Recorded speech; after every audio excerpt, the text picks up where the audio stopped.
What's up, everybody? Welcome to the Guilty as Charged, to you live ahead of round 2 in the NFL draft.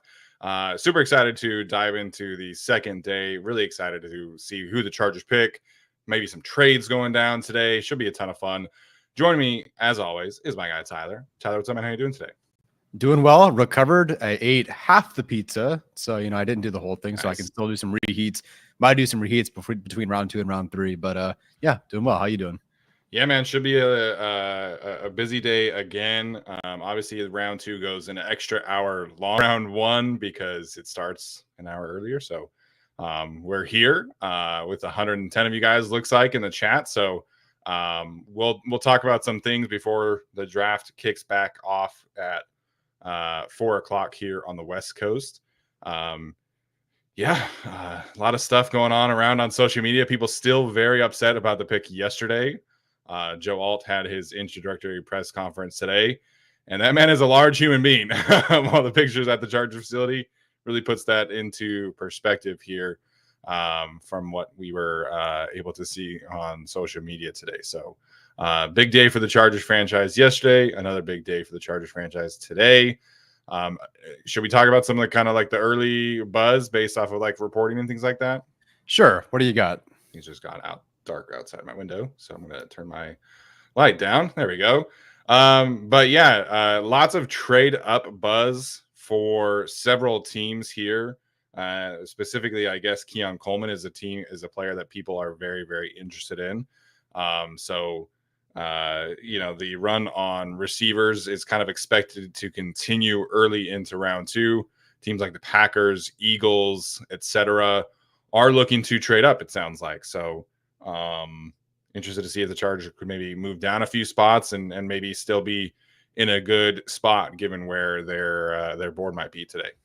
Yeah, I would love for the Chargers to trade down. There's a certain range. I think we traded back to 50 something in our previous mock, the final mock that we did, or some sort of scenario there. But man, there's a lot of good players here at 37-2, which again, why teams want to trade up. The Keon Coleman thing, like if you wanted to trade up for Keon Coleman, why didn't you just jump into the first round and take Keon Coleman?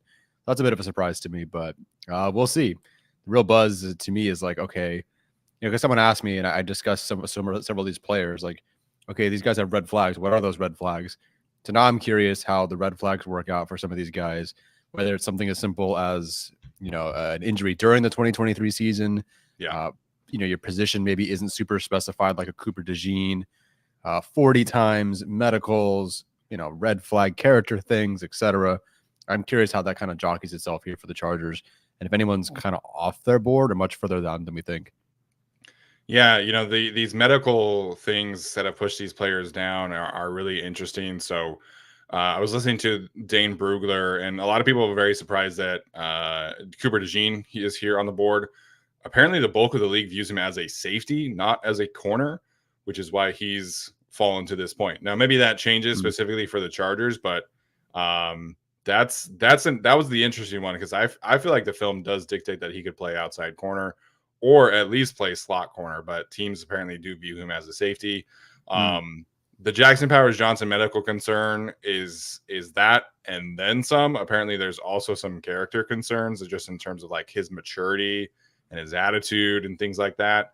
But there are hip and concussion and neck issues for Mr. Jackson Powers Johnson. So it sounds like Zach Frazier is going to go much earlier than Jackson Powers Johnson. And that's kind of interesting given where like the Chargers might be at. So the Jackson Powers Johnson stuff, man, it's been a real roller coaster because there was like top 15 talk after the Senior Bowl. And then like after the combine, it was like, oh, like maybe top 25. And now he's like, maybe not even a top 50 pick. Like it's just kind of, the roller coaster of the draft for a guy like Jackson Powers Johnson.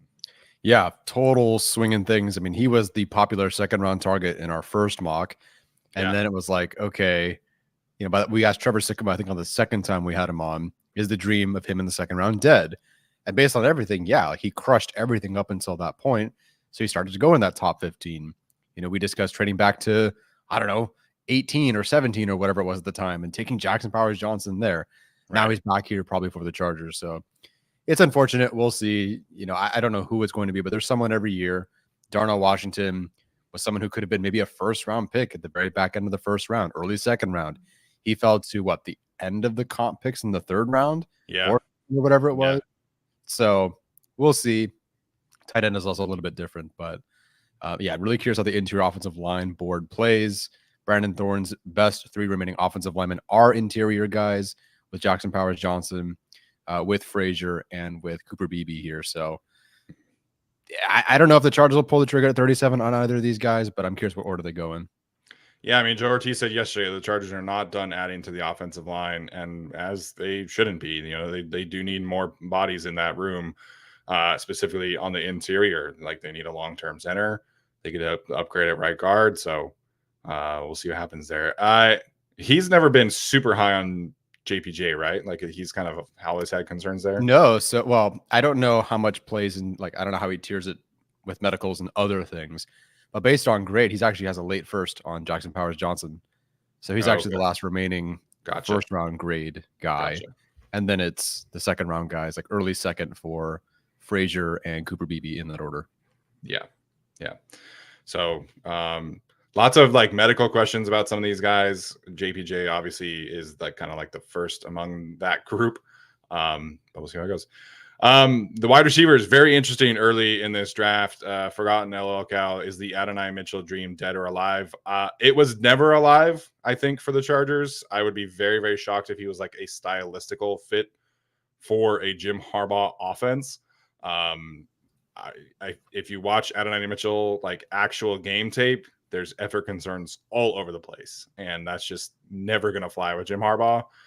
So I think that he's firmly not a Chargers type. And then Alex Katzen was saying on Wednesday, there's all these issues with his diabetes and things like that. So yeah, the Chargers I would be shocked if they take Adonai Mitchell at 37.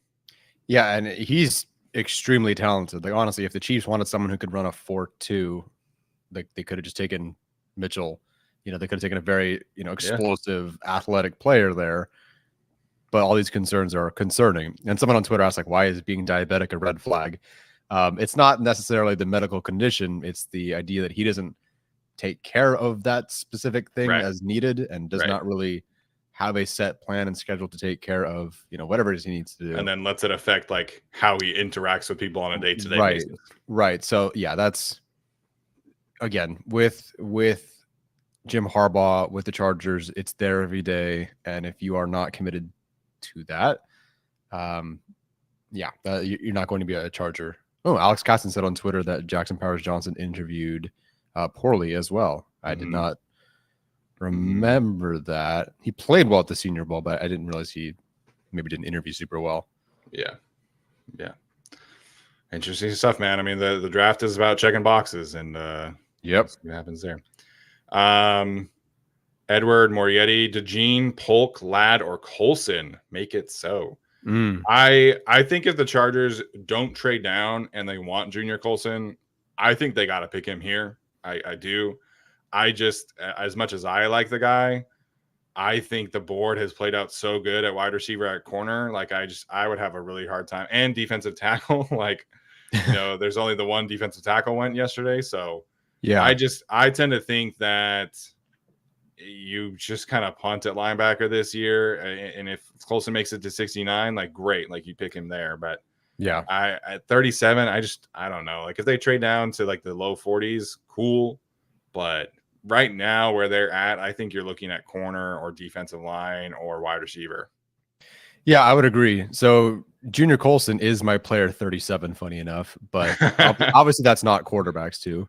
But still, he's 37th for me. So this range, in terms of the grade of the player and where he's ranked, makes sense. But that's before I knew that McConkey and Polk and DeJean and McKinstry and Lassiter, Mitchell, Jackson, Beebe, Sanders, Frazier, there's just other routes I'd like for them to go. And it's not that they don't need a linebacker. It's not that he wouldn't be a good selection here. I'm not saying this is the same as the round 1 Joe Alt at 5 conversation, but Colson would be a good player here, but I feel they should go elsewhere. But now, I specifically feel like they should go.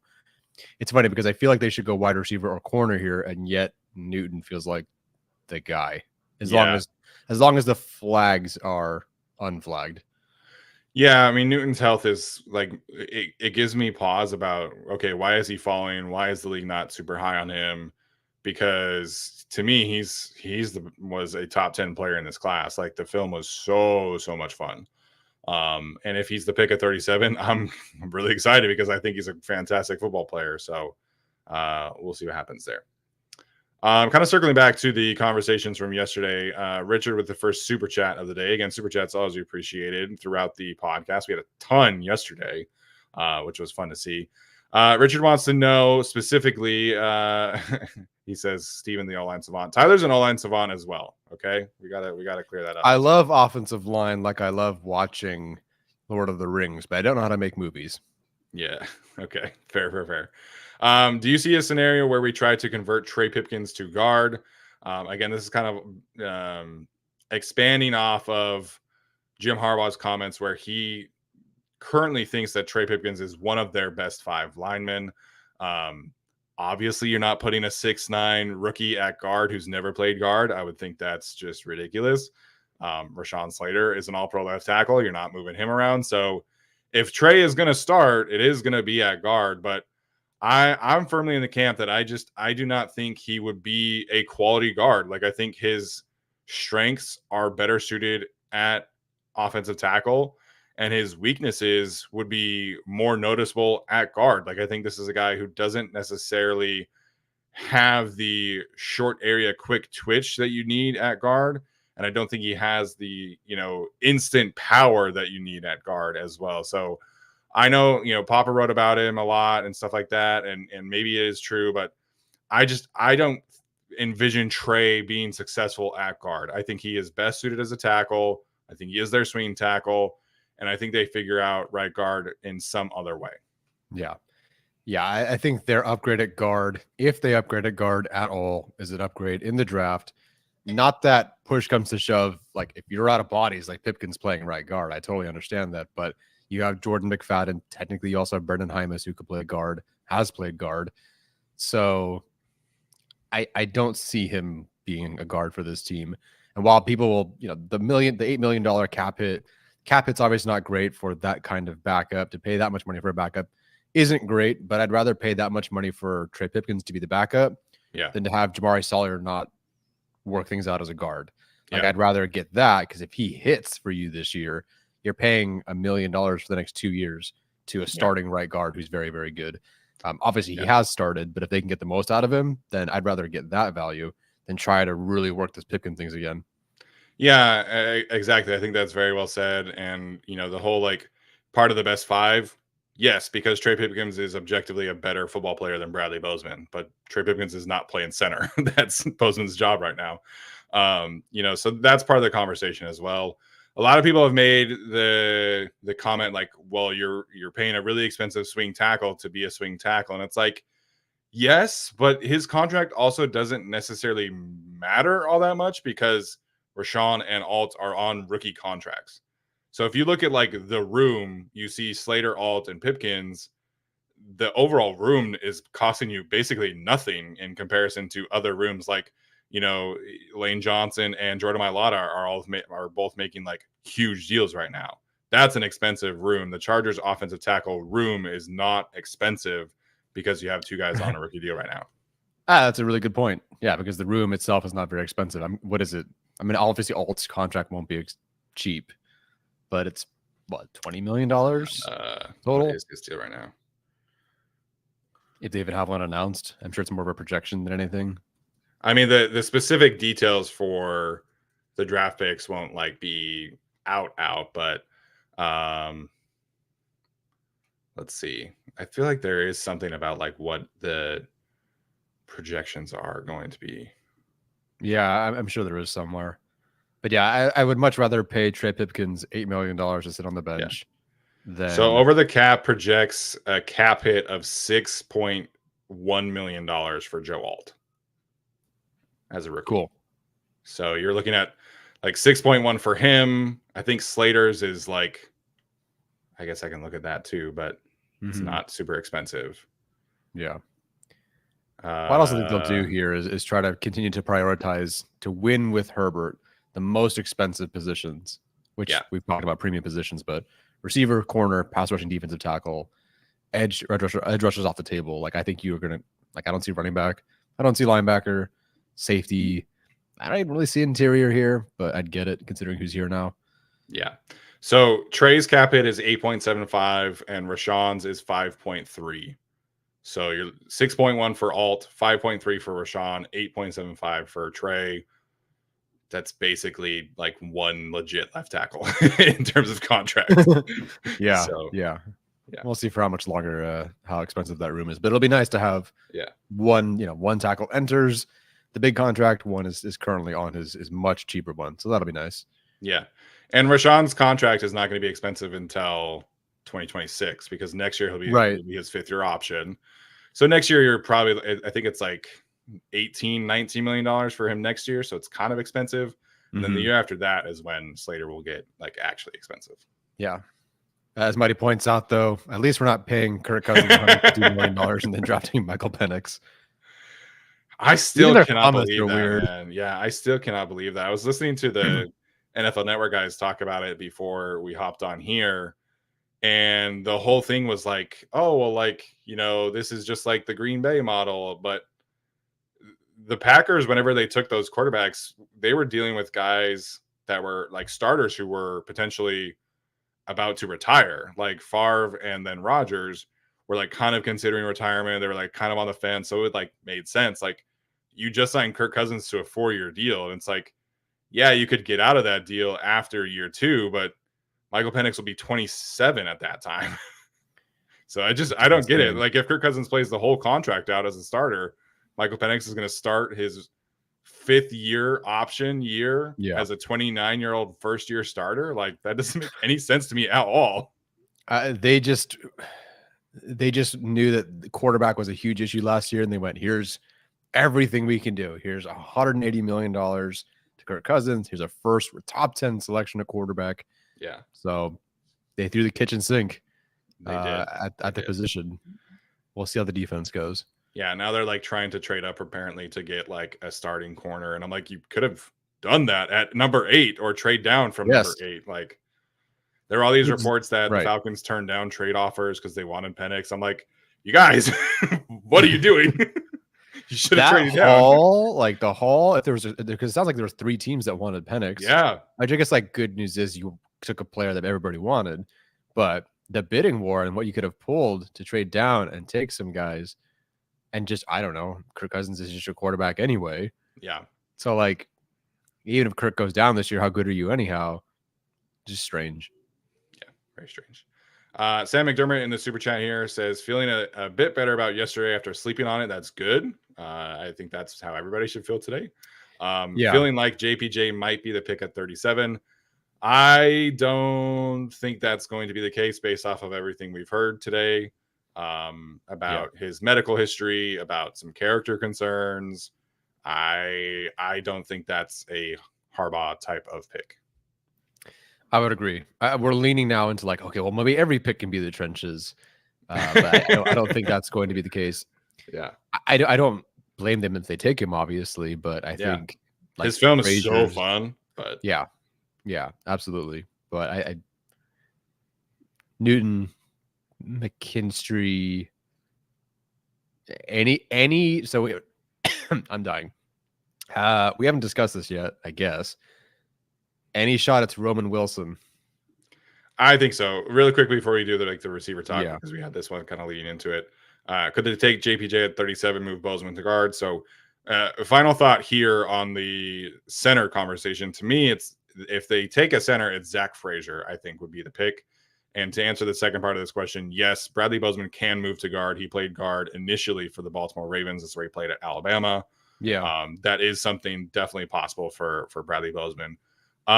Regarding the wide receiver talk, I do absolutely think that Roman Wilson is in play. Maybe not at 37. Maybe they trade down. Some guys are kind of expecting Wilson and Jalen Polk to be selected in kind of like the 40-50 range. Mm-hmm. So maybe that's, maybe 37 is a little too rich for Roman Wilson. But if they trade down, I think that is big. Benjamin Albright, who's pretty connected in the league, does think that they do take a Michigan player pretty early today and he thinks Roman is like the favorite there. I'd get it. I see, I at least saw the way they were used. And I think their 40 times are pretty close. Like the way that Pearsall was used, the way Wilson was used, felt similarly-ish. Yeah. So if that's what Harbaugh wants to go with, and obviously Pearsall went round 1, which is pretty cool. Yeah, I could see it. So Wilson for me would be, where is he on my board? He'd be 43rd on my board as wide receiver 10, which sounds blasphemous, but there's so many good receivers. Yeah. He would, how big is Roman Wilson compared to McConkey? They are the same height, I believe. So Roman Wilson is 5'10", 185. Because I have the beast open right now. 5'10", 185 is Roman Wilson. Lad McConkey, okay, so he's 5'11", 186. So they're an inch apart and the same weight. Okay. But let's see. Lad McConkey ran a 4.39. And Roman Wilson, I think, was 4.39 as well. Yeah, they're both 4.39. So they're pretty similar players, although I do think Lad can play outside, and that's what he did mostly in college. Did, so, yeah. I think Lad can definitely play more outside than Roman. Roman, I think, is probably a slot receiver. Yeah. But my thinking at wide receiver specifically is like I do think they should value like separation here. So that is Roman or Lad, and I think either one would be good picks because I do think that they, with Quentin not necessarily being a pure separator, Palmer is a good separator. He's not a great separator, but I think he's above average. You know, you're looking at potentially, like, people are talking about Keon Coleman, people are talking about Adonai Mitchell, people are talking about Jalen Polk. Separation is not necessarily the strong suit of each of those players, especially not Keon Coleman and Adonai Mitchell. So I do think that they should value separation here, and then they can get kind of like a vertical threat on day 3 tomorrow, maybe. Yeah. I could see that. Double dip would be great. I don't know. I'm excited for this grouping, but it would be a little disappointing if it were Roman Wilson. Yeah. Not because I don't like him. Like, I get it. I have a second round grade, but it's more of a further back one. Yeah. So we'll see. Was the discussion on DeJean and him being viewed as a safety, was that in kind of the same way I viewed Branch as a safety, or like he's literally just a Lohi Gilman safety kind? I think it was like people pointing out that some teams viewed him best as a safety, but somebody who could like play in the slot. So Nate Tice made the comparison of Kyle Hamilton, who was like a safety, but can also like do 50-50 duty in the slot. Not necessarily comparing him as a player, but like the role. Like he thinks the best role for DeJean is like that Kyle Hamilton type where it's like you do kind of split 50-50 with slot and safety. Yeah. Wow. Detroit packed up again. Yeah. Surprised. All right. So it is 4:00 here. The draft has officially started. The second round today. Not the Carolina Panthers, excuse me. The Buffalo Bills are about to be on the clock here. So gonna be a fun night. Hopefully you guys send in some great comments, send in some super chats. Tell your friends to come tune in if they're not watching. Send the link out to the family members, all that stuff. Today's stream, as always, is presented by our friends over at Prize Picks. Make sure you use the link in the description below. That is prizepicks.com/guilty for the best and easiest way to consume daily fantasy. It's a great way to make yourself some money and support the show. We appreciate Prize Picks and all of their support and the partnership. So you can check out prizepicks.com/guilty at checkout for a deposit match up to $100. Yeah, have a ball or a basketball. The NBA playoffs are on right now. Go for it. I'm sure there's plenty of stuff. Are the Sixers in a good spot right now? Because that's the perfect time. Like, they just won a game. Now start betting that less. Go for it. You'll be correct. Yeah. All right. So you guys here in the chat, let us know if you had to pick one player at 37, who would that be?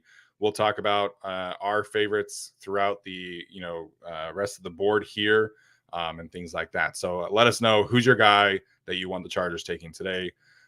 Tyler, So we've talked a bit about kind of our best available players here. We've talked about Johnny Newton. We've talked about we just talked about Roman Wilson, the offensive lineman. Do you have maybe like a sleeper pick? Because day two, these picks are not necessarily like consensus board. It kind of goes out the window a bit here. Yeah. Do you have a sleeper pick that you could see the Chargers picking either at 37 or in a trade down? Sleeper pick. It's tough to say a sleeper pick when we've discussed basically every pick that has existed. Sure. So outside of any Michigan players who are further down, but they're Michigan guys, I think the running backs could be in play. Or not that they could be in play. Could be a sleeper play there.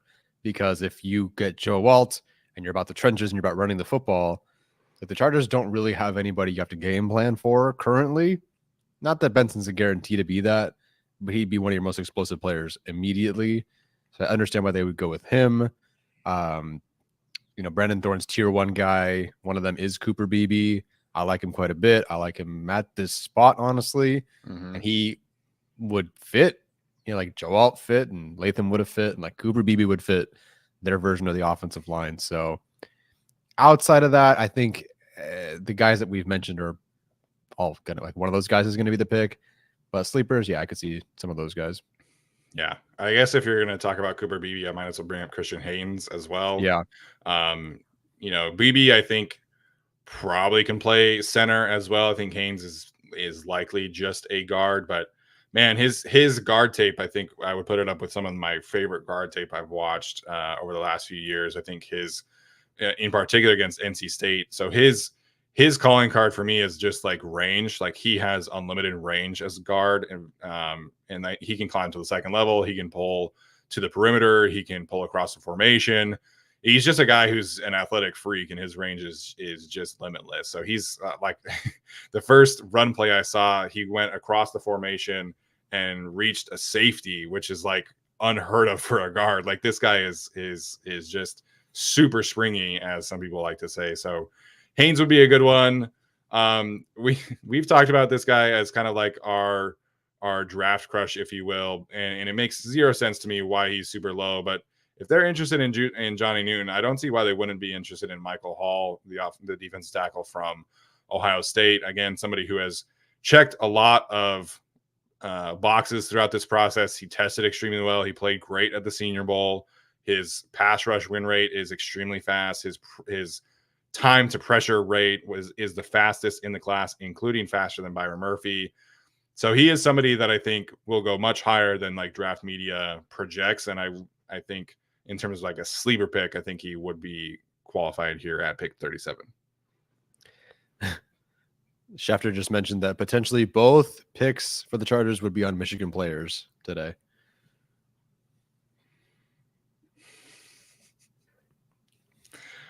No. Why? Because they know the system. They've been through it. Their ramp up period is shorter, and they're good players. The question just becomes who it is. If you tell me it's Sanderstill and Colson, all right, I get you. Yeah, if it's I understand Corum and Trent Jones or Carson Barnhart. I mean, I really love Junior Colson and Mikey Sanderstill. I really like Roman Wilson as players, but like you don't have to do this. Like you don't have to keep drafting Michigan players. I mean, keep drafting. They haven't done anything yet, but like you don't just have. There are other players. There are other colleges besides Michigan. Like. I was listening to Dane Brugler and Nate Tice, and they put like the over/under of Michigan players at like 4.5, and I was like, "But why? Like, there are other prospects in this class. It's just you don't have to take all the Michigan players. You don't need to do that." No, 4.5. Where could I bet on that? Excuse me, I'll leave the stream and go bet on the under there. Like, they barely have enough picks to make that work. Watch me be wrong. Goodell has officially opened the draft, so I believe so. Yeah, 4.5 is insane. Yeah. I mean, they're available, but it's like that would probably require you to take like AJ Barner in the 4th round and like Josh Wallace in the 5th round. Like, yeah, if they take a couple UDFAs, sure, whatever. But yeah, I guess for other sleepers, let's throw in Jatavion Sanders, Ben Sinnott, Cade Stover. I guess if we're talking about sleepers, yeah. you don't really have. Well, they don't have a receiving. Like they need to add something to the receiving category. Maybe they feel more comfortable that it's a tight end. Yeah. So, although neither, well, Sinat, but if they want to add a receiving option who can also block, I don't know. I can't think of any other players that maybe I'm lower on who would also like who actually could be up here. I mean, edge, I guess, is a possibility, but I don't think we're going to be surprised by the player taken. yeah. It just comes down to which of the 5 we think it'll be. Edge wise, so Marshawn Nealand is kind of like the media darling. I didn't get to watch him, but edge wise, like I like Braylon Trice, but not at 37. Jonah Ellis, same kind of deal, not at 37. Yeah. Adisa Isaac, probably in the 4th round. I guess, like, where did you end up on Chris Braswell, the other Alabama edge rusher? Yeah, I think I had a 3rd round. So I have him at 71. So I think the potential is higher than some players, but I didn't love like there was some film like, dang, this guy's pretty good. Yeah. But then I felt like the tools didn't quite match like what I hoped from him. I didn't think he was as refined. Yeah. So he's edge 8 for me after Trice at 7, Ellis at 6, and that's it. So yeah, I had Isaac over him as well, but some intriguing, some intriguing physical skill. Like there are a couple long arm reps from him that are like fantastic, but it's just like you get a bull rush or you get a long arm, and that is it from Chris Braswell. But a lot of people do like him. Is this the Michigan football team bringing up their? Is he going to select someone from the crowd? They're actually like honoring the Michigan football team. Like, who is this? I don't know. It looks like a defensive lineman, though. Are they just gonna like pull someone from the audience, and that's this is none of this year. Like this is these are all like guys currently on the team, I think. Okay, I guess it'd be funny. It's like, and Roman Wilson. There's Sharon Moore. Oh, Sharon Moore's got a nice fit. All right, dude. Yeah. I don't recognize like any of these other guys. They're just sitting there honoring the Michigan Rich Eisen. Rich Eisen. Hey, there's Chris Jenkins big in the background. Okay. Oh, great. Oh, somebody Donnie Edwards. Okay. I don't know what he looks like, but I guess he would be on there. That would make sense. Yeah. Like why? Like they've never done this at any other drafts. Like I know it's in Michigan, but I think that's why it's just so specifically. We don't need to do this. They've had plenty of honoring. No, it's 4:10 and we're still doing this, so I think they're just fine.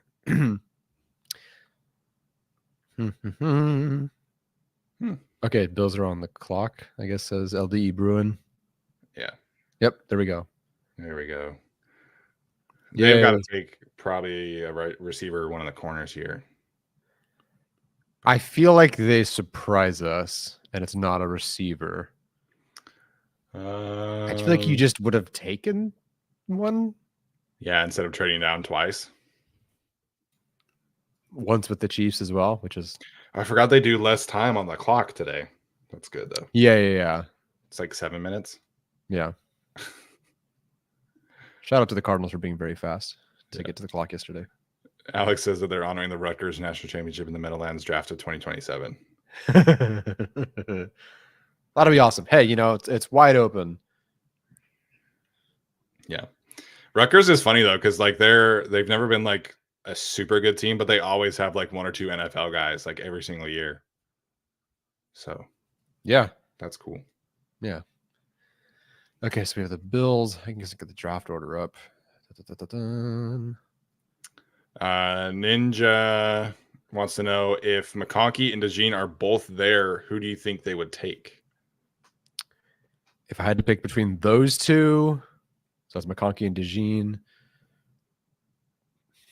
I mean, if they view DeJean as a safety, then McConkey. Right. But I think they would go DeJean if they feel he can do at least slot, safety, box, return, etc., which he can.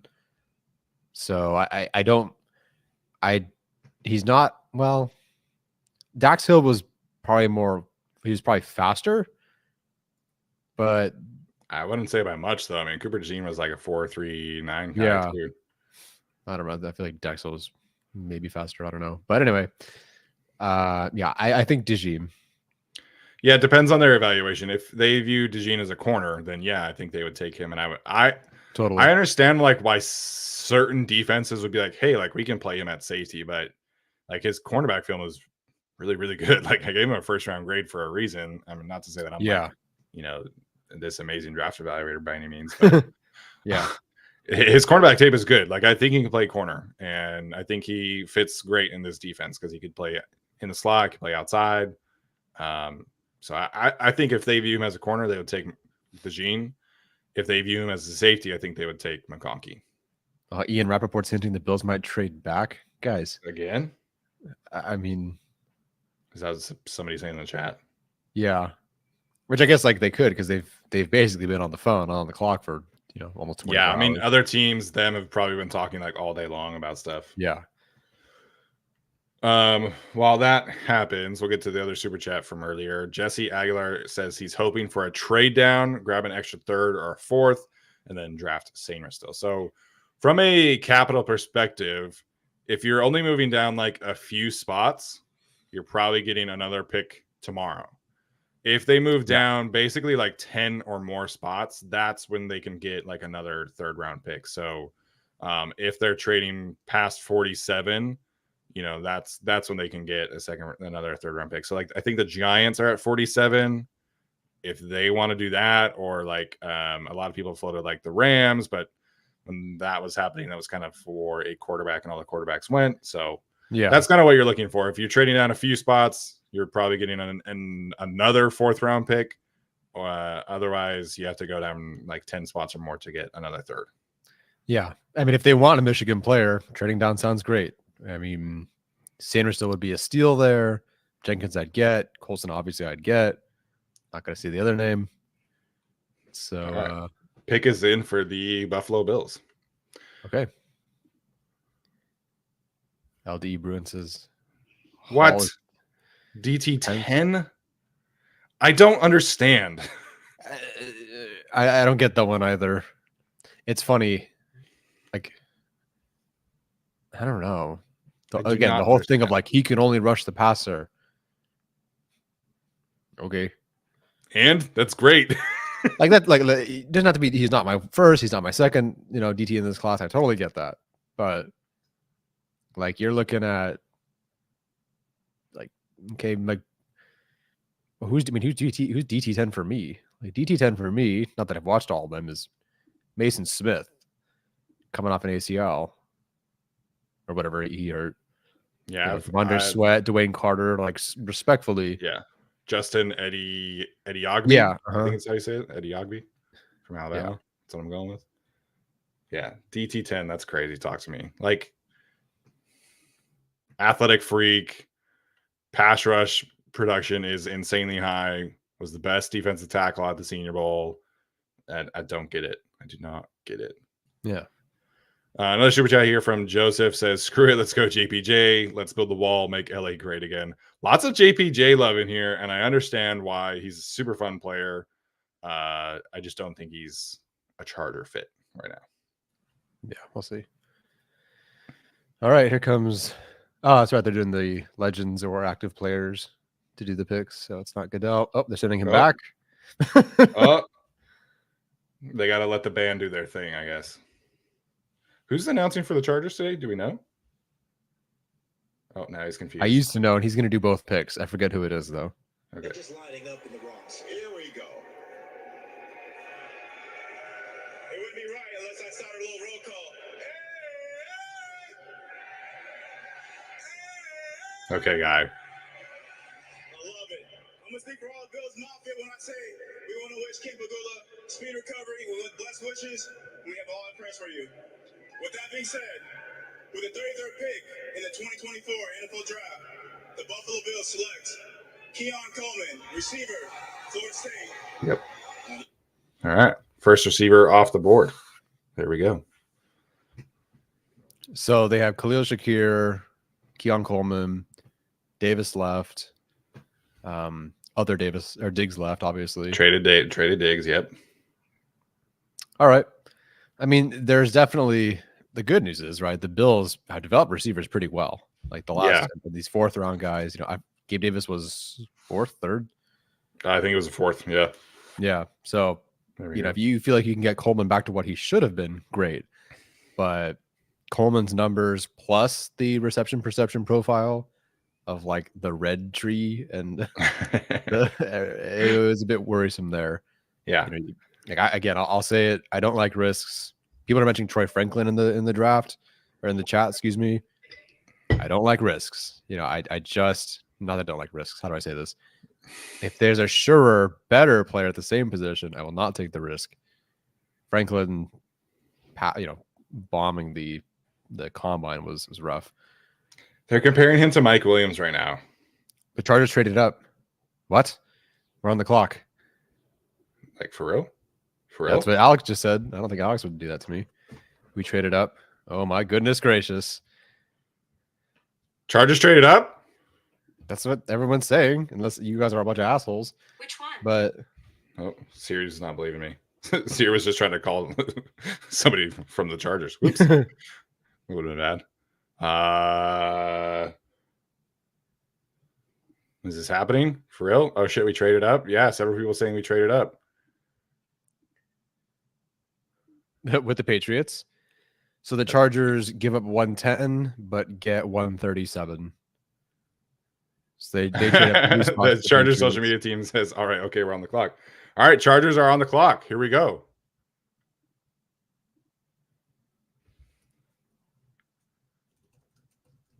So this to me is either jumping. Well, obviously the receivers didn't. New England didn't want a receiver enough. So you're jumping for a defensive player. The Commanders and the Cardinals will take a defensive player, so it's got to be for a defensive player. Yeah, so this is Newton or Kool-Aid, I think.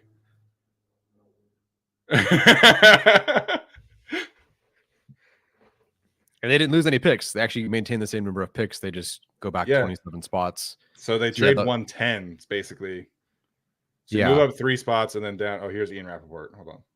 We've been talking the Patriots throughout the day. Wouldn't be surprised if this is another, say, meat and potatoes pick for Jim Harbaugh. If they traded for a linebacker, though, we're doomed. Meat and potatoes pick? That would be Newton. People are talking about them doing this to quarterback hearsay. Didn't happen at 3. Does happen earlier tonight for Elliott Wolf in New England. So you go meat and potatoes. Does that mean we're going to see another offensive line choice from here? Is that what he means by a Harbaugh meat and potatoes pick? Well, you've got the interior offensive line. Think about the center. If they just traded up for a center, woo. So they're ahead of the Commanders. I don't know what their depth chart is. And the pick is in already. Okay, so I'm going to the private chat. So hopefully you guys don't get the pick spoiled. But yeah, man, Chargers on the clock already. Woo! Love to see it. Yeah. Be aggressive, I guess. And they don't lose a pick. So it's nice. They still have their original 4th round pick. They just moved the Keenan pick and then got 137. They traded down, I think it was 27 spots in the 4th round. Yep. Guys walking out. All right. Man, this went quick. Woo! Thank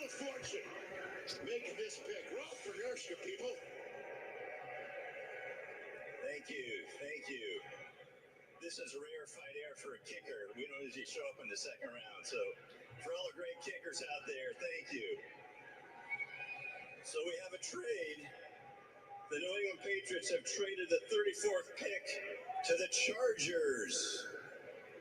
And with that 34th pick in the 2024 NFL Draft, the Chargers select Ladd McConkey. Let's go! Wow, okay. Ladd McConkey. Let's go, lad. Oh, thank God they got themselves a receiver. Okay. Let's go, lad. Awesome. I thought it was Newton once they traded up, but okay. They go with Ladd McConkey here.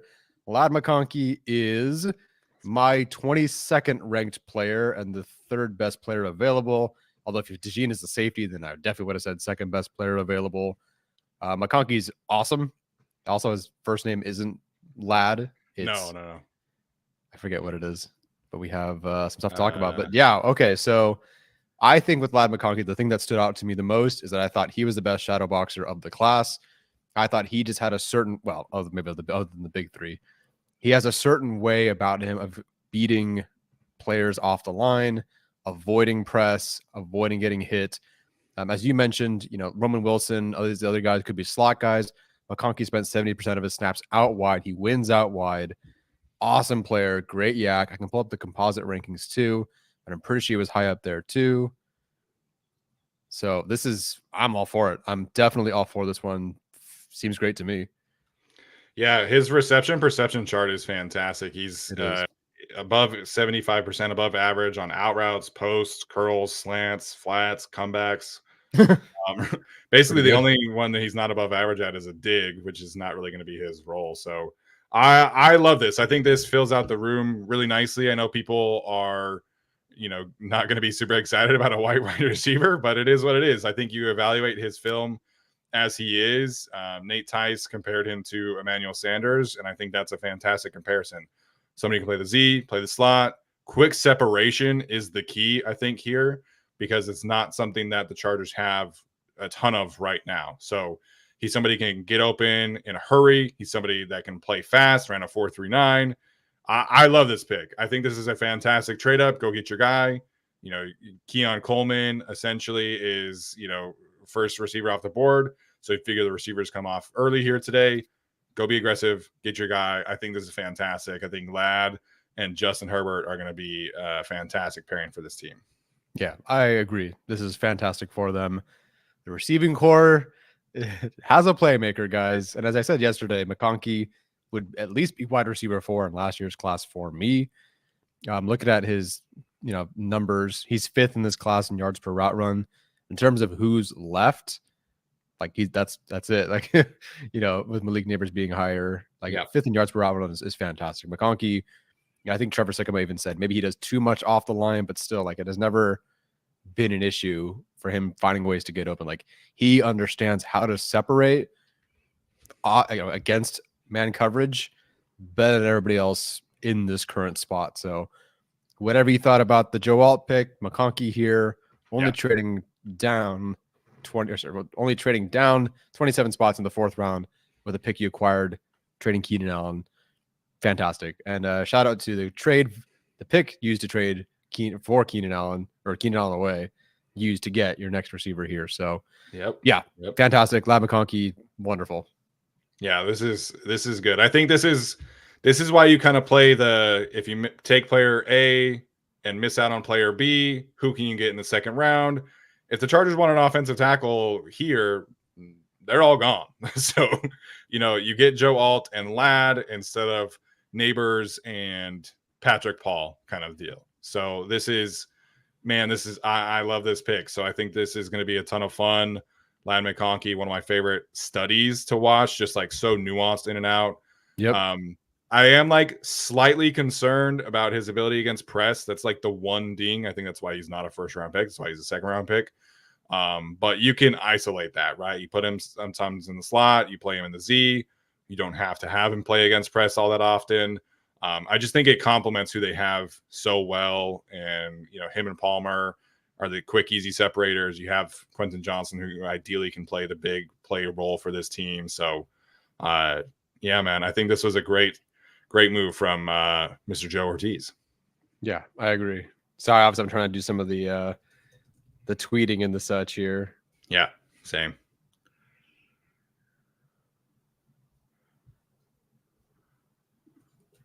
Outstanding. I'm so stoked. Like, McConkey's film was so much fun. Yeah, and the thing too about Ladd is, like, I think there was a lot of untapped potential from a college perspective, because it was like Georgia's passing game was built around Brock Bowers. And so there wasn't a ton of like, scheme touches for the other guys because everything went to Bowers. So understandably. Understandably, I would do the same thing. I think this is fantastic, and I love being aggressive from Joe Ortiz. You don't lose a ton of value in terms of the draft. So the Falcons just traded up, and they had to send an additional 3rd round pick to do that. So the Chargers got a fantastic deal here, as well as the Falcons announced their pick. City of Detroit hosting the Super Bowl and now the NFL Draft 2024. To all the football fans across America, the Arizona Cardinals have traded the 35th pick to the Atlanta Falcons. With that 35th pick in the 2024 NFL Draft, the Atlanta Falcons select Luke Aurora. Wow. Whoa. Wow. Rook Aurora going this Whoa. early is a huge surprise. I Especially like the guys Rook, that are but on the board. Holy woo. cow. Trading up from Rook is a lot. Holy cow. And I, like you said, I like Rook. He's 56 for me. Obviously not over Newton, but holy cow.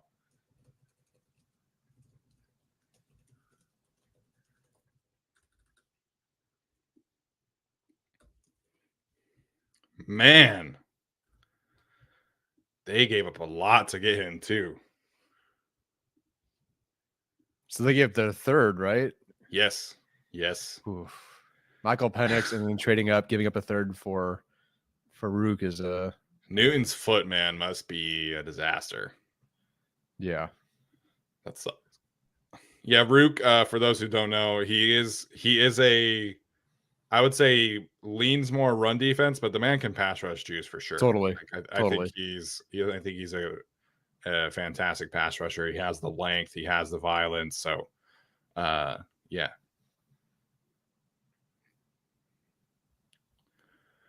Man. Okay. Man, the draft is coming out hot. Ooh, so someone's asking for any good McConkey or NFL comparisons for Lab McConkey. I'm so bad at these. Yeah, I don't know.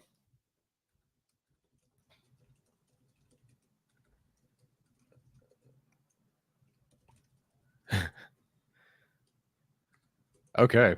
Wow, they actually got Lad McConkey. I'm so stoked. Yeah. And I don't know how Chargers fans feel today, but like when I tweeted like let's have the Lad McConkey conversation at 37, people were like, yeah, if he gets there. Yeah. So so the fact that he didn't get to 37, but the fact that he got to 34 is pretty cool, man. Yeah, it was funny because that conversation was like, well, he's not going to be there. Or it was like, well, a white wide receiver, what are we doing? And Yeah. no, like Cooper Kupp, I think, because Cooper Kupp is like 4 inches taller and like he's more of a vertical guy. Ooh, okay. Thomas Martinez says Deion Branch. I like that one. Sure. That's a good one. Sure. Dane Brugler usually puts a comp in the Beast, but he didn't for Lad. You want to pull up some of the information we do have from the Beast? Yeah. Oh, on the slideshow, you mean? Yeah. Can you grab that? I'm going to look at his physical comparisons. Sure. I guess we didn't. I guess we deleted the part where why he was the selection was on there. Okay, yeah. so Mock Draftable has physical comparison. Number 2 is Jordan Addison. And I can see that. I can see that. Okay. Yeah. No, definitely. I could actually see that. Oh yeah. Didn't Arjun loves McConkey, right? Arjun does love McConkey. I don't know if he's in here, but he went on NFL Network and talked about him. Yeah. There we go. I like Pick it. is in for the Commanders, by the way. Okay. Ryan says Deontay Johnson, excuse me. I don't know enough about Deontay's game to say that one, but yeah, I do kind of love the Jordan Addison comp. That one makes a lot of sense to me. But right. Addison was also like a 4.6 guy.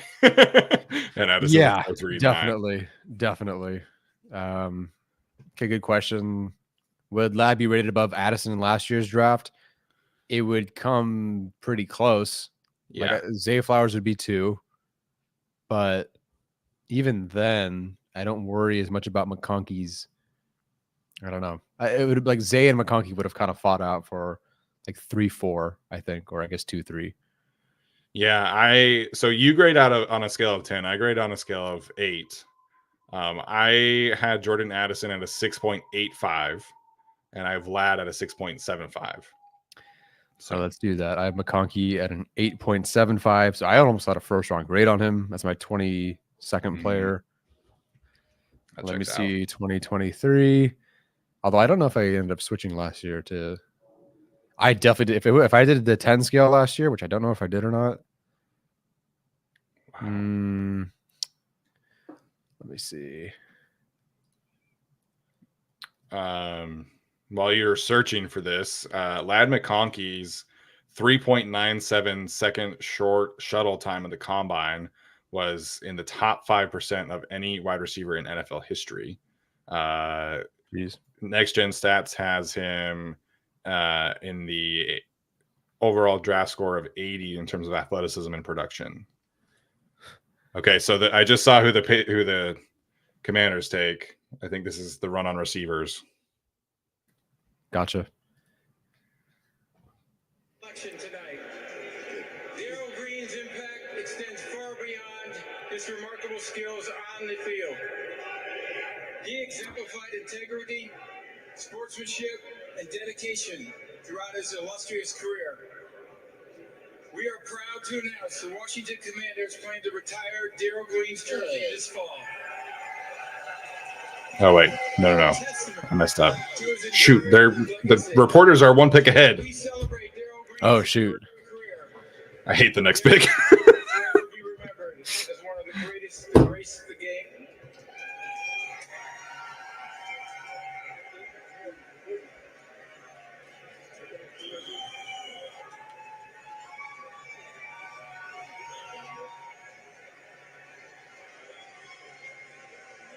Pretty neat.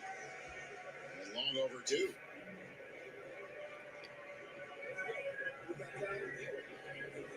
He's going to put it on. Wait, what is happening right now? He's retiring the jersey. He could give us snaps today. So some people are asking a lot about McConkey as a blocker. Do you mind if I read the scouting report I wrote up for him? Yeah, go for it. Just in general, not that it only addresses blocking, but my take was that. So, by the way, I didn't realize this. So, Lad McConkey is an 8.75 for me, which actually would have put him over Flowers and Addison for me last year in terms of grade.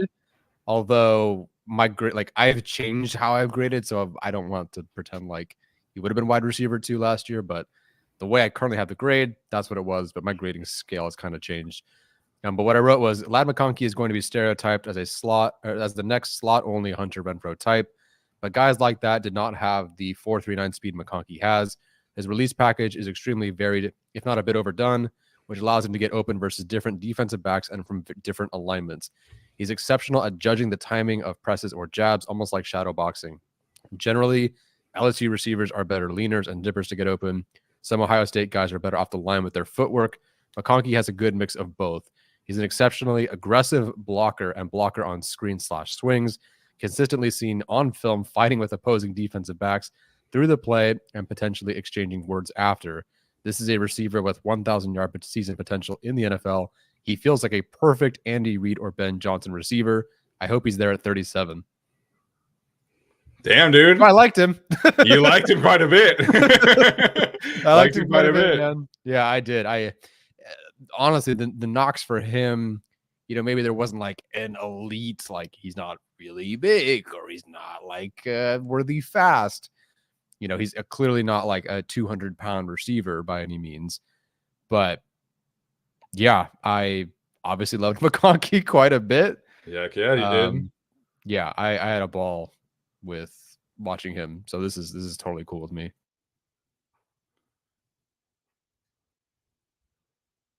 So the Commanders took Johnny Newton. Yeah, I just saw that. Wow, fucking sick because they have like Jonathan Allen and all those guys too. That's a ball of fun.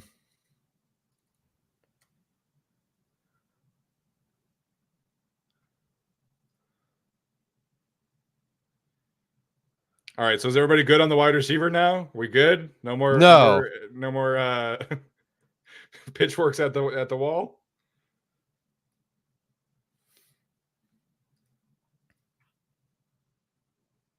Man, oh man, oh man.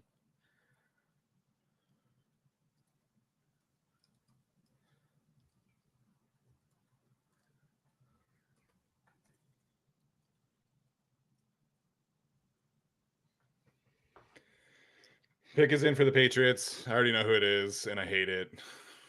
It's Polk. I know you're gonna hate it because not I that I didn't know like who it was, necessarily but wanted him for the Chargers, but like I hate that fit. But that's what it is.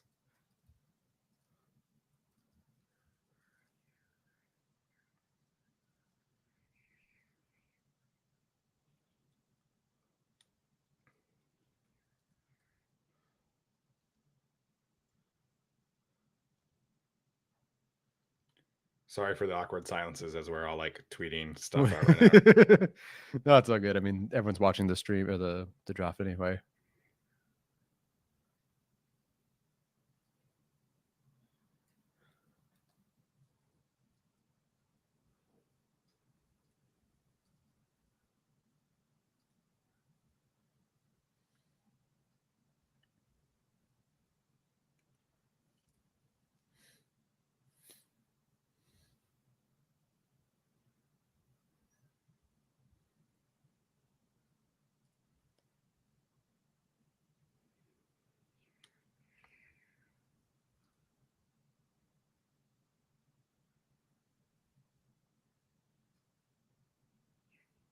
Okay, so Polk now to the Patriots.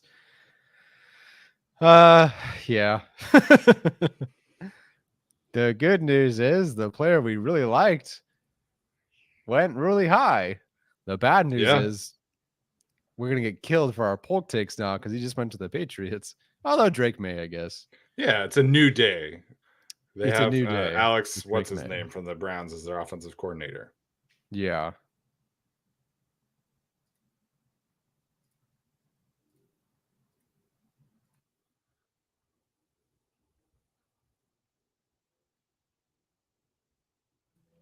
Dylan's asking how are lads' hands. That's all I need to know. I never saw any particular issue. The funny thing is that the numbers suggest like he's average. But I don't remember watching a game and thinking, oh, he's got terrible hands. Like I thought he was just fine. So yeah, I'm stoked there.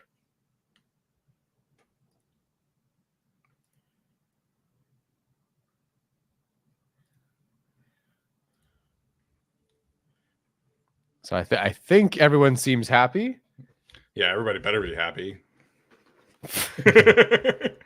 Pick is in for the Tennessee Titans.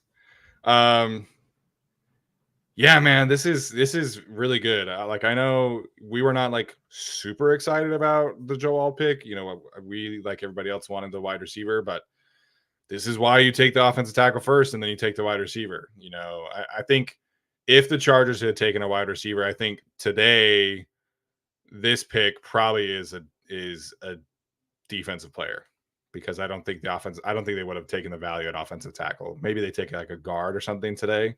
Yeah. But yeah, I love this. I love this process for the Chargers. You get your right tackle of the future. You get your wide receiver. You know, you get another weapon for this offense, and you protect Herbert. You get a weapon for Herbert. That's the most important player on the team, right? And that's what you got to do. Get him some protection and get him a new weapon. Yep. Good question from James here. Is Palmer still wide receiver 1? I think he will naturally start as your X, and that might by nature make him your wide receiver 1. Yeah. But things will express itself in camp. Yeah, I think in the short term, Palmer is wide receiver 1. But I wouldn't be surprised if Ladd ends up becoming like their top target getter. Totally. Yeah. Now that I'm kind of like thinking about this, I think you could sign DJ Chark to be your X. I'm not a huge DJ Chark guy. I think I would still prefer that they sign Marquez Valdes-Scantling if they want to do a veteran. Yeah, because then that's your burner. So Ladd is kind of your intermediate guy. Palmer's intermediate. Quentin's kind of short and long. And then you kind of do need a burner type still. Yeah. All right, I'm going to go get a drink. I'll be right back. Okay. There was a stat on the Beast that I wanted to read out about Ladd, but let me find it. Oh, he's also a punt returner. Okay. And an experienced gunner. There you go.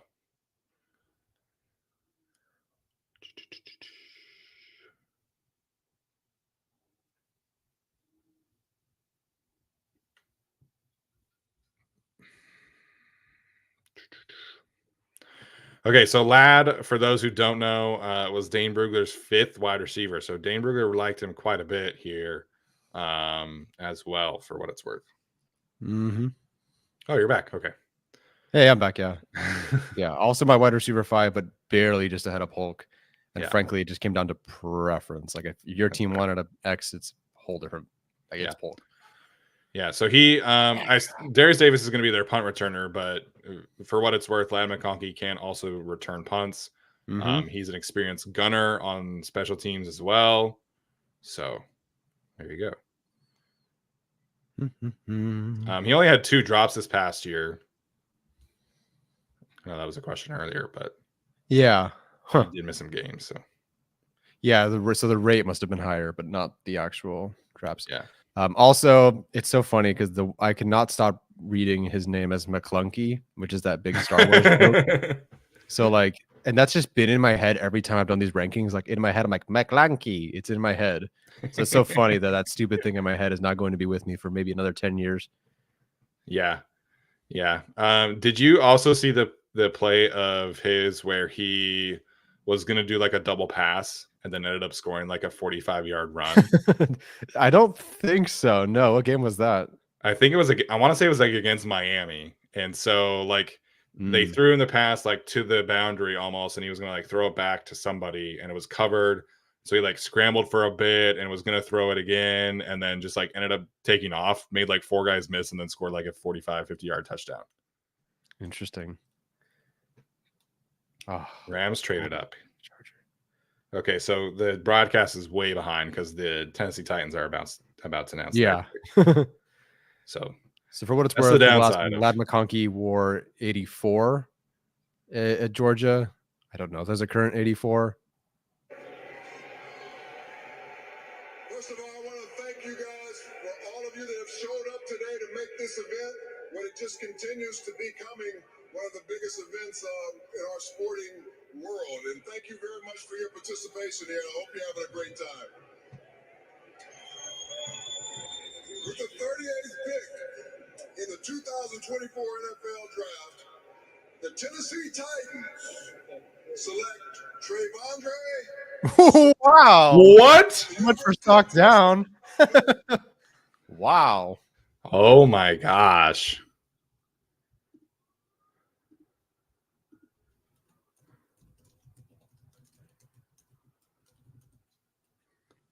Boy. I definitely did not think he was viewed that way in the league.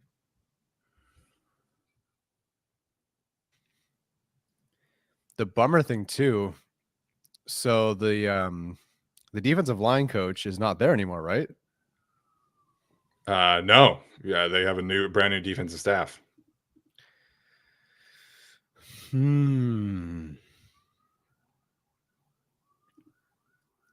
So I guess the interesting part about Sweat, he was 1st in run stop rate, 5th in win rate, 7th in productivity. He really just was the flags and some of the film. Sorry, you're talking about Sweat right now? Yeah, I'm talking about Sweat right now.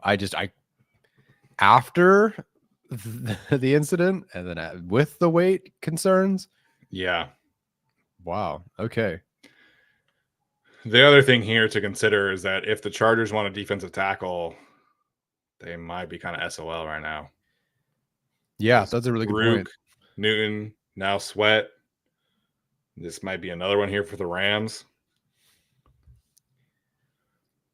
Dang. Okay, so with Polk and McConkey and Newton going, all my top 24 players are gone. DeJean? Oh, why did I cross off DeJean? There we go. Never mind. Ignore me. Okay. What did the Rams trade up here? Maybe they'll take DeJean and then. Oh, shit. Yeah, this is the run on DTs. The Rams are taking Fisk. Really? Okay. Yeah. Wow. Oh, my gosh. They're sending the Panthers at 2nd in 2025 for this trade. Bro. Yes, Fisk? So me watching DTs till pick 300 in this class is going to pay off. My Zion Logue stuff is going to pay off. Holy cow, the run on DTs I did not expect.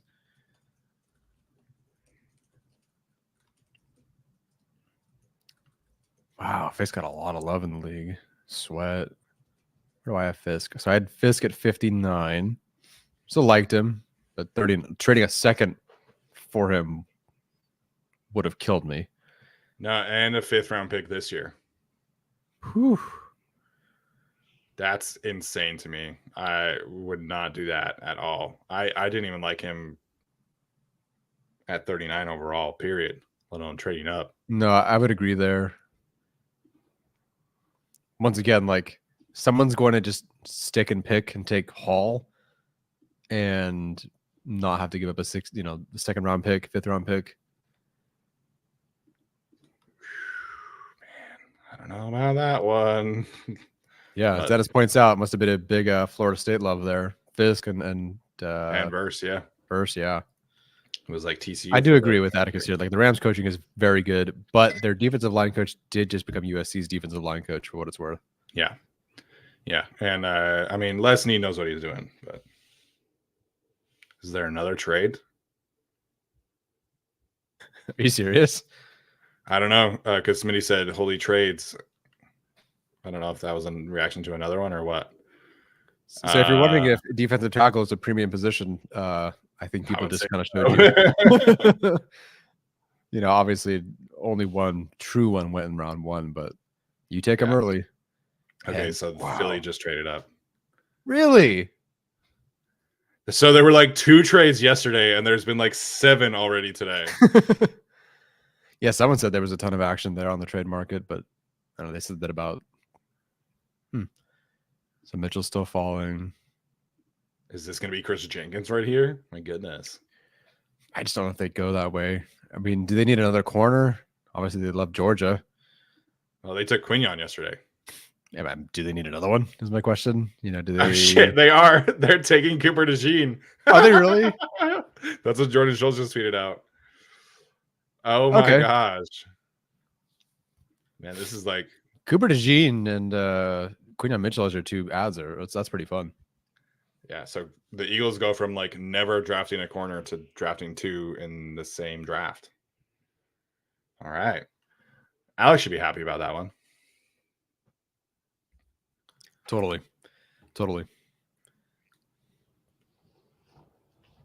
That defense could be good this year. So we're at pick 40, and so far we have the Chargers trade up, Falcons trade up, Rams trade up, Eagles trade up. Right?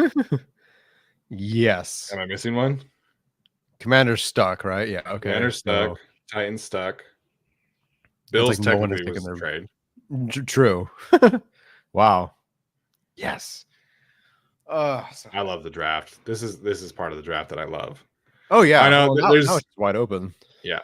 There's going to be a lot more spoilers today. The reporters are like way faster on it. Yeah. I mean, they're already a pick ahead. So, do you want to just like kind of Goodell it just so people have a chance to mute it if they want?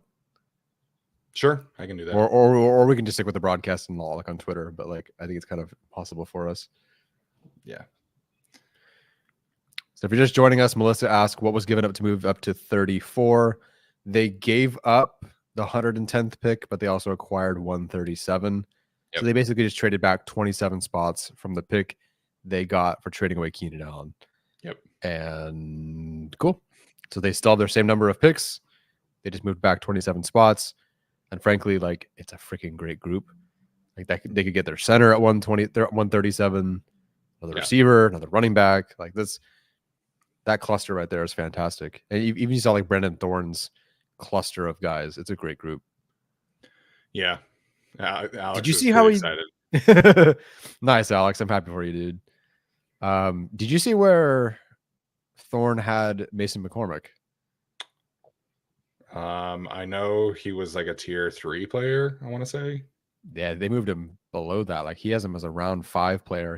He put him down in the groupings as like an extra bonus player. Oh wow. So like, he okay. It was like the tier 1 remaining guys, tier 2, tier 3. I even think 4, and then McCormick as a 5th rounder, which surprised me. So yeah.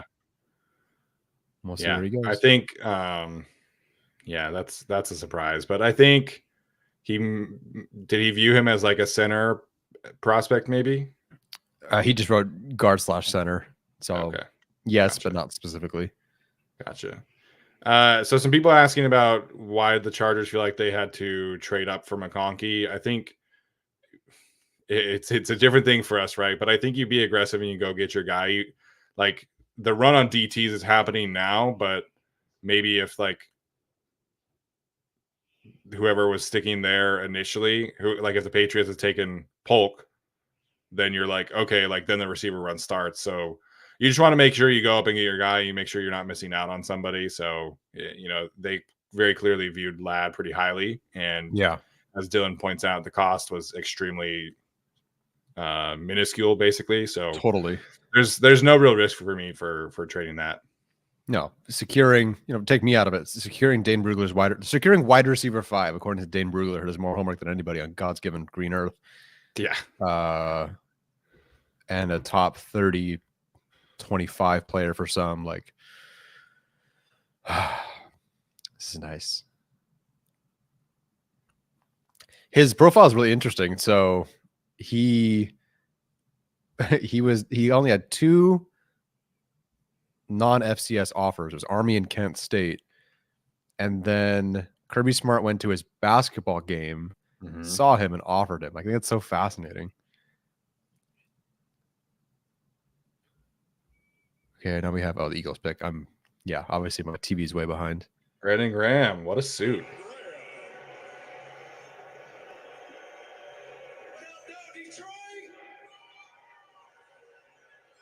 First off, I want to say, go blue all day, baby. EATLES, Eagles. And y'all already know, all day, Dallas sucks. All day.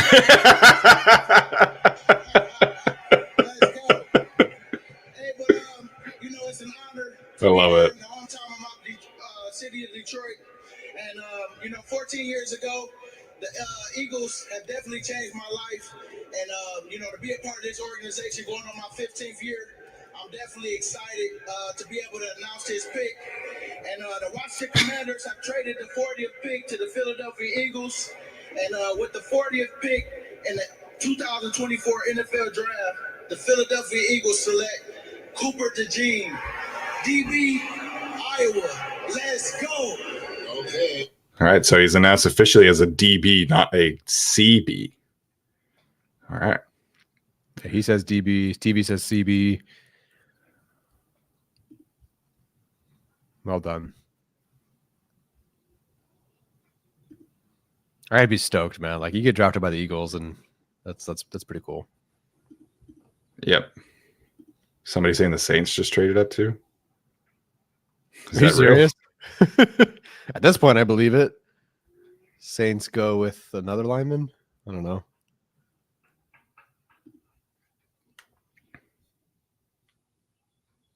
Saints trading up to 41. Okay. No, I think they're good on center. Who'd they take yesterday? Oh, it was Fuanga. They're good on receiver. Is there another defensive tackle? Although they took Brazil last year. Yeah. That's so funny. The Eagles go from like not valuing cornerback at all to doing this. Oh, wow. Okay, then. Daniel Jeremiah's comparison for DeJean was Malcolm Jenkins, who played forever for the Saints and Eagles. Oh, okay. Cool.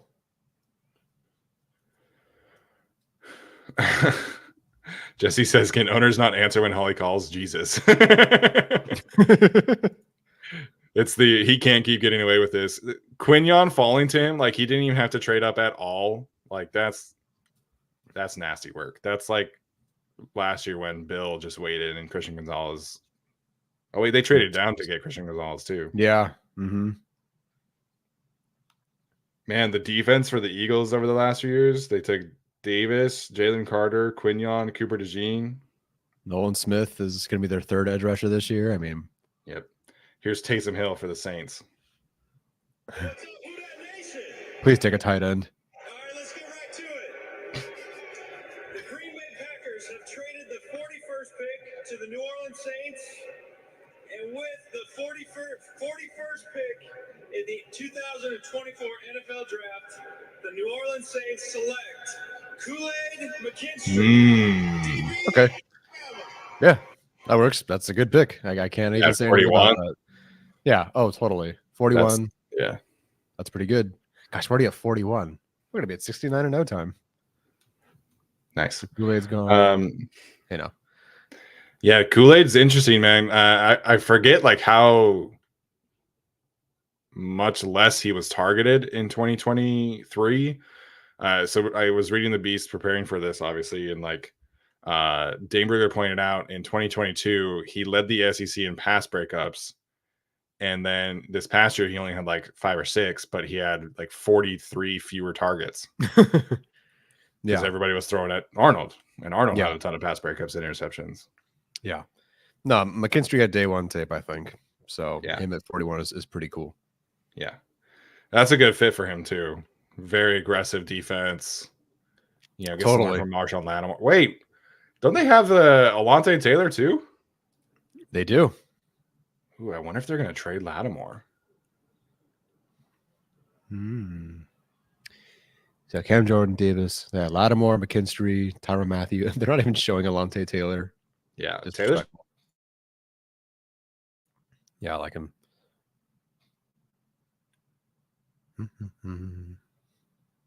Sneeze now.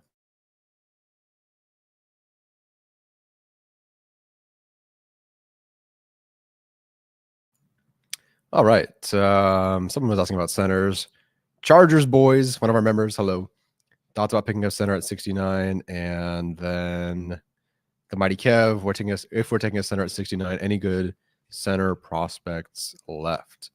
Yeah, neither of the center guys have gone yet. So yeah, which is fantastic. If they want one at 69, go for it.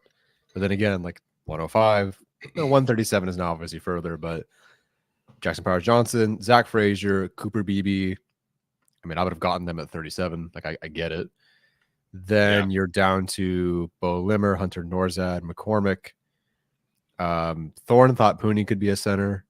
Mahogany was just listed as a guard. Kool-Aid was there. Oh, wait, no, this is the Texan selection already. Nice. Baby? Yes, sir. Let's go ahead and get straight to it. With the 42nd pick in the 2024 NFL Draft, the Houston Texans select Kamari Lassiter. Oh, that's so good for my Priors. Here's the run on corners, man. Yeah. So we get a little run on defensive tackles, little run on receiver, little run on corner. Yeah. Corners are going. Nice. Kamari Lassiter is a ton of fun. That defense is going to be so much fun. So Stingley, Lassiter. They signed didn't return, right? They signed what's his name from the Vikings, Daniel Hunter. Yeah. So if anybody joining now with Jackson Powers Johnson, there's medical stuff and character stuff, according to several people that are in the know. So his medicals were flagged to the combine for neck issues, concussions, hip issue. And then Dane Brugler was talking last night about teams being really concerned about his maturity. So, yeah. The film is so much fun. And the maturity thing, I think, is probably overplayed. I mean, the guy was, like, if you watched anything from the season, like, you probably heard about his story and how, much of a pillar in the community in Utah he was, and then how great he was at Oregon. And like, he played defensive tackle for a game because all their defensive tackles had declared for the draft. So I don't know much about the character. Like, that's all behind the scenes stuff. But yeah, I think the character is fine. Like, I think I don't know how much I would trust that. Yeah. I don't know. Maturity is that's tough to judge. Here is the Cardinals pick. Well, not here is, but the pick is in for the Cardinals. Okay. So, and I'm on commercial right now. I like that they're letting current players announce the picks this year. I think that's a new thing, isn't it? Yeah, I mean they've had obviously some other players, retired guys announced, but yeah, good mix of I think everyone in this second and third round. Current players or legends. That's pretty cool. And if Goodell is struggling, don't make him do it, 64 more times or whatever. Yep.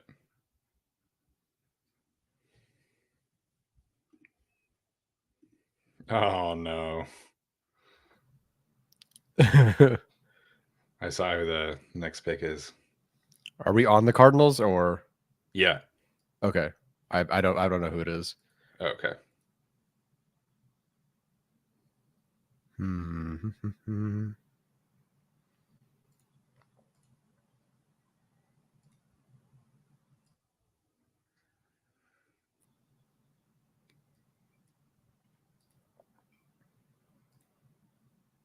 That clip that Gavina Borges just shared on Twitter is nasty from Lad. Oh yeah, the release and then woo. Yeah, no, he's outstanding. Yeah, man. Alton Lad, that's a pretty good one too, man. Hard to beat it. It is. That's a fantastic one. They got 2, I think, top 25 players. I mean, in terms of who was available, obviously I would have gone receiver, but at 5, they get my top 5 available. At 34, they get my top 5 available. So like they're checking my boxes. Agree with Brian about a little bummed about the run on defense. Yeah. We'll see. But this corner class is pretty deep. In either way, if you didn't take a corner at 37 or 34, that other corner, it's not like they were a bona fide starter anyhow. So maybe there's something up their sleeve after the draft. Are they announcing the pick for the Cardinals? They're like doing the stage. No. Did you see Monty Austin-Forth's like conversation with Marvin yesterday? You like 3 jobs. Yeah, he's like 3 jobs: catch the ball and help us win games. I'm like, that's so corny, but so regarding corners, obviously Sainer is still on the board. Cam Hart is still on the board. Anish Rakestraw is still on the board. Kyrie Jackson's still on the board. Jarian Jones, Renardo Green, Dickamarion Richardson. I didn't love him, but TJ Tampa, DJ James. Like this cornerback class, I think is pretty deep, and I think that the Chargers still have some good options here. Yeah, they do. They definitely do. And again, can double dip in the 4th round. Yeah. Obviously, something will go by the something will not be addressed. But I'm glad. Premium. Bolto says we can't call someone corner when we have Jim, but Jim is like, that's who he is. Like that's his actual personality. Like I think Monty was just like trying to be like forcing the issue kind of thing. Yeah. Did you hear anything from Xavier Leggette's press conference today? No. Why? He is so Southern. Like, oh really? I felt like I was hearing a different language Southern. So you should go look up some clips later. It was hilarious. Like okay, not that he's super, but like Randy Moss as okay. Yeah, just as Southern as Randy Moss, but maybe even worse. This man is huge. I was gonna say, who is this? Do you want to play tackle? I want to thank you all for hosting such a wonderful event.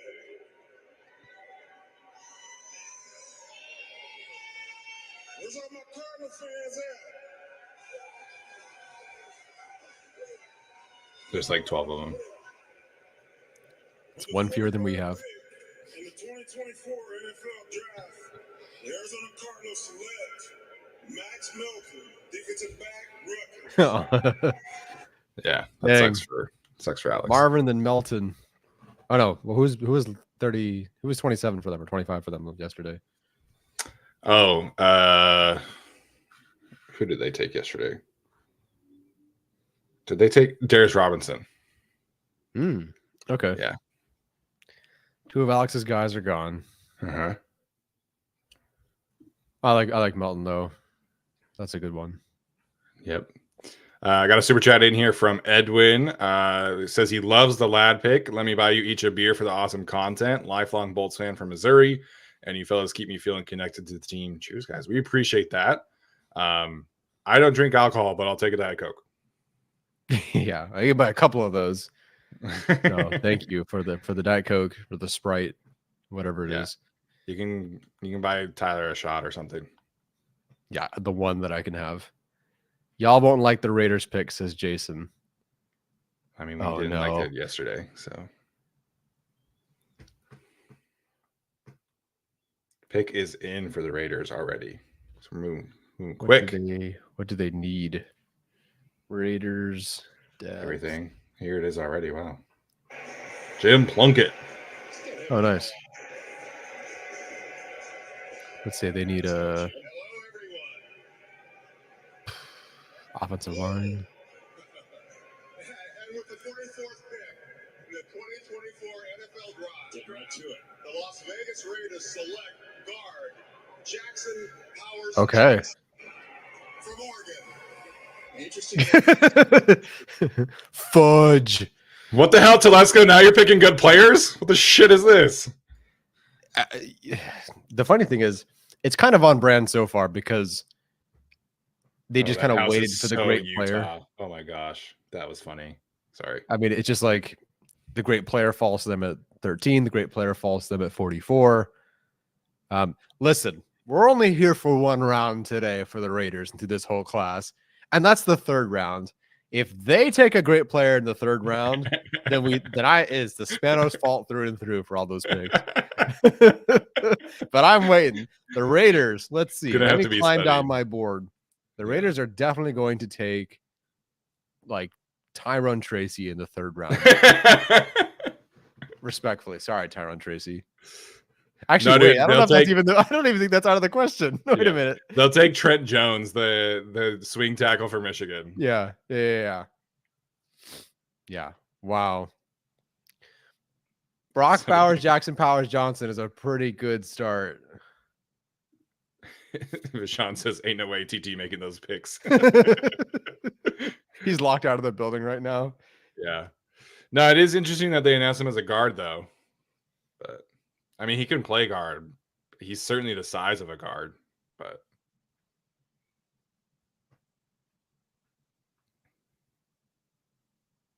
interesting. Pick is in already for the Packers at 45.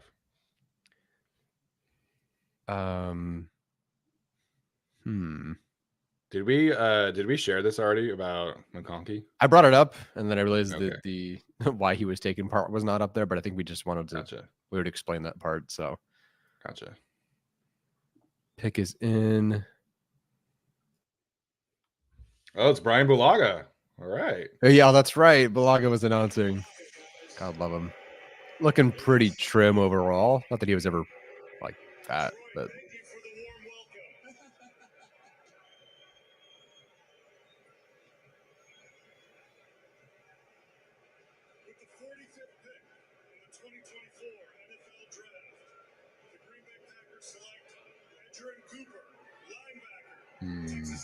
He's totally their type.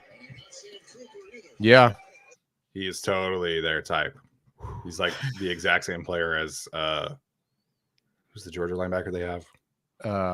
That's so funny. Why can't I think of it? I know who you're talking about. Quay Walker. There we go. Quay Walker. Yeah. Yeah. Yeah. Actually, that's actually pretty spot on. Now that I think about it, they like are built in pads the same way. The Packers are so strict on like physical measurements at every single position. Like if you do not hit those thresholds, it's crazy. Was someone saying the Panthers traded up? Sorry, Alex said that he already got a lad comment saying he looks like Lad McConkey on his YouTube short. We've gone from Hunter Henry to Lad McConkey. You're doing well, Alex. I'm stuck in the Young Hui Koo track, but I'm glad you have some diversity. Alex and Zonky. That's funny. Panthers trading up. Okay. I'm definitely surprised Cooper. Well, the consensus board had Cooper over, but. So the Panthers are trading 142 and 155 to move up 6 spots. Okay, this is the. Did you see the NFL Network comp for Cooper? No, who was it? Yes. Was it Kenneth? Nope. You're not gonna agree with me. Devin Lloyd? Shut the fuck up. I Shut saw the them, fuck up like, right now. I'm like, there's no way those are the same linebacker. We did not watch the same players if you think that. I saw them, like, there's no The shot. disrespect. There's no shot. I don't know that Lloyd's panned out as an elite LB1, but holy cow. That's The not what I thought. disrespect. My goodness. That's pretty funny. Also, regarding Utah linebackers, Lander Barton next year, linebacker 1. Andre says Steve Smith says Lad McConkey's player comp is Hunter Renfro. After I said I knew he was going to get compared to Hunter Renfro. Hunter Renfro runs like a 4.8 or 4.7. Yeah. Like, sorry, come here's on, the guys. Panthers pick. Musa Muhammad. Oh, nice. He must be from Detroit.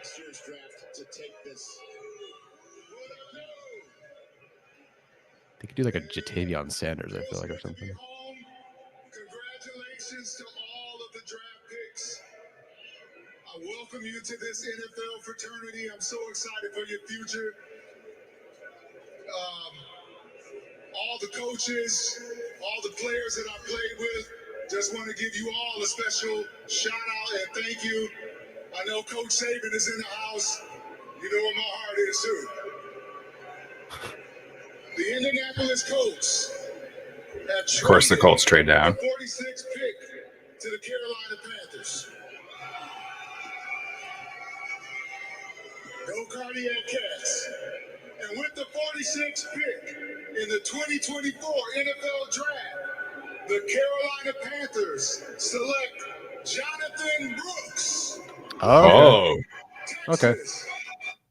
So this is the 46th pick. I had him 44th on the board, so it really just came down to medicals. But his tape was awesome. Yeah. Super fun running back. Do they have another running back? I don't even know. I know they have. Well, I know who they had. Let me see. Panthers. Obviously, yeah. Who's their coach again? It's Canales. Oh, okay. Yeah. They had Chuba Hubbard and Miles Sanders? Or is that 2023's? Oh, yeah, they paid Miles Sanders. Yeah. I don't think they'll use him, but Not if you just traded out for Brooks. no. So, okay. Oh, they traded for Deontay Johnson. All right. The Panthers have had a good offseason. They have. Yeah. Like Emir Smith-Marset, Mingo, Marshall as your 4, 5, and 6. Brooks is your eventual LB or RB1 with Hubbard, with Sanders, Johnson, Thielen, Leggett. All right. You're moving. Got to protect him, too. They spent, what, $60 million on 2 guards or whatever? More than that, but yeah. Per year, sorry. But yeah, per year, yeah. I mean, they gave Robert Hunt $100 million total, which is batshit crazy to me. I looked at the RAS website to see who Lad McConkey's athletic comparisons were, and I didn't recognize a single name. So that's fun. Well, now do you still have it open? Yeah, one of them was Curtis Brooks, who went to Utah State. Johnny Knox from Abilene Christian. I saw him on Jackass. Stupid Tim shit. Carter from Auburn. Rakeem Jarrett from Maryland, and Sammy Parker from Oregon. Nope. I didn't watch Rakeem Jarrett from 2023, so last year, but the other ones are all from like the mid 2000s. Kevin Curtis is white, the one from Utah State. So, yeah. All right, pick is in for the Giants, and we are on commercial, but the pick is in. Yeah, it didn't even go to a commercial for the Chargers, I don't think. I kind of forgot that Adam Thielen existed, so there you go. Yeah, man. And he was like their leading receiver with like 15 targets a game, and he had like 600 total yards because Bryce Young couldn't hit him. Yeah, Thielen's a good player, though. So, Anthony asking about Adonai Mitchell. We covered this earlier, but bless you. I think it's an effort thing. It's a combination of his stubbornness of not taking care of his diabetes. So There's some character concerns there, medical concerns there. And his just like data profile is like really just not great. No, it's not. A completely outlier data profile. The yards per route run is awful. The film is fine. He's an athletic freak, and like his best is really, really fun. But no, against Alabama, it's like here's a slant for a touchdown, here's a go ball for a touchdown. Like you just slaughtered him. Yeah. So the potential is there, but the concerns are there. Yeah. And this receiver class is too deep with too many good players to just take that risk, I think, until you get to round 3. And then we'll see. All right. So the only remaining top 25 player. No, I don't have any. So my top 30 is fulfilled except for Michael Hall, that's just going to happen. And then it's just pretty wide open from there. No real consistent grouping. None of my third. No, I lied. Devontae Sweat went. Other than Devontae Sweat and Edrin Cooper, all my third round grades are still available. Whoa. Did we talk about the Garrett Wilson thing? Because that's who Daniel Jeremiah's comp was for Lad.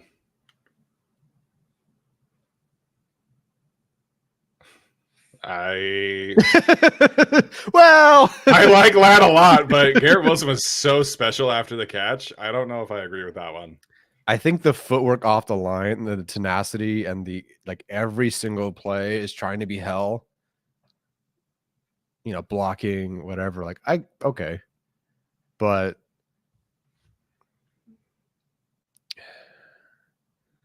I can draw enough comparisons, but I would never have said Wilson. I think in terms of like Chargers players,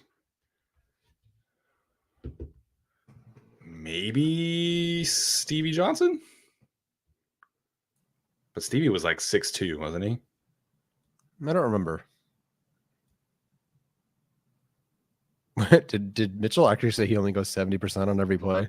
Yeah, he has said that before. Oh, man. I mean, I can tell. Yeah, it's very visible on tape. Okay. Basically, if he's not the number 1 or number 2 read, he basically said he's like, there's no, like, I'm not going to get the ball. Like, and that is kind of a Quinn Ewers problem because Quinn Ewers' tape is looking terrible. All right, here's the Giants pick at 47. Cool. Good evening, Detroit. A special shout out to former New York Giant and now your beloved head coach, Dan Campbell. Oh, that's pandering right there. I see you, G-Man. With the 47th pick in the 2024 NFL Draft, the New York Football Giants select Tyler Newman, safety, Minnesota. Oh, okay. So, Safety 1 off the board.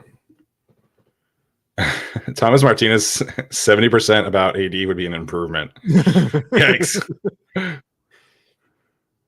Yeah, I don't know. Some people saying I was saying, surprised he ran so fast. yeah, some people saying Eddie Royal for Lad. Stylistically, certainly more apt. You had Coing as Eddie Royal, and I bought that. I buy that. Yeah, I like that.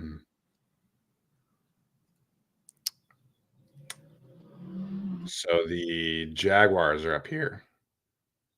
How's it already been an hour and 44 minutes?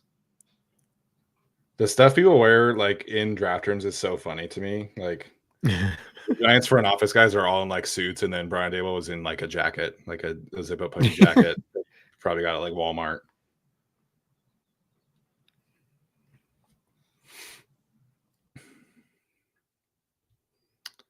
Yeah, Junior Colson's still on the board. Hopefully that continues. That'd be great.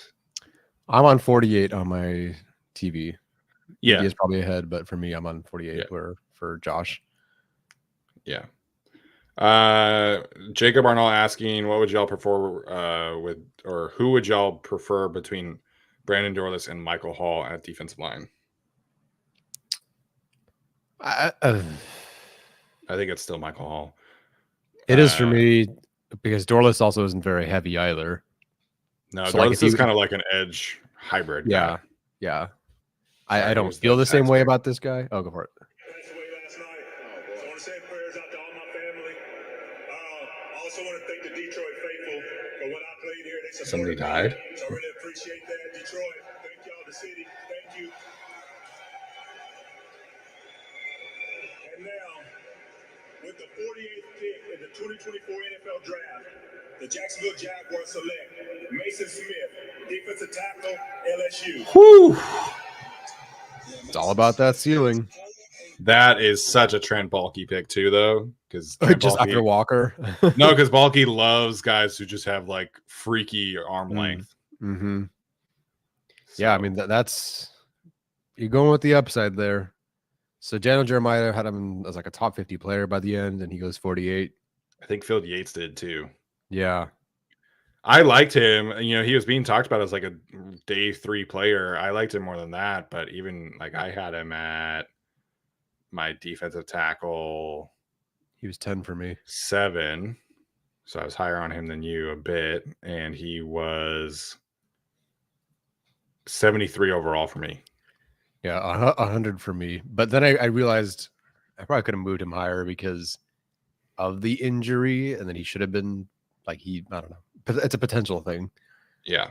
So I think I probably could have moved him higher. But yeah, okay. Mason Smith. So Jenkins obviously not taken yet, which I think is a surprise at this point. Yeah. I didn't Compared think to that on Mason the run. Smith or T'Vondre Sweat would go before Jenkins. No, because I mean, yeah, that's a surprise. The Bengals pick at 49 is in, but it looks like they're about to head to commercial break. Oh no, Yeah. here comes the Bengals guy right now. Oh. Or lady, sorry. This is probably the fan of the year, I take it.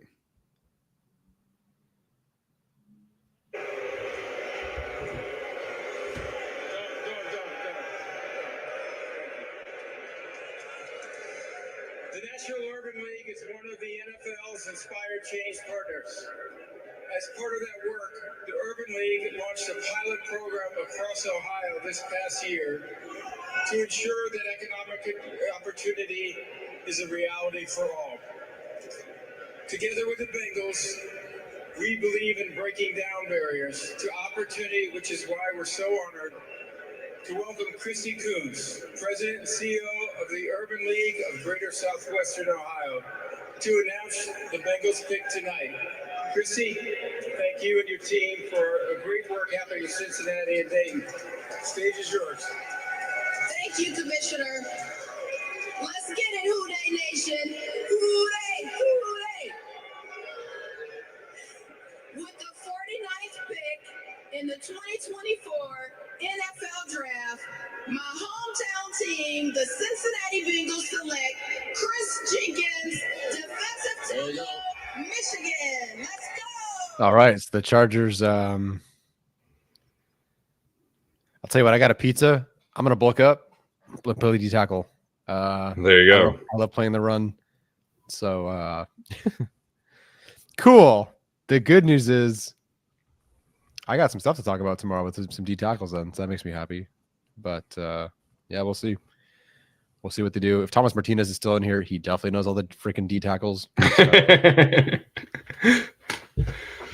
Here's how I know I like Thomas Martinez. I'm very competitive with him. He doesn't know this, but he keeps like watching players, and I'm like, gosh dang it. So now like next year, I'm gonna watch more than him. I know that. I finally get to like the 200th player, and he's like, hey, have you heard of this person from like Jersey State West FCS school? And it's like, no. All right, I'll try to get there. Now he messaged me about fullbacks, and I knew it was different. Like, yeah. I was like, I don't know, Thomas. I don't know if I have time to watch a fullback from Texas A&M right now. I don't remember if I shouted him out or not, but during our riskiest prospect episode, like I asked him ahead of time, like, hey, can you help me compile info on medicals, character concerns, etc.? And he's like, yep. An hour later, he's got a list of them. It's like, geez, man. Yeah. Locked in. Pick is in for the Commanders at 50. Man, defensive lineman flying off the board. Yeah, I gotta flip over to the D tackle grouping once I. Well, we can talk about some options after this. Please.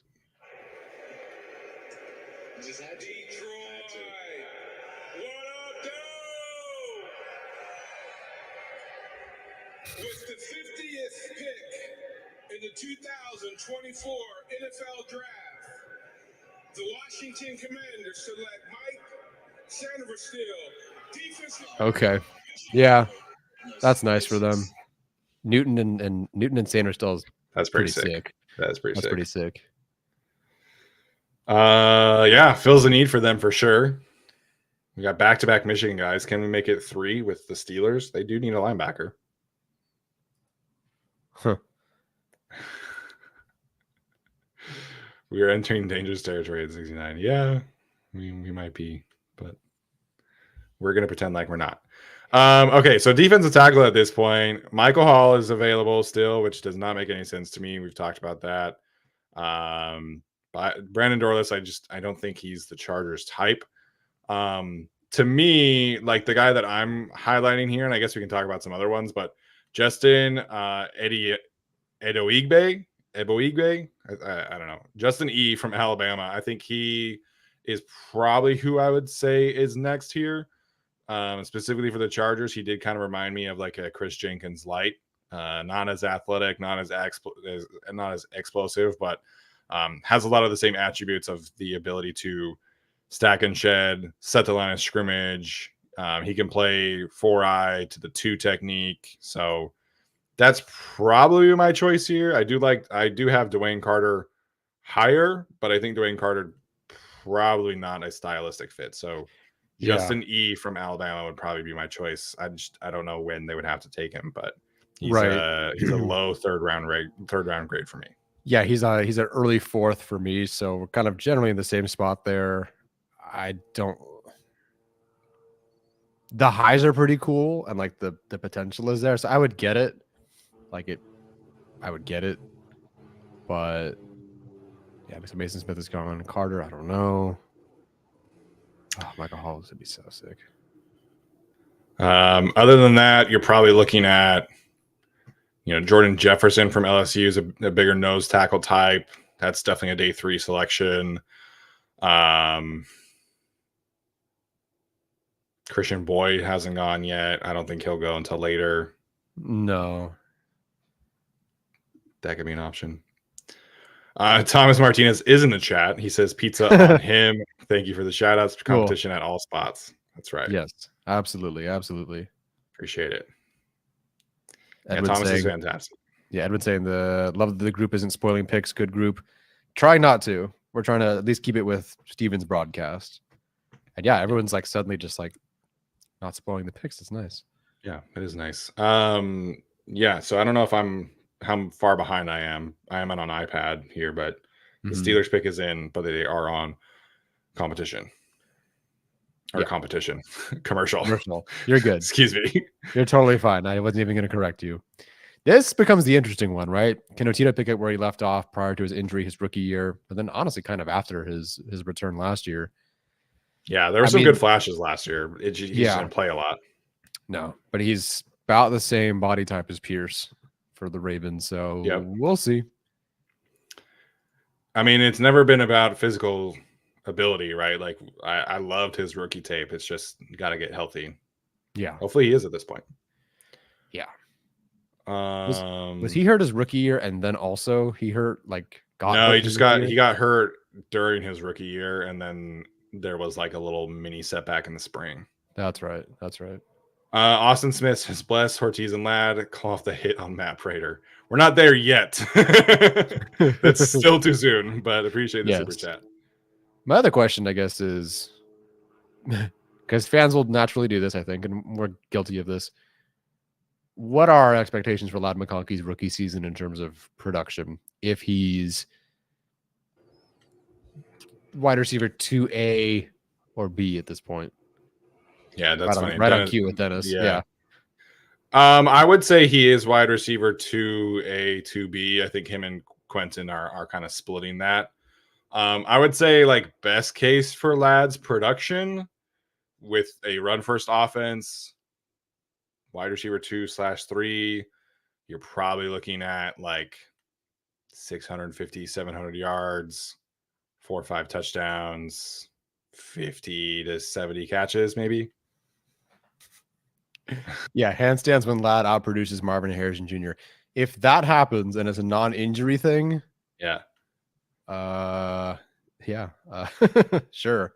Handstands, I'll do a back Thomas says bend. 50 for 500. That feels about right.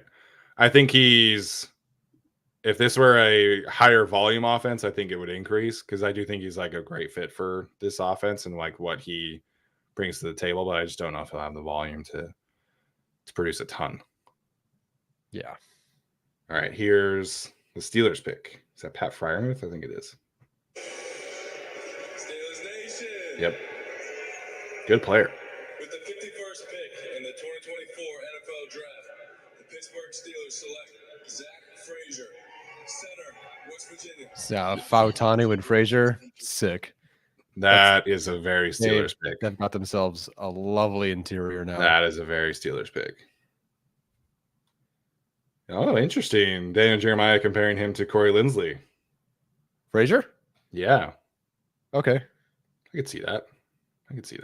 The wrestler type. Yeah, because we only hear that like Corey Linsley's grip strength is insane.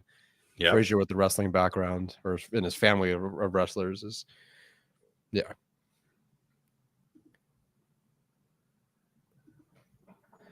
That's nice, man. Fautanu as your probably tackle for now. You had Jones from last year, and then right Jones. Braxton Jones. Yeah. So he'll probably be there. He played right tackle for them. So maybe Fautanu stays at left. And then Frazier. Whew. Yeah, anyway, so back to the production thing. Nick says like 750 yards or more and 7 touchdowns for Lad McConkey. It's just tough. Like, I got to see the volume of passes.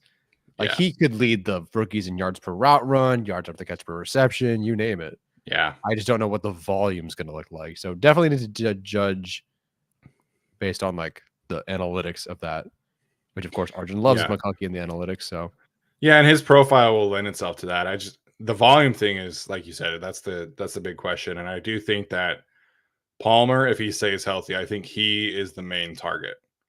Obviously, if Palmer gets hurt again, then like anything can happen. So it looks like the Colts pick at 52 is in. So we'll see how quickly that comes up here. But I think if everybody stays relatively healthy, I think Palmer pushes past 1,000 yards. I think Ladd and Quentin, like best case scenario, Quentin like takes a step forward. I think one of those two guys is around like 750, 700, and then the other one is like 500-ish. That's kind of like what I picture of the three of them. Yeah. If like everybody stays healthy, everybody hits. So that's kind of like there was one year in San Francisco where Crabtree had like 1,300 yards. But other than that, it was generally like around 1,000 and then like around 700 and then like around 500 was kind of like the distribution. Yeah. And I guess that was with a tight end who could produce more than, Hayden Hurst or Disley, for example. So yeah, it could distribute more so to the receivers. I'm just going to guess. I don't know if the Colts need a corner, but isn't Kyrie Jackson like a total Gus Bradley player? Didn't they take a corner earlier? And then did they not? Did they take like 4 last year and then they cut like the one they took? Yeah, they cut Darius Rush. Yeah. First of all, I just want to say thank you to the Ursay family, to the Colts organization. I'm a 7th round pick, man. I ain't even supposed to be standing on this stage right now, man. Shout out to all the guys. That's cool. I just want to take this moment to just give a special shout out, rest in peace to Corey Cunningham, rest in peace to Vontae Davis. We got to love and support our players much longer after they walk across this stage and their playing days are done. I just want to give a round of applause to all the players. With that being said, with the 52nd pick in the 2024 NFL Draft, the Indianapolis Colts select Adonai Mitchell, receiver. Yeah. Texas. Let's do it. Okay. At some point, right? I mean, He was all the way up there at Yeah. Yeah, at some point the physical ability overcomes everything else. Dude's a Absolutely. freak athlete. He is. I couldn't believe how he tested, to be completely honest. Yeah. Real quick, going back to Dennis's question, about McConkey being wide receiver 2, I would suggest this. Palmer is wide receiver 1. I think there's a split between the next 2 guys. That if Palmer goes down, I feel like McConkey's then wide receiver 1. It wouldn't be Quentin. Yeah. Yeah. I mean, Ladd's going to be like the primary read on more plays than Quentin, I think. But Quentin, I think, has the more explosive play potential. So, yeah. This offense, we've never really seen it without like a true tight end centerpiece, which will be interesting because Hayden Hurst and Will Dissly, I think they split that. Somebody else was asking about like what Quentin's role is here too. I think for me, Palmer is your X who can play in the slot from time to time. Ladd is probably your primary slot receiver who plays Z as well. And then Quentin is your Z who can sometimes play X. So they can all rotate, which is nice. It gives the Chargers a lot of flexibility. As Josh points out, Quentin did have some pretty good slot reps as well.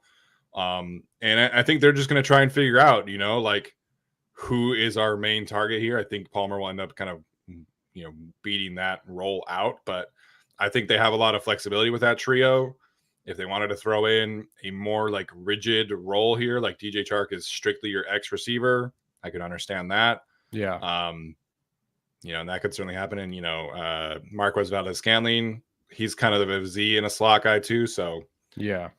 I just think they have a lot of flexibility with the 3 guys that they have in the building.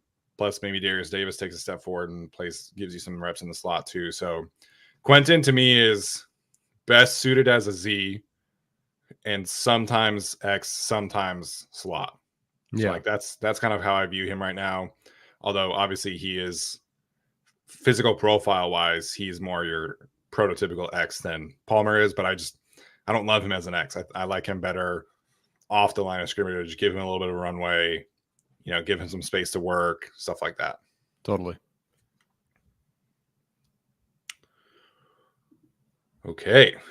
So the pick is in for the Commanders at 53. Round 2 has 1, 2, 3, 4, 5, 6, 7, 8, 9, 10, 11 more picks to go. And then we are in round 3. So almost there. Day 2 flies by. I always forget it. Yeah, it really does. And thankfully the Chargers are, pretty early. We're definitely not staying on through the comp picks of the 3rd round. What do you mean? Are we doing all of day 2? Or are we gonna go to like 110? Well, 110 is the 4th round. Is it? How long does it? Yeah, because the Chargers' first 4th round pick is 104.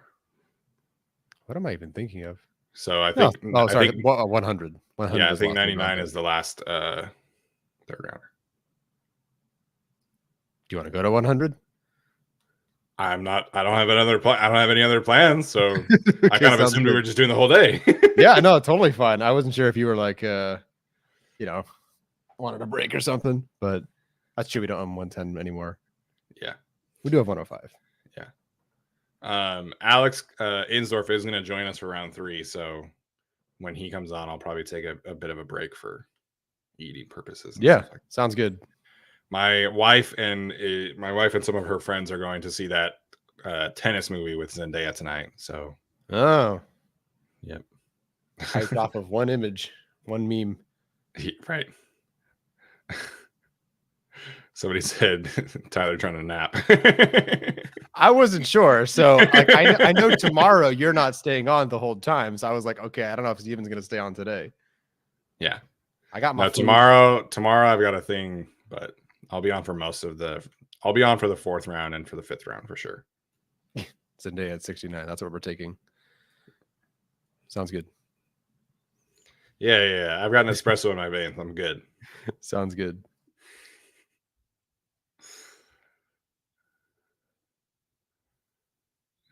All right. Pick 53 here. A couple of people talking about corners here.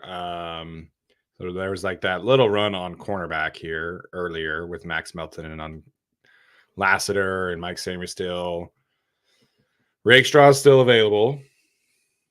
Cam Hart is still available. Kyrie Jackson, Jarian Jones. That's probably who I'm looking at in the third round. Yeah. So any of those guys I'm honestly cool with. Jarian Jones is probably your starting slot right away. So that's who they want to play. Ennis Rakestraw. I think he can play outside, but some people have said like, hey, he might be a slot guy, and that could be why he's falling. He didn't run super fast. Yeah. But if they want like a tall, long, faster guy, then it's Cam Hart or Kyrie Jackson, obviously, and then Dickamarion Richardson would be day 3 tomorrow. We've had neither BB nor Haynes go, right? Yeah. No, none of the guards have gone. How many second rounders did Washington have? Is this their third one? Yeah, because they had their own, and then the Montez Sweat one, and then they traded down earlier. We think another defender here. All right, I'm back with the 53rd pick in the 2024 NFL Draft. The Washington Commanders select Ben Simmons. All right.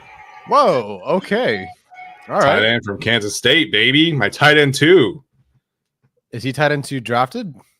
Yes. I guess, right? Yeah, nice. Yes. Cool. Yeah, I like him. Nice selection. Their OC is who now again? It is the former Cardinals head coach. What's his name? Oh, Kingsbury?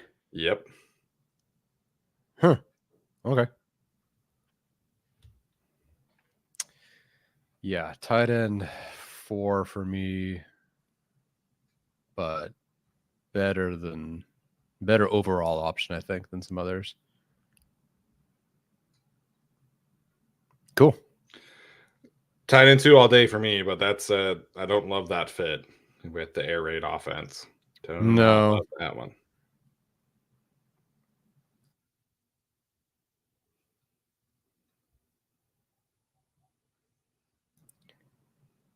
The Chiefs have their so the Chiefs have their second rounder. Ooh, Troy Franklin's still on the board. I didn't realize that. Didn't love him, but here in the 50s. So the updated draft order is, let's see, where are we at? Go to PFF's board. Hopefully I don't get spoiled. The pick is in for the Browns. I have not seen it, but I know Browns fans really love Junior Colson, so this might be where he comes off. Interesting. Did they need a linebacker? Yeah. Oh, okay. They Anthony Walker left in free agency, so they only have JOK, and he's obviously a small guy. So, all right, here are the Browns. What's up, Detroit? Carl Nassib? I'm very proud to be representing Nice. tonight. I didn't know he played for the Browns. It's meaningful for me because they drafted me in 2016. It's very meaningful for me because I'm here with Peggy Reisky, the founder and CEO of the Trevor Project. They do incredible work for crisis intervention for our LGBTQ youth, and it's really, really a great job. Thank you very much.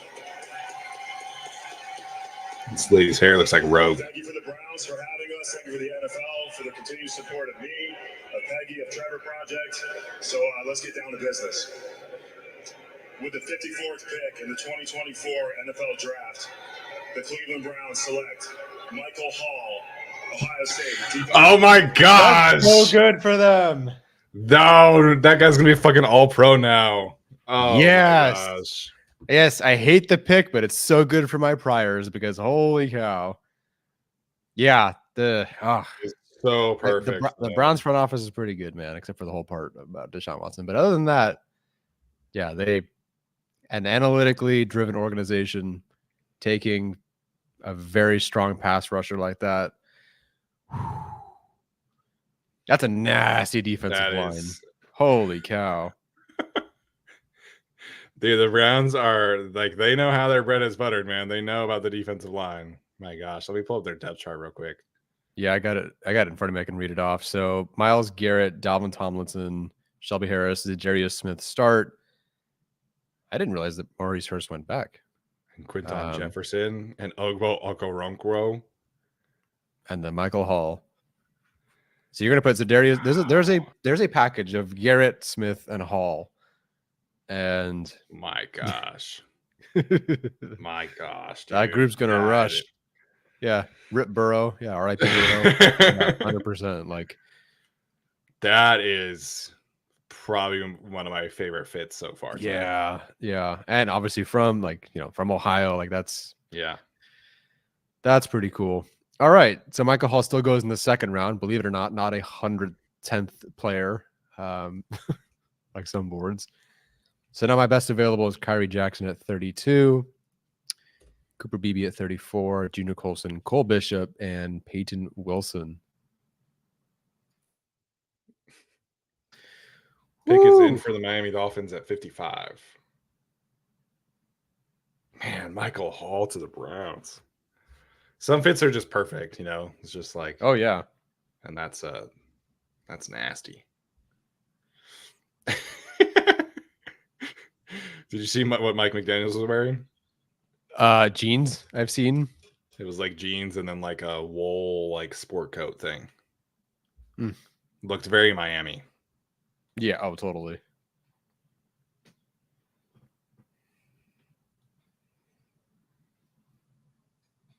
The Dolphins haven't won a playoff game since 2000.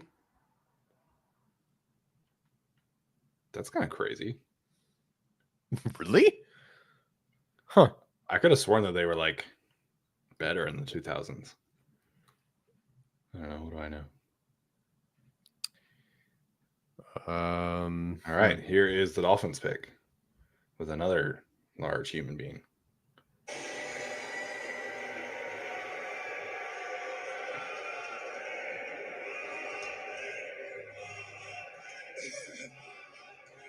That's it. How y'all doing, Detroit? The Miami Dolphins, with the 55th pick, select Patrick Paul, tackle from the University of Houston. Cool. That's about right for him in terms of selection. Yeah, where he's going, nice. Frank Smith will do wonders with him. Oh, God, I forgot they have Frank Smith. Yeah, so. Love that man. Yeah, I wouldn't call Patrick Paul like a Pryor's pick, but I liked him quite a bit. And yeah, nice. They've done wonders over there with Miami. So if you can turn Austin Jackson around and that whole offensive line to 55. Yeah, so he's obviously Teron Armstead's heir apparent, which is a huge deal because he said on some podcast in January or leading up to the Super Bowl that he was dealing with a tricep injury, a knee injury, a foot injury, all at the same time last year. Yeah. Oh, Ian Rappaport's talking. What's he talking about? Yeah, we saw him at the broadcast. Oh. Okay. Well, did you see that Jerry Jones, before today started, was we love Jonathan Brooks? Is that just a hometown shout out kind of thing? Or I guess. I don't know. I hope he takes a running back here. It'd be great. We'll see what happens. Yeah, take Blake Corum, please, and then I could root for him. To do. I hope he does awesome.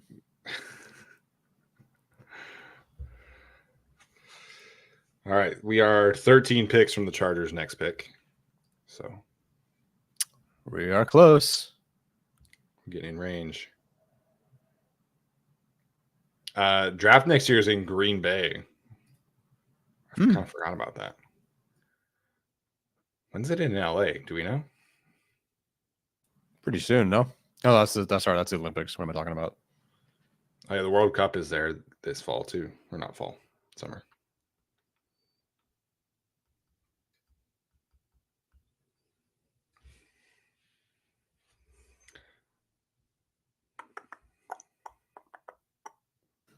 We'll meet you in the middle, Alex.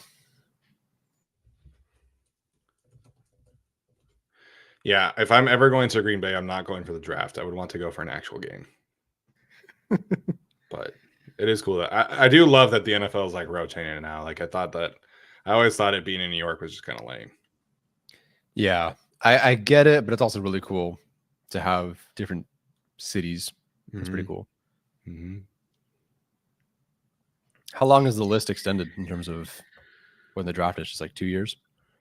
I can look.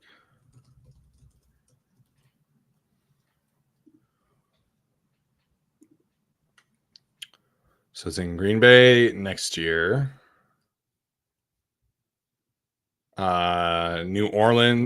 Pittsburgh in 2026, New Orleans in 2027, and then Washington, D.C. in 2028.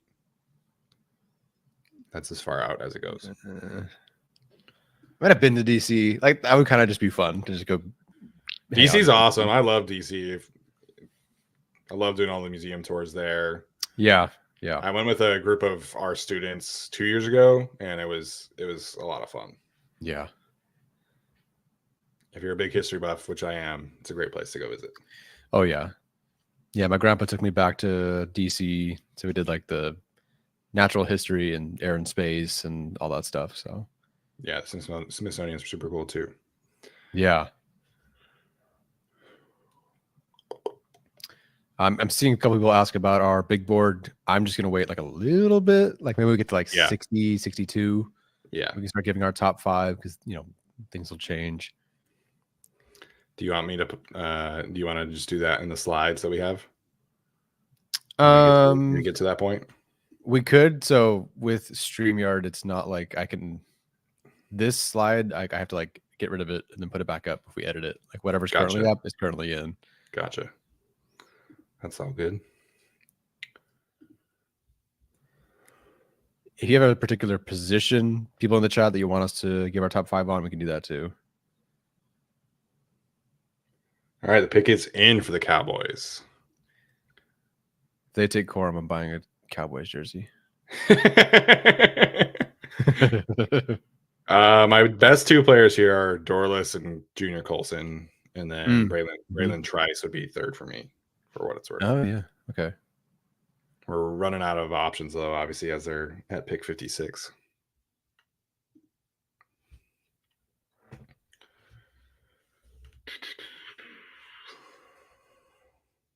Damage pointing out the Cowboys do need a linebacker. That is true. Yeah. Because I don't know if they want to do the LVE experience again with Colson. Yeah, because Van Resch just retired.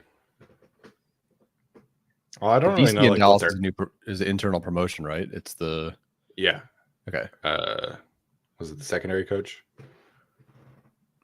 Yeah, Harris. I think so.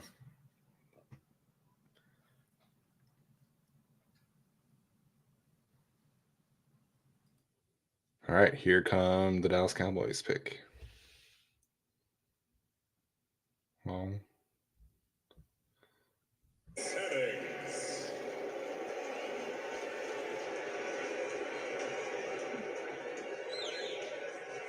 Detroit. I'd like to introduce a few people who are up here on stage with me. In our family's household, our #1 Cowboy fan, my son, Chase.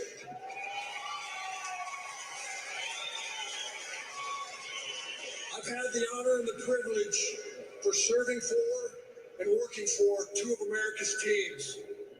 One, serving for the United States Air Force. And 2, the Dallas Cowboys. everybody's like, yeah, then boo. You're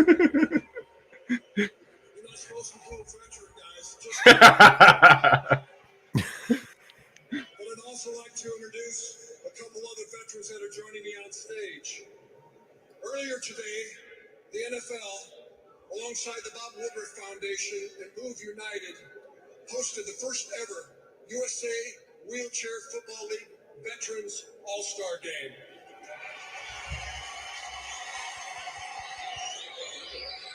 These All-Stars are part of the National USA Wheelchair Football League, funded by an NFL Salute to Service grant. Please join me in welcoming the co-captains of the game today, retired U.S. Army Corporal Jason Rainey.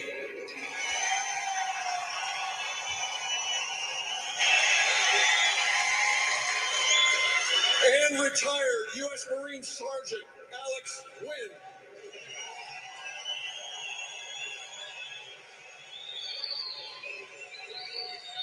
To make the pick today for the Dallas Cowboys, I'm going to turn the mic over to Jason, who led his team today as the quarterback to win the league championship this last year. Jason, take it away, sir. Thank you. With the 56th pick in the 2024 NFL Draft, the Dallas Cowboys select Marshawn Nealand, defensive end from Western Michigan. So didn't get the film, didn't watch him. So I don't have a No, there was some people thought that he could like sneak into the first round. yeah. Okay. DJ comparing him to Thule. Huh. Interesting. Did not watch. 267. Damn, that was a good hit.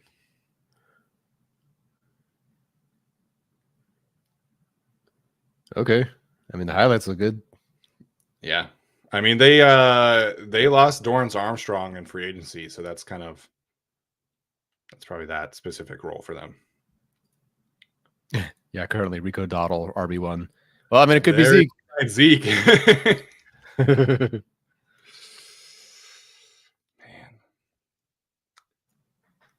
I would get Junior Colson at 69 at this point. Sean, new member. Welcome in the middle of our draft stream. I appreciate you being here. I don't know if he's also in the stream. Oh, we got the fireworks. New members get fireworks. What can I say? Members get fireworks. Shoot, I'm going to sign up. Hold on. Trevor Black says TJ Tampa. Honestly, at pick 69, like I'm not opposed to TJ Tampa. He's not my favorite corner in the world, but at 69, that's fine with me. Yeah. Yeah, the cornerback group so far is probably where I would lean, but we do have 12 picks to go to get to that point. Yeah. Rings of Power season 2 is coming out in the fall, isn't it? I don't remember when it's coming out, but they had not started shooting it by the time the first season dropped. So I know like it's going to be a bit. They probably had to retool given the reception to the first season. Did you like it or no? I liked parts of it. I didn't love it. And I think a lot of it, I feel bad, but the issues hinge on like Galadriel being kind of unlikable. And like, it's not a thing against Galadriel. My dog is named Galadriel. So like, I promise it's up my alley. But like, I wasn't going to be a stubborn fan and be like, oh, it's not Lord of the Rings. But I didn't love it. It was all right. Emo Sauron. Yeah. I feel like they bounced around way too much. Like it was like kind of hard to like follow. I figured like you can kind of tell what things are out, but it was like 5 minutes here about this thing, and then like 5 minutes here about the other thing, and then like it was just like a lot of like bouncing around. Yeah. Oh, there are Lord of the Rings movies coming out? Yeah, there's an animated one. It's not Ride of the Rohirrim, but it's an animated one about like set pre Lord of the Rings, and it's something Rohirrim. So, yeah. Edwin asking about the Fallout series. I did not play the game, and I have not watched the show. So I don't know if you have, but that's where I'm at. I didn't play a whole lot of video games anyhow, and then at 16, 17, I just started working a ton. And then I met my wife in 2015, so I just didn't play anymore. Yeah. Have you watched this is the part of the show where we talk about other shows. Have you watched Shogun? I have watched the first 2 episodes. Yes, I am behind, but yeah, it's been a tough one for me to like watch with because Brooke hates watching movies or shows with like subtitles. So she has to not be around for me to watch it, or like she has to be doing something for me to watch it. Yeah. So yeah, I watched the first 2 episodes and I really liked it. I think it's, everybody that I follow says that it's amazing. So yeah, I'm excited to see how it goes from here on out. Yeah, it's outstanding. It's not an action kind of. It's more very drama political. And intrigue and political. Yeah, but it's really good. I love it. Yeah. I haven't watched the latest X-Men episode either, just because of the draft this weekend. So probably on Sunday I'll watch that. Yeah. Let me think. It carries more of the Genosha episode. Like it kind of like picks up from there. And that episode, the Remember It episode, was so good. This one was really good too. AJ asks about House of the Dragon. Really liked the first season. We'll see about the rest of it. The only thing about Shogun is, so J Manny's asking, okay, how can I explain this? Shogun's about, how much do I share without sharing too much? Kind of a mix of cultures and one individual from England's experience with going to a country, and it's at a point in time where these two countries don't exactly even have contact with each other. Like there's a very part early on in the first episode, I think, where the main character, Toranaga, he asked him like, draw what you think the world looks like. And the other main character draws what Earth looks like to him. And you can see it's like, whoa. And so it's a clash of like, not a clash, different perspectives. Yeah, that was a horrible way to sell that show, but it's really interesting. Sorry, Shout out Southeast in 3030. With the 57th pick of the 2024 NFL Draft, the Tampa Bay Buccaneers select Chris Braswell from Alabama linebacker. Welcome to the crew. Okay, sure. That fits our type. Yeah, I think you did fine with the explanation. I mean, I haven't finished it and I'm not current, but yeah, like I didn't really know like what to expect with the like culture mixing, because I didn't know exactly like what kind of the storylines were going to be there. But in the first episode, the part where like the third main character, I guess, is like trying to rescue somebody else, you know, in the on the ocean. cliff. Yeah, Yeah, okay, yeah. Uh-huh. That part, like my palms were sweaty. Like I was like so nervous, and like the shows that just kind of like make you stand up, and like that's how you know they're good shows. And Oh, yeah. that's how I've felt so far about Shogun. Yeah, one of the very first seasons, an individual talks out of turn and disrespects the room, and his bloodline is punished for it. And like the show is basically about like, here's how seriously we take our culture, and here's how seriously we take our beliefs. And like you'll get to like the last 3 episodes where it's like they effing mean it. Yeah. Joe with a super chat to explain the show. I appreciate Thank you. that. I love that. Shogun is a show about the era of explorers and their country's political issues, and how the rest of the world is civilized and not just barbarians. Mm-hmm. Packers are walking up. Is that Balaga Mr. again? Brian Balaga back. With the 58th pick in the 2024 NFL Draft, the Green Bay Packers select Javon Bullard, defensive back, Georgia. Okay. Yeah. I get They that. love their Georgia players. Yes, they do really love their Georgia players. Sorry, I'm totally Stokes, blanking. Who went Quay before Bullard? Walker, Devontae Wyatt, Yep. and now Javon Bullard. So safety 2 off the board. Cole Bishop is still available. Just throwing Yes, that he one out is. there. And I would get that one. If they took him at 69, I would get it. Where did you end up with Bullard? Safety 3 right behind. I'm sorry, safety 2 behind. No, safety 2 in front of Mustafa. Okay. He was 5th for me, but you didn't watch Hicks, did you? I watched 6 safeties. So safety 3 or 4 is like, that's it. That's basically all I watched.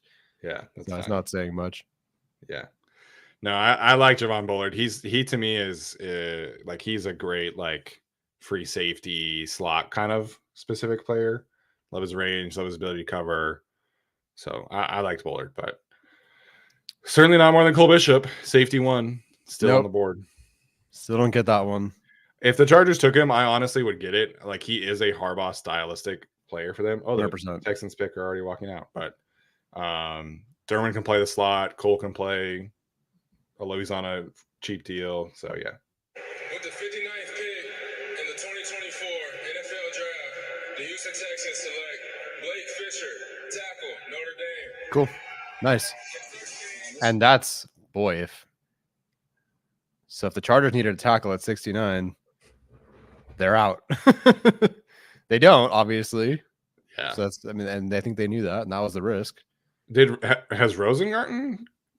No, so it would literally just be him, and that would be the last of the top 100 consensus board players. Yeah. And I think he's at 103.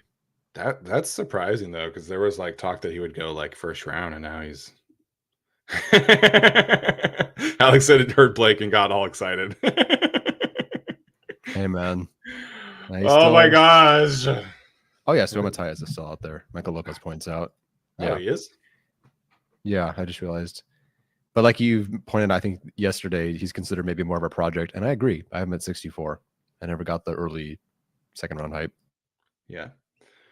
All right, so Buffalo Bills at pick 60. Our next pick is in already for the Buffalo Bills at pick 60.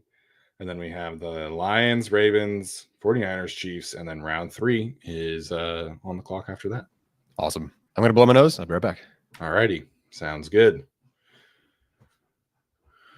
Let me see if we're all caught up on super chats. I think we are. Michael Lopez says anyone but Corum in the third. Let's pray that somebody takes him before.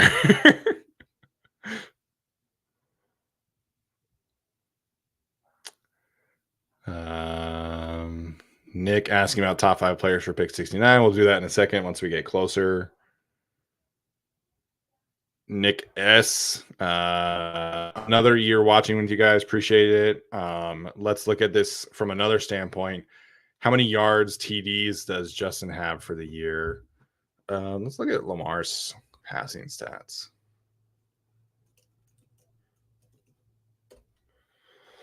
So he's not going to run like Lamar, obviously, but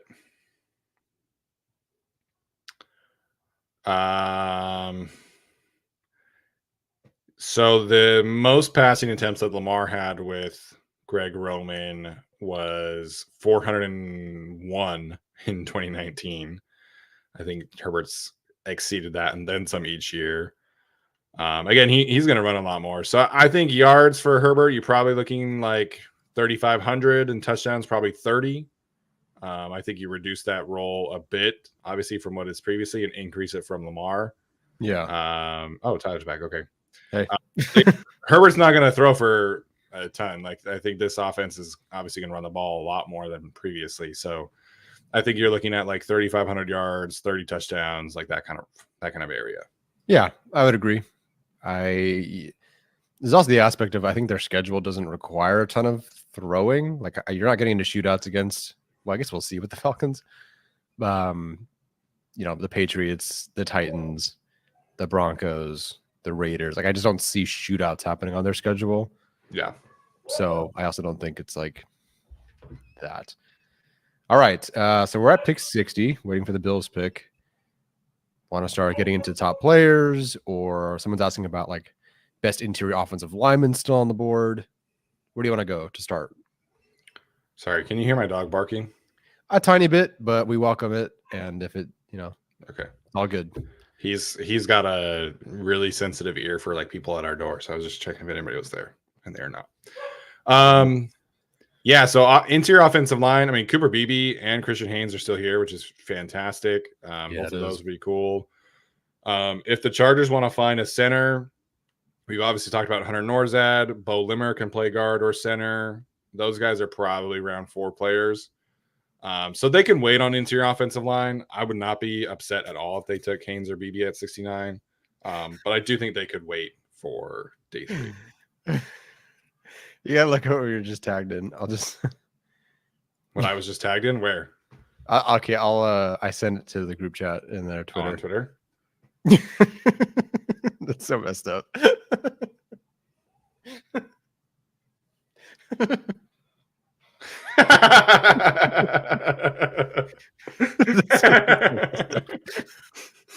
Oh my gosh. Can I bring it up?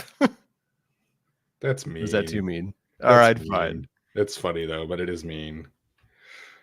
Uh, Oh wow.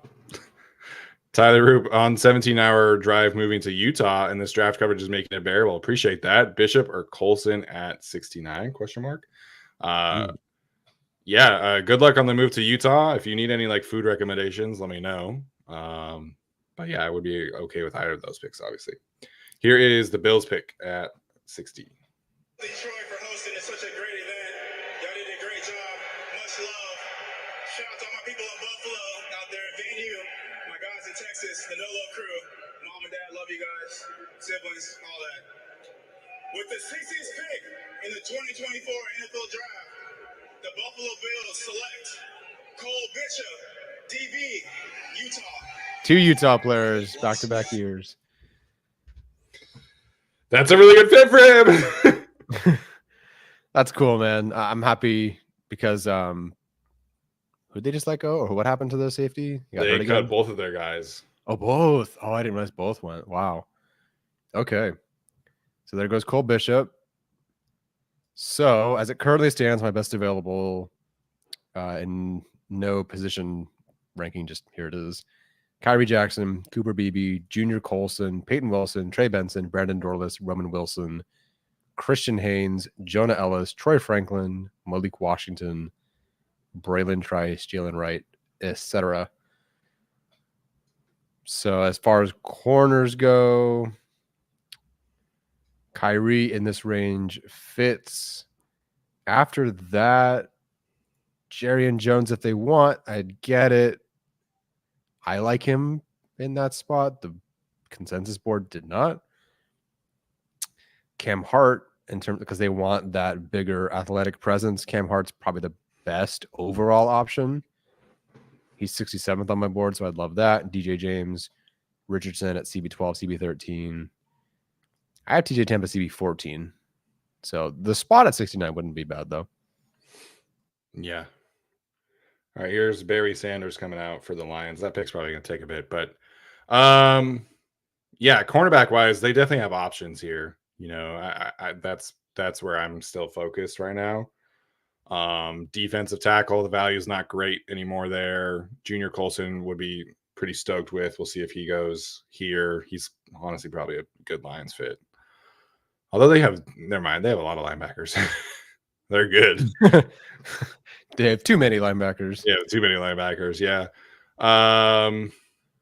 Yeah, this is cornerback territory for me. I think pretty firmly for the Chargers. All right, here's the Lions pick. Thank you to everybody here who came from across Michigan and across the United States to help Detroit set new attendance records for the NFL Draft. It's a great time to be in Detroit. And with the 61st pick in the 2024 NFL Draft, the Detroit Lions select Ennis Rakestraw Jr., defensive back, Missouri. Yeah, he's a perfect Lions fit. Oh, I didn't watch him. That's why I'm celebrating. Oh. So now the Chargers don't have to take a player I didn't watch. I've watched so many players. That's the one player I didn't get to. You didn't watch Rakestraw, but you watched the other one? Yeah. You watched the first Missouri corner? Well, I didn't, not because I chose to do that like that way. Just he was really high on the composite rankings. So I'm like, okay, let's go check out that guy. And yeah, should have watched Rakestraw. Dang, so they have Arnold, Rakestraw, and Branch. I'm pretty stoked. Man.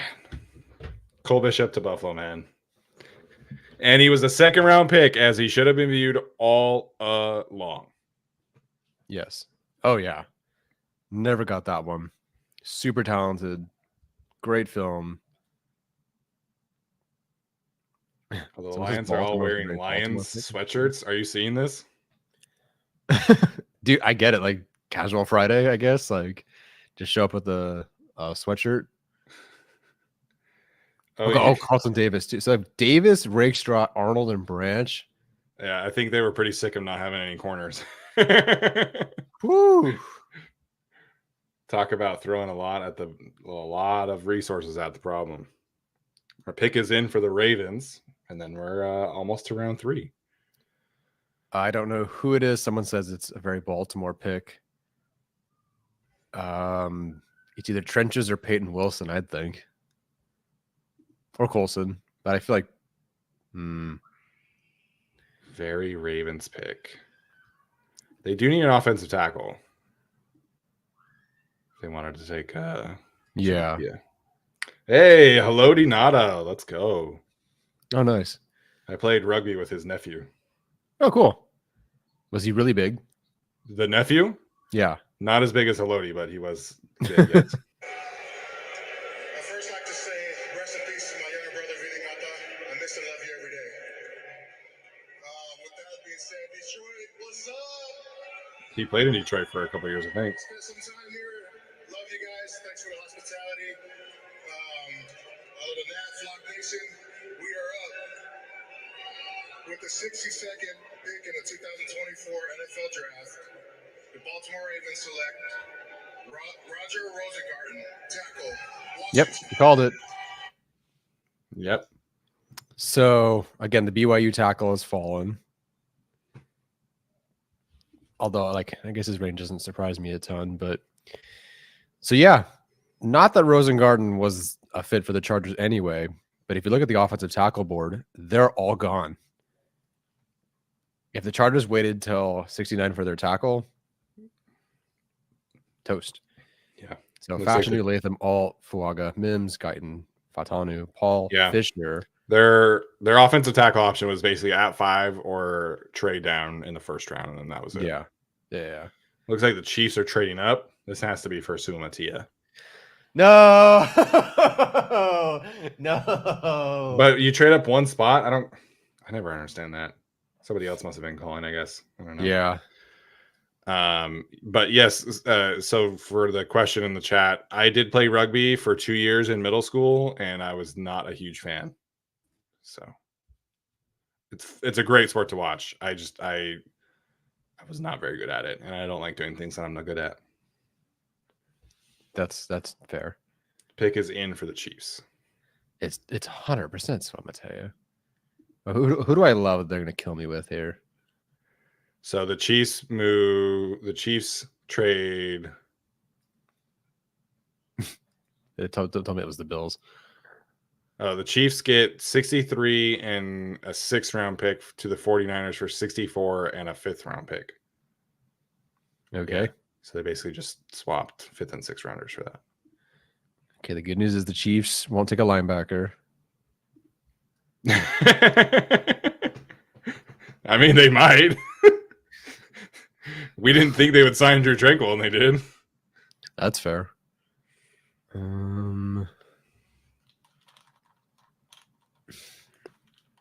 Yeah, if it's not Kingsley Suamataia, I actually don't know who it would be.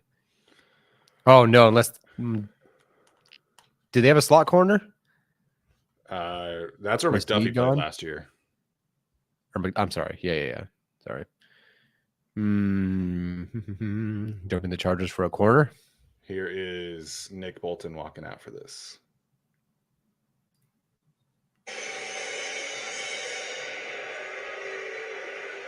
What's going on, Detroit? Happy to be here. Oh, Jamal Charles, not Nick Bolton. My bad. Kansas City Chief is a trade. The San City 49ers have traded a 63 pick to Kansas City Chief. With the 63 pick in the 24 draft, Kansas City select Kingsley Suamataia from BYU. Let's go, Chiefs! God bless him. That was a great attempt. Suamataia. He was struggling with that one. He was struggling. But I get it, man. It's I would be definitely nervous for that. Yeah, you're up there in front of everyone and you're handed. Imagine that. Like one person gets the Joe Alt card, the other person gets Kingsley Suamataia. Yeah. I mean, listen, for the Chiefs, man, like there was smoke that they would take him in the first round. So good for them, I guess. Did not watch, but Andy Reid loves his former BYU guys as a BYU alum himself. Man. He is a freak athlete. He is. Oh. Yeah, he said San Fran City also. That was funny. All right, last pick of round 2 here with the 49ers after trading down one spot. And then we are a few short picks away from the Chargers being back on the clock. Every time someone asks me about what do you think the Chargers will be in the division this year, I said, well, this is a really good draft for the Chiefs who need a receiver and a tackle. And they just did it. So was Worthy the person I thought they would take? No. But if they were going to take a Texas receiver, I would have bet it would be Adonai. Mm-hmm. And obviously the league was not as high on him and all the issues and stuff. But I would have thought trade, if they were going to get a receiver, I would have thought Adonai or Keon Coleman because they don't have that body type. They don't have that X receiver. Because Rasheed Rice plays in the slot, and now they have Hollywood Brown and Xavier Worthy. So, Kingsley, man. Yeah. And for those wondering, it is Sua Mataia. Oh, Sua Mataia. Yep. Man, you just let me say that the entire draft process is a different way. How have you been saying it? I think I just said like Sua Mataia. Oh, that's close enough.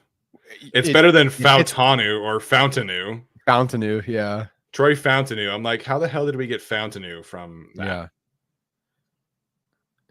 Oh, yeah. Troy Franklin's still on the board. Interesting. Can't say I disagree, but Brandon Dorlus should definitely be picked. And with the defensive tackle run, I'm pretty surprised Dorlus didn't go. Yeah, I wonder if he falls into just am I an edge? Am I a D tackle? Yeah, a little bit of a tweener. Yeah. Hey man, if they took him at 69, I would not be mad. No, I mean you look at defensive tackle. So who's our best available at D tackle? Dorlus, and if not Dorlus, and then it's Dwayne Carter. Dwayne Carter. Yeah, and I like Dwayne Carter, but I'm not taking him here. No, I'm not. Mason Smith is obviously gone. Yeah, Dorlus would be the only D tackle I would consider here. Yeah, D tackle's a bit rough. Although he could be picked right here with the 49ers because Dorlus is definitely their type. Mm-hmm. Where did Javon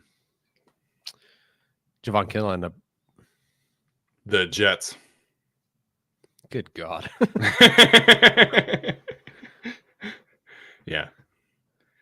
So the 49ers had Eric Armstead, former Oregon defensive tackle. So they could do that again with Brandon Dorlus. Okay. Yeah, I'm feeling D tackle or a corner for the Chargers here. If they get Jerry and Jones, I'm getting that jersey. I'll tell you right now. Yeah.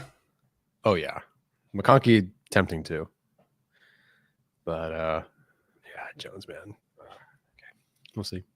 Oh, Ladd had his little introductory press conference thing. Nice. I missed that.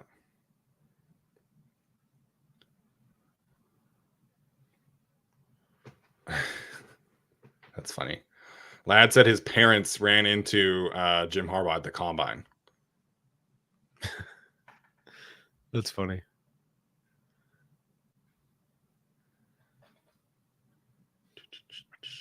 I guess that's kind of cute that your parents go watch you run the combine.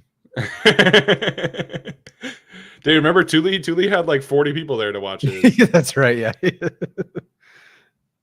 That's pretty cool. All right. Pick is in for the 49ers, looks like. Tim Stewart says, "What's up, boys? What's up, Tim? How you doing, man?" What's up, Tim?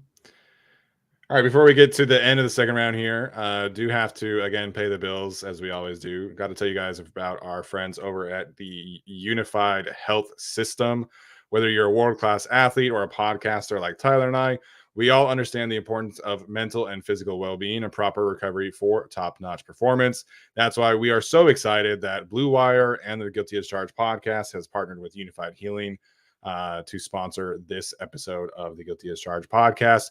You can go to unifiedhealing.com/guilty to find a location near you to learn more. And again, that's unified.com/guilty. Here is the 49ers pick. I went to school down the street from here, 3200 East Lafayette Street, Detroit, Martin Luther King Crusaders. So it's an honor and a pleasure to be here with the 64th pick in the 2024 NFL Draft. The NFC champion San Francisco 49ers select Renardo Green, DB, Florida State. Okay. Detroit, I love Nice. All right, so this might be another little run on corners here. And with that, the third round has ended. And Mr. Alex Insdorf is back in the chat today. What's up, Alex? How's it going, man? What's up? Are we getting a little nervous about 69? Yes. No, I believe they won't do it to me. Yeah. What hat is that, Alex? Oh no, it's a hat I got from vacation. Nice. All right, so third round has come and gone, or second round, excuse me, with Renardo Green, the cornerback from Florida State. Alex, let's jump back here and talk about Lad McConkey. What are your thoughts there about the pick there? Yeah, I mean, I had him as my wide receiver 8 or 9. So I mean, I thought at that point he was pretty good, especially considering the concerns about Adonai, who was my wide receiver 5. But I get why the Chargers kind of weren't in on that and why he slipped. But I think he is an instant replacement for that Keenan Allen, type of route runner technician role. A little concerned about his size, but I mean, he also has the skills in the route tree to kind of like overcome a lot of that. And I think they can pretty much play him a lot in the slot, Z role, maybe a little bit of what like Keenan kind of did last year, rotating between the slot and the outside because Keenan's not here anymore, unfortunately. So I think this is a definitely step in the right direction towards the Chargers addressing the wide receiver problem. Yeah, thank goodness. Not that I thought they weren't going to address receiver, but I'm glad they did very early on. So would have Chargers fans very nervous about it. As far as his spot with the team, like you feel Josh Palmer's wide receiver 1. Where do you feel McConkey is in terms of Quentin Johnson as like the 2 or the 3 or 2A, 2B? That's like an interesting question. I kind of think it depends on like usage of them because I guess he would kind of be like wide receiver 1.5, 2-ish. But also depends on if they make like another free agent edition because we've talked about them as like a potential MVS or Chark or one of those free agent wide receiver type teams for a guy with that kind of usage. Are they going to use Darius Davis at all in the offense? I really don't think they have a wide receiver 1 right now definitively. Yeah, I would agree that for sure. Eagles go with Cooper DeJean. Thoughts on Mr. Cooper DeJean? Seemed like you're pretty happy about that one.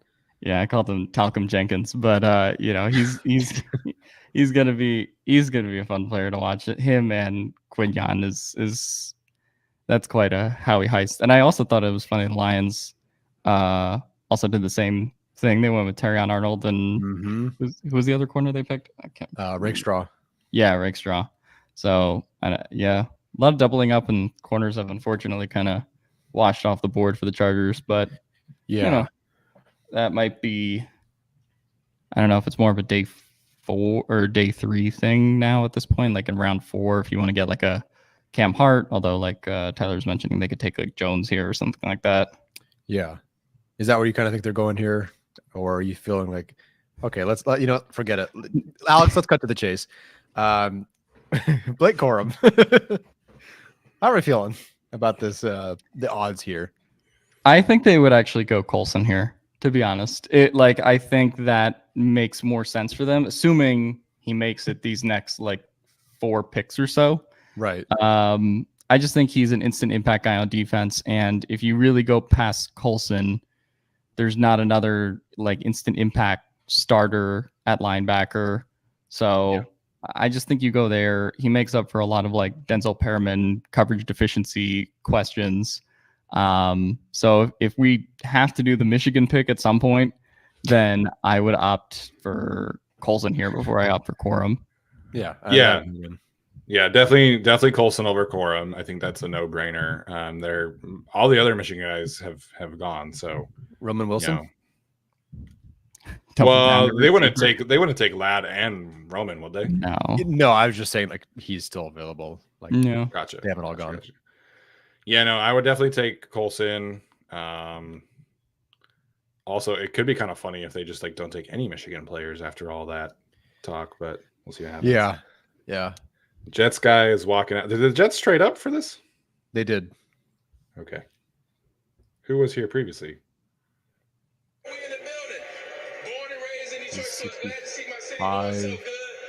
Carolina.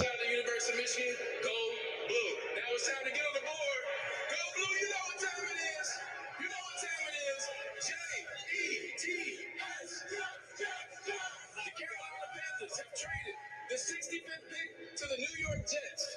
With the 65th pick in the 2024 draft, the New York Jets select Malachi Corley. Oh, all right. That's actually a really good like third to what they currently have. That's good fit for him after Mike and Wilson. That's a really perfect dynamic 1, 2, 3. That's a good call. I like that one. Still am not used to Mike Williams being a Jet, and that's still weird. But yeah, but that's gonna be a good trio. Yeah, it's a really nice trio. Frankie Sanchez says Corum's gonna be a year 1 Pro Bowler. Frankie, let's make $100 bet right now. Speaking of bets, I have an emotional hedge on Corum that I have to explain. So Arjun sent the odds to the chat. I think it was Cowboys were second favorite for Corum, and then the Chargers were at plus 600.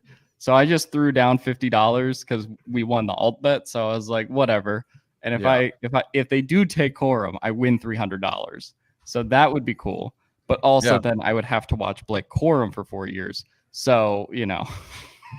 Yeah, who starts first, Michael Penix or 27 or Blake Corum 28? Oh God. The thing about Blake Corum, like people say that he has like great film, and I'm just like, I don't see that personally. Like his Alabama and Washington tapes were like fine, like they were good running back tapes, solid for sure. Then you take into consideration the age, the size, the injury history, the data profile. It's not a profile that any of us gravitate towards, obviously. Yeah. The other thing for him is just like, you know, he's like bottom in yards after contact now. Yeah, like I think if Corum was coming into this draft off of like 2022 Corum, where he was like, fourth, fifth in the country in yards after contact and looked like a totally different athlete, then he would be off the board right now, right? Mm-hmm. Like he might have been running back 1, you know, potentially this draft, but you know, I just think you need that yards after contact ability. I think you need something to kind of separate more in the NFL than what he can do in like the Michigan system. Like he is a damn it, fuck. Sorry, Alex, but the Cardinals just took Trey Benson. Oh, that's not good. Okay, back to Corum. Harrison Benson. Dude, this is like the Harrison Melton Benson is like the peak Alex draft. They just let me in the room. That's so good. Oh, I also, I don't know if you guys saw like Harrison tweet on Twitter. He's like, I had some battles with Max Melton, which I thought was like that's pretty cool. He did, Max Melton, like he definitely took some losses against the top guys, but he was like the only Big Ten corner I watched who went at Marvin, went at Roman Wilson. So I always respected Max Melton for that. Yeah. So what was I saying about Corum? Oh, like I think if you put him in this system and, you know, he has a good gap grade, like if you just kind of look at PFF and the charting and those numbers, but I don't know. I also just wonder if he's like a little redundant in this room. Like you have Gus Edwards, who's like your short power guy, and then like Dobbins would kind of be like a version of Corum, although you're kind of worried about Dobbins coming back from the Achilles. But I don't know. I think you just need somebody more explosive. Like if they want to go running back, take Jalen Wright. Like that to me should be the pick if you want to do that. All right. So for what it's worth, Daniel Popper says the Chargers are on the clock. So get off of social if you're on there. Wait, they're on the clock? At Yes, 69? but at 69. Mm-hmm. Oh. So I am going to get off of the private chat. So the pick for the Commanders at 67 has not been announced. So all right, here come the Commanders pick. So 67 and 68 have not been announced then. Yeah. On the broadcast, no. Oh, here's all right. right now. I went to the banners tab. So okay, cool. Here, let's chat in the private chat. In the 2024 NFL Draft, the Washington Commanders select Brandon Coleman, tackle. Okay. Huh. Okay. Yeah, he had tackle. Chargers met with him. Yeah. Mm-hmm. He announced tackle, but he's listed as a guard on the TV. Oh, okay. Huh. He's firmly a guard for me. I think he can play like tackle in a pinch, but everybody kind of said like his 2022 tape was better than his 2023 in terms of like Duke and Brandon Thorne and those guys. So I did not watch 2022 tape very much, but physical road grading kind of player. Like I thought he would have made sense for the Chargers if they wanted to kind of wait for a guard later on. But what D tackles are left now? D tackles is tough. It's Brandon Dorless, who I don't think is really their type. And then it's like Dwayne Carter, Christian Boyd. If they want a nose tackle, they could do Jordan Jefferson or later on. They could do Tyler Davis later on, Juwan Briggs later on. But yeah, defensive tackle went quick. I would do, if he's still there at 105, like you get your almost like 4th round version of Chris Jenkins if you want to do Dwayne Carter. Like I would do that. Round 4? Yeah. Yeah. I feel like they have to go defense here. Like, I mean, they should. Yeah. They should. Taking a running back here, like even Jalen Wright, I'd be like, I don't know, man. Like they don't have a corner on the roster that's under contract after next season. No. And then like you're rolling the dice in like round 4, like hoping like a Cam Hart is available and like some of these other guys. So yeah, I don't know. And it's a big. I mean, the jump from 69 to 105 that's quite. And now they don't have 110, which isn't like a big deal. But now instead of 105, 110, you could go back to back like we did in mock drafts for a while. Now it's 105 and then basically a whole round. So yeah. So the Patriots pick is in, but it is on commercial break right now. Yeah, I'm also on commercial. Which means the Chargers pick is probably in too. I'm not. But yeah, man, like not looking. I put. I'm not looking away. either. I would put everything away. Not look. So this could either be a really good unfiltered reaction or a really bad unfiltered reaction. If this is Colson, I'm fucking stoked because he's easily my highest graded player right here. I'd be stoked about Colson. One of the corners too. We've done the Kyrie Jackson, Cam Hart thing a lot. So yeah, either works for me. Jerry and Jones in the slot.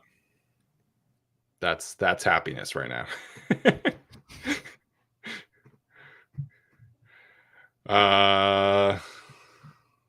Maybe a safety. Any safeties here? I guess they could take Jaden Hicks. You didn't watch him though, Tyler. Like they could take Malik Mustafa. How would you feel about Mustafa here? No. Okay. Nah, not if. I mean, although he's starting and he's playing, I know Durbin might play in the slot more, but although I guess if you tell me, hey, oops on the whole corner thing, so Durbin plays a lot of slot, so we took Mustafa or a safety, like okay.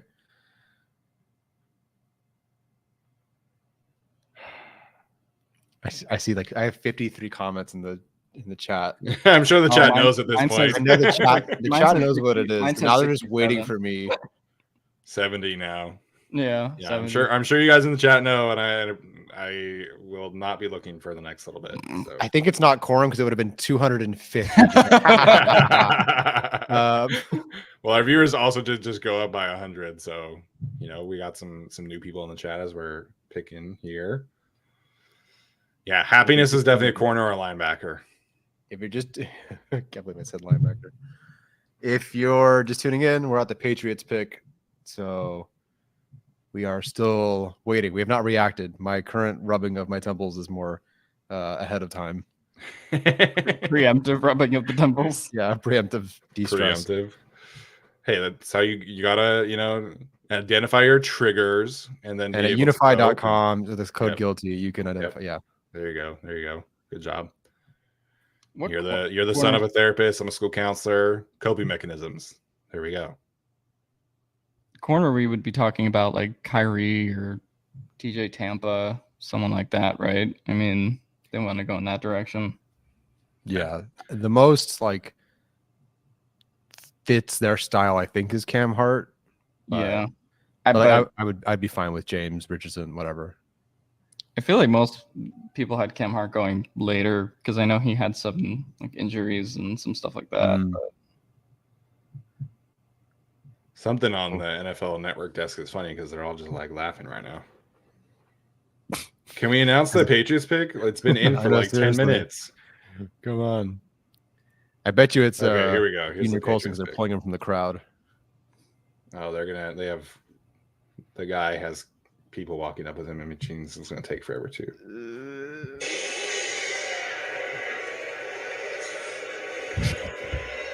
For the New England Patriots pick, I am joined tonight by two special guests, Christian Harvey and Emma Freeze, seniors from Morehouse College and Emory University. Christian and Emma are examples of individuals who are working to rebuild bridges between the Black and Jewish communities. Both groups have been subject to vicious hate.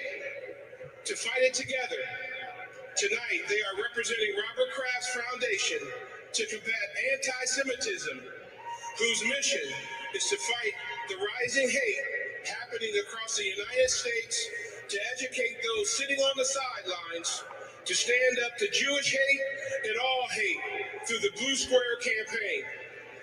I am thrilled to have these tremendous leaders here tonight showing that what it means to stand up for one another and work towards putting the end to the hatred that exists in our world today. Christian, Emma, the floor is yours.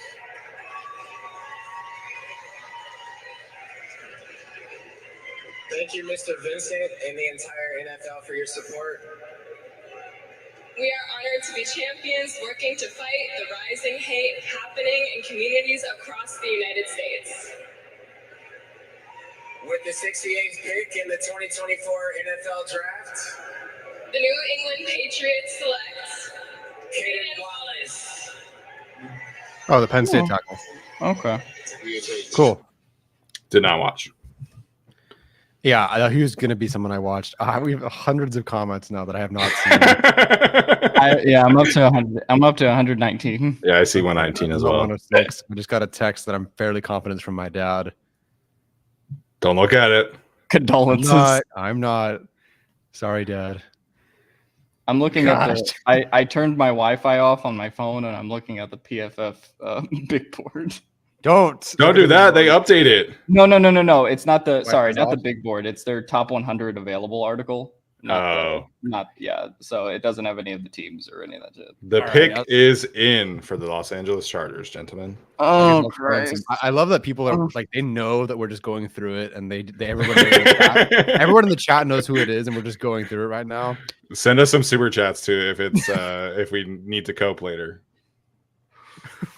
I suddenly start seeing we have 20 new super chats like, for your Corum jersey, Tyler and Alex.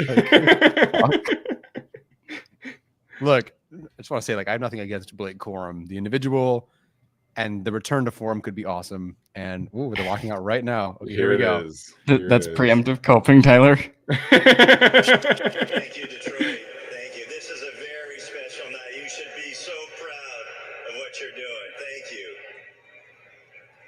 This is also a very reflective night for us in the green room, especially us old guys who get a chance to remember our careers. And it gives me an opportunity to thank the NFL for having us, but also the Chargers who stuck with me during my battle with Crohn's disease, my ostomy surgery, and allowed me to play 10 years. So for all my teammates and my coaches, thank you very much for all you've done for us. Okay. So tonight, Jim Harbaugh got one of his boys. With the 69th pick in the 2024 NFL Draft, the Los Angeles Chargers select Junior Colson. Yes! Let's go! Let's go! Oh yes! We did it! We did it! Never announce a pick like that ever again. Oh my Yes! Oh! Let's go! This is how we get on the social media, the highlight reel. Yes! Yeah! Oh my gosh, Jim Oh, Harbaugh. Dude, my heart Let's heart go. dropped when he said Jim Harbaugh got one of his boys. I'm like, oh fuck. Oh, Alex's Oh. face. I looked at your face, and it's like I farted in your face, dude. Like, you were not having Oh. That was so close. it. Okay, time to do the mandatory tweeting, and then we'll be right back with you.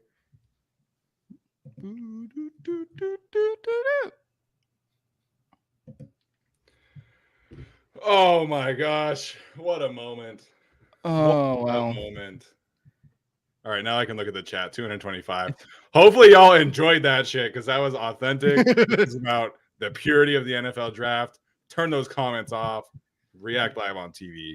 Let's. Oh my gosh. So Junior Colson for me was 37th on the board. So Jim yeah, Harbaugh's that- hyped, as he should be. Yeah, so I had Junior Colson as my very clear-cut linebacker one. He was 34th on my big board. Obviously, like the Michigan connection is very real, but to me, it's the size, it's the physicality, it's the range, and then it's everything up here. You know, it's the instincts, it's the IQ, the ability to identify things, you know, as they happen in front of them. He's just so good mentally, and it's fantastic stuff. So I'm really excited about this pick, obviously, for various reasons. But man, Junior Colson, just an awesome football player. This is your starting linebacker one, green dot play caller, home run pick here at pick 69. Oh my goodness gracious. I'm curious So what we think about this now. Do we, because I know we talked about Derwin potentially getting green dot back. So do we think it'll be Derwin or Colson? I think it'll be Colson. Okay. Here's the Giants pick, by the way. 27 years ago, me and my identical twin brother were picked in the 1997 draft. I went as the 36th pick. My brother was the 6th pick in the 3rd round. He's now a Hall of Famer. With the 6th pick, the 70th pick overall, in the 3rd round of the 2024 NFL Draft, the New York Giants select cornerback Andrew Phillips, University of Kentucky. Good luck. Now that would have been a whole different reaction if the Chargers did that there. If they went The Andre crowd, Phillips crowd instead. goes mild. the crowd I get a little Oh my unhappy. God. Where's our handstand? I don't know, man. Does it warrant a handstand? Reaction was definitely there. I think that's the loudest my voice has gone in a while. Now my throat kind of like hurts a little bit. The last time I was that excited, it's because they didn't take Trevor Penning. That's the good sign.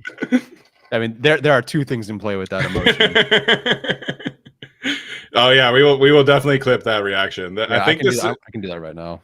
I think this reaction probably is equal to like our Jamari Sawyer reaction from day 3 a couple years ago.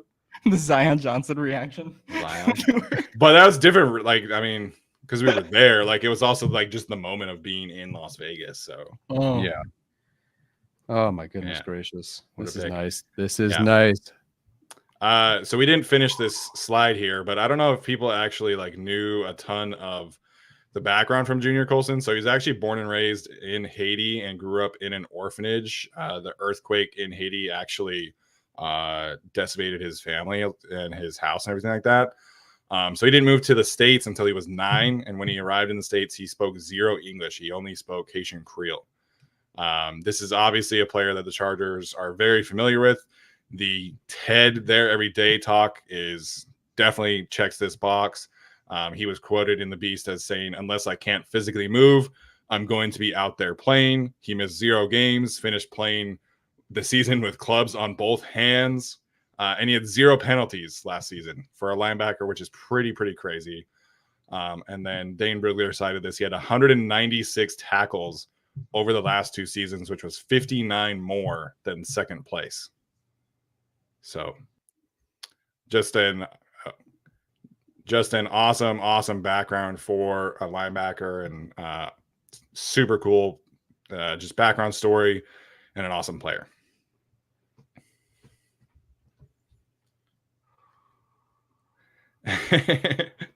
Yeah, the chat probably had Tyler, you're on mute, by the way. Chat probably knew for like a good solid 5 minutes, and then they were just like laughing at us because we were stressing.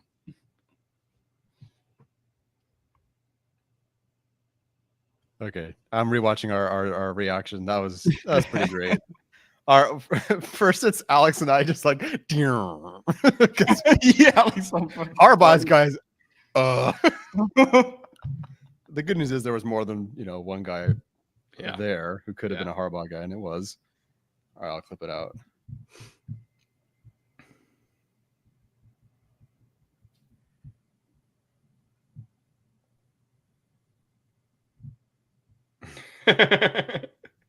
The Chargers tweeted this meme about Jim.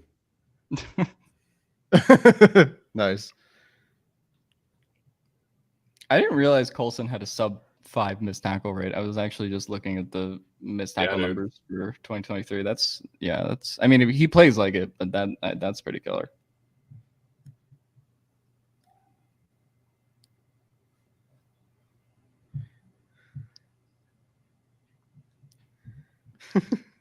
I love this reaction, man. And I'm actually in it this time. Yeah. Oh, goodness gracious. Oh. This is nice.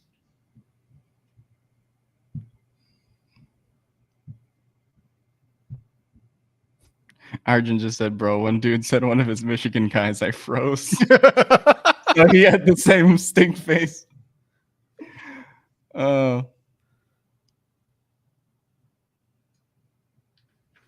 Man, that was awesome. That is what the draft is all about right there, fellas. I have never been more happy to be out of $50. Hey, it's a wash because we all want to go alt bet. Yeah. Oh my god. Did we miss any super chats while we were not looking at the chat for 45 No, minutes? we got one from Edwin here, but it was just there's no question attached. So if you have another one, go for it. I just clipped out our reaction. It's so wholesome, man. Yeah, Colson Colson was 43rd on Jeremiah's board. So at 69, that's awesome. So much better than Telesco's third rounders, guys. And we're about to see who the Raiders pick in the third round. Yeah, obviously corner is a bit tricky now, but I understand why you take Junior Colson. That was just a no-brainer. That's an amazing clip. I'm rewatching. It's pretty wholesome, man. Like, but you're. I just love you. Because Alex's face was blank. Yeah, dude. Let's roll the tape. I'm gonna bring it up real quick. Can you bring it up and put it on the screen again?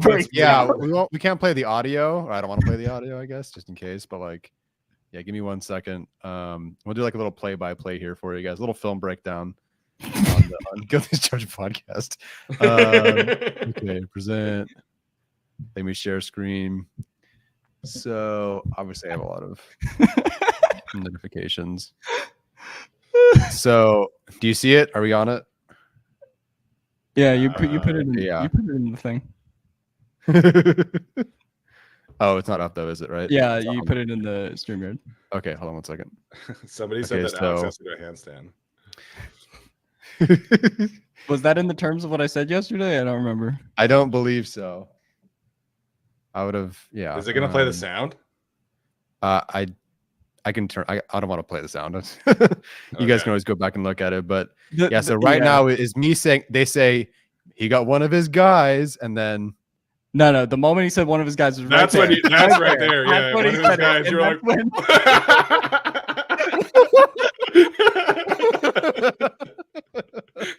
And then look at Alex's face. Alex is just like. I look like I just saw someone get like hit by a truck.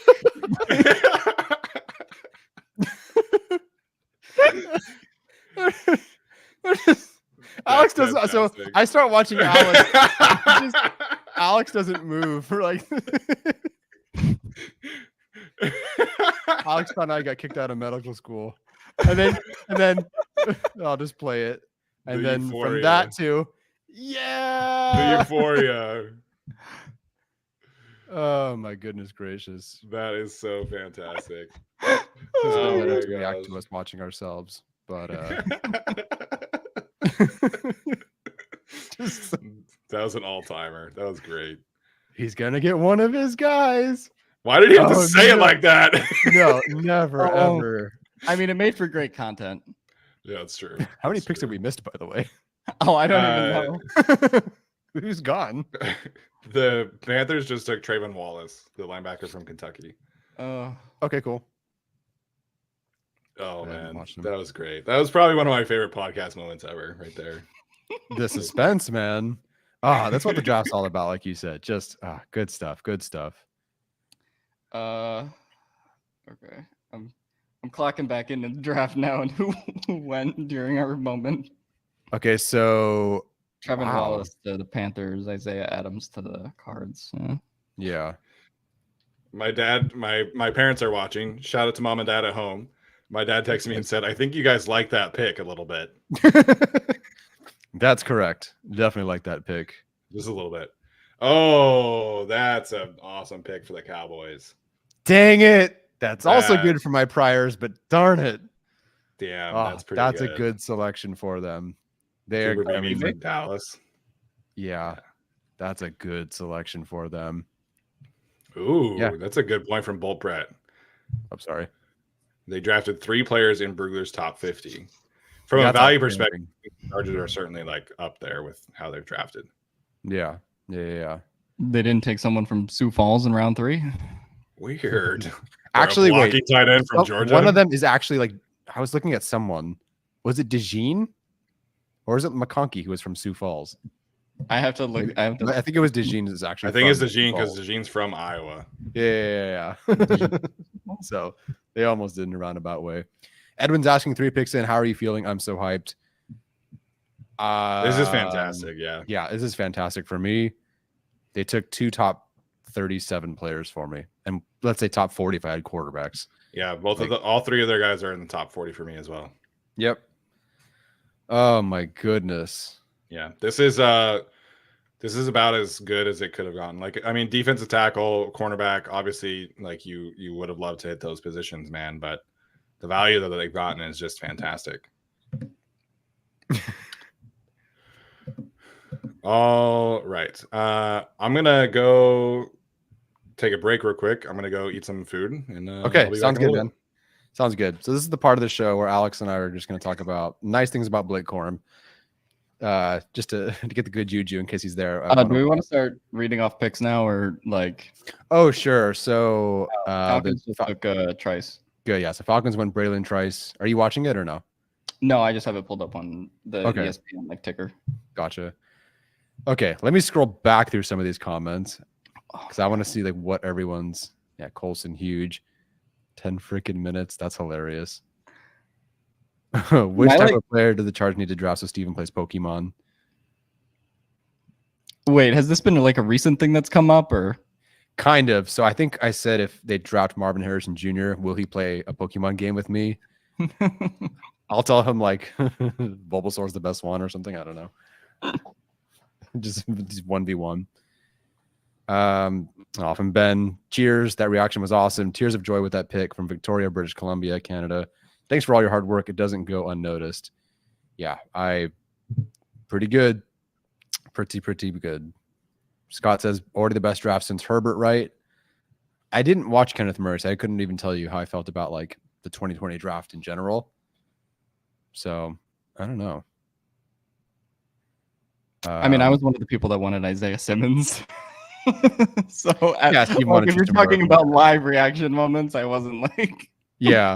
That one's in a locked Zoom somewhere with just like picture your head Tupac zoom. and like Walt Disney's head. Like somewhere is our reaction to the Herbert pick. But I don't know. Things change. I think we would have all viewed it differently if he was in this cycle or something and the Chargers needed a quarterback. Yeah, You just learn a lot more about the process and get film. yeah. So did you watch Roman Wilson? Yeah, I did. I like Roman Wilson. I'm surprised. Honestly, I'm surprised the Chargers took McConkey over him. Just like given everything we kind of like thought about the Michigan prospects and all that. Yeah. But yeah, I don't know. I don't know if I would say he's falling yet. Like if he's around like 80 or 90 or something, then I would be like, oh wow. Yeah. But I feel like it's more of a preference thing for wide receivers now, and maybe because I think the problem with Wilson is like I just think you can only kind of play him in the slot. So I think when some of the like slot only start going, then I think I guess we did have Corley off the board, but then that's when I think Wilson will go. Yeah, I get you. Cooper Beebe, Trevin Wallace, Isaiah Adams. I didn't watch him. Andrew Phillips. Sorry, I'm trying to catch up. Okay. So Trice is the most public one I know so far. Man.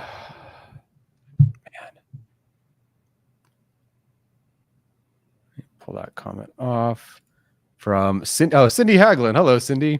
Love listening to you guys. Love the reaction on the pick. I will actually wait, and I will wait till Steven is back for that one. But thank you very much. I'll wait for Steven to come back, though. Yeah. Oh, my gosh. The value here. Ugh, I can't believe these two selections. Yeah. No. I mean, three, excuse me. I think they needed to really hit on day 2 and then get some of those skill positions, and they did. And I think Colson's just like the last cerebral linebacker, or like the only truly cerebral starter of this class that you can just plug in on day 1 and put everything on his plate. And yeah, that's such a big win for them. A little bit of a bummer to some extent to not get like a DT or a corner, but if you're just talking about BPA and who's on board, like that's perfect pick. Yeah, definitely. Yep, this is what it's like to have a GM that can draft well, and I believe in the development too. Yeah, got a ways to go. What do we have? Pick Bears pick is in at 75. Was Atlanta 74? I didn't miss anything. I haven't looked at the Trice pick. Yeah, you're good. Okay, so I saw a comment earlier, so I have to bring this up now. Where is it? It was a Kamane Vidal. There we go. All right. Maybe it's not Vidal, but who's the round 3 or day 3 running back? Oh, dude, if they could get Ray Davis in round 4, I would be jazzed about that. Oh yeah. You could make the argument to go for DT or corner, but if they want like an impact player just at running back, I would say him. My day 3 guy is like Kamani Vidal if they really want to wait until like the 6th round. But yeah, him. I have a feeling if it's the Chargers, they might go Garendo, only because just because the gap running grade, and I don't think they expect him to be as much of like a running back 1 more than just like a guy who brings a different home run hitting skill set than like Edwards or Dobbins. Yeah. So I kind of think if they do take a running back, it would be Garendo. But Garendo's like, I don't know. His highlights are cool, but I'm not necessarily sold on him as like a full-time RB1. And I think there are some guys that you can take there. Plus, if I give Corum shit for his age, so even though lesser usage on Garendo, like that's a little like weird to me in terms of just how his college career has gone. So I don't know.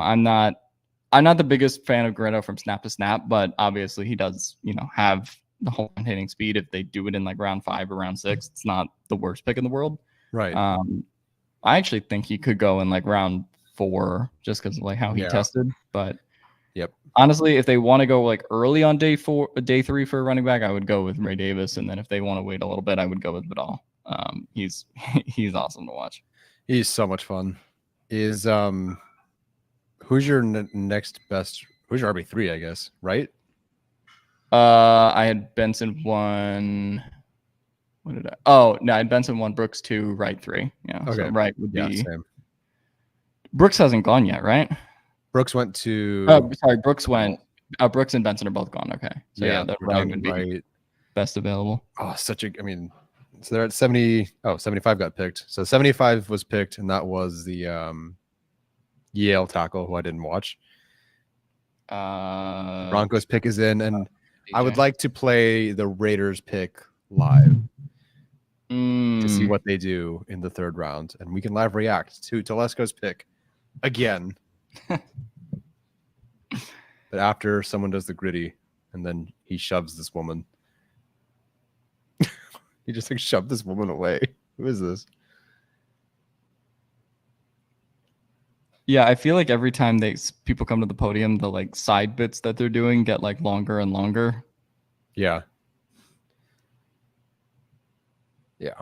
Okay, so the Broncos are going to go with. It would be sick if the Raiders drafted Quorum. The world's greatest fans.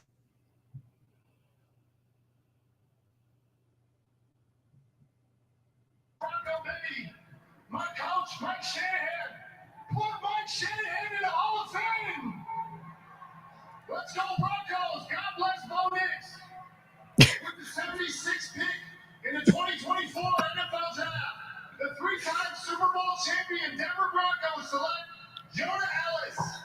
Oh, poor Steven. Oh, no. No. Oh, he's going to have terrible news when he gets back from his. Oh, goodness. I'll start with the super chat from Stacey Haglund, and then I'll get to the Jonas Ellis to the.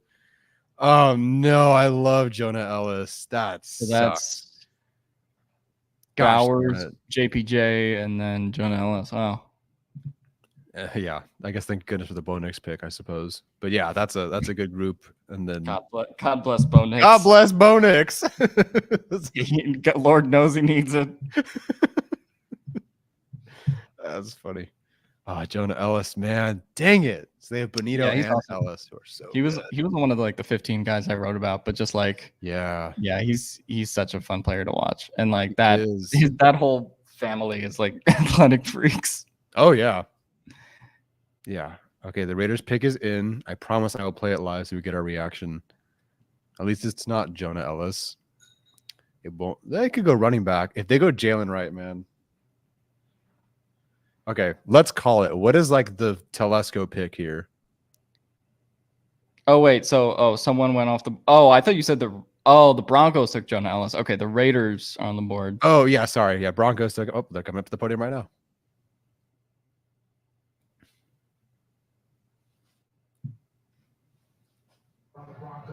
The rest of the guys not quite as twitchy as Jonah.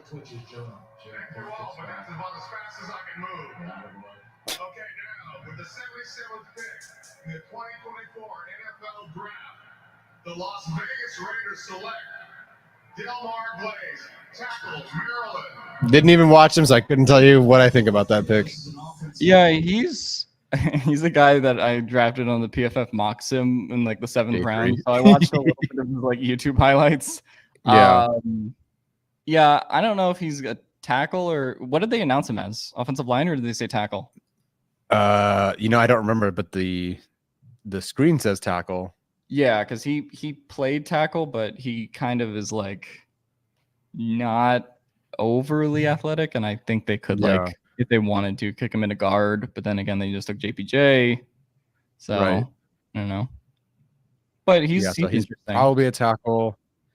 Delmar Glaze, 152nd on the consensus board. Yeah. I mean, yeah, he adds some ability, but he's just not a guy that could like walk in and start day one. Yeah. My internet's starting to slow just a tiny bit. Let me pull up. So Brandon Thorne had him listed. Let me double check so I don't just sound like an a-hole to the consensus board.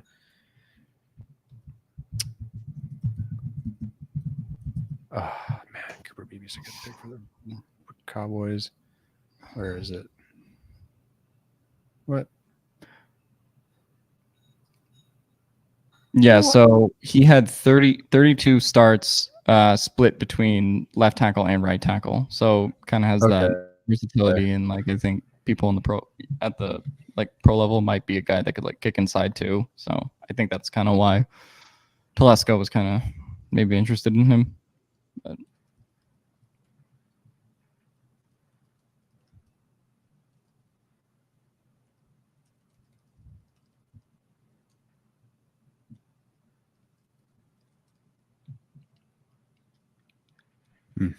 Hmm.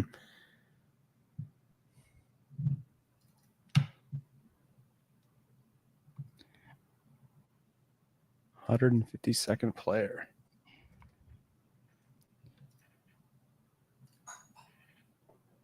I'm happy that we got the reaction we got to the Colson pick, because in my heart I was thinking I cannot do a TikTok short reaction to Blake Corum.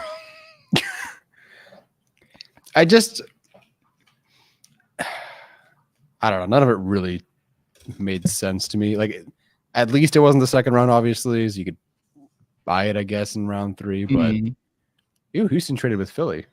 What does that mean? Oh, interesting.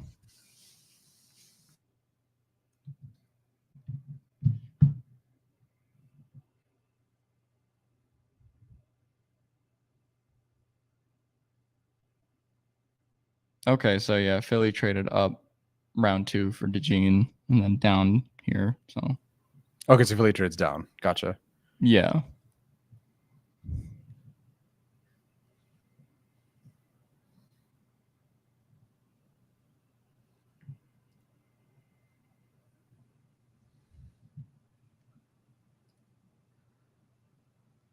God, the bots are.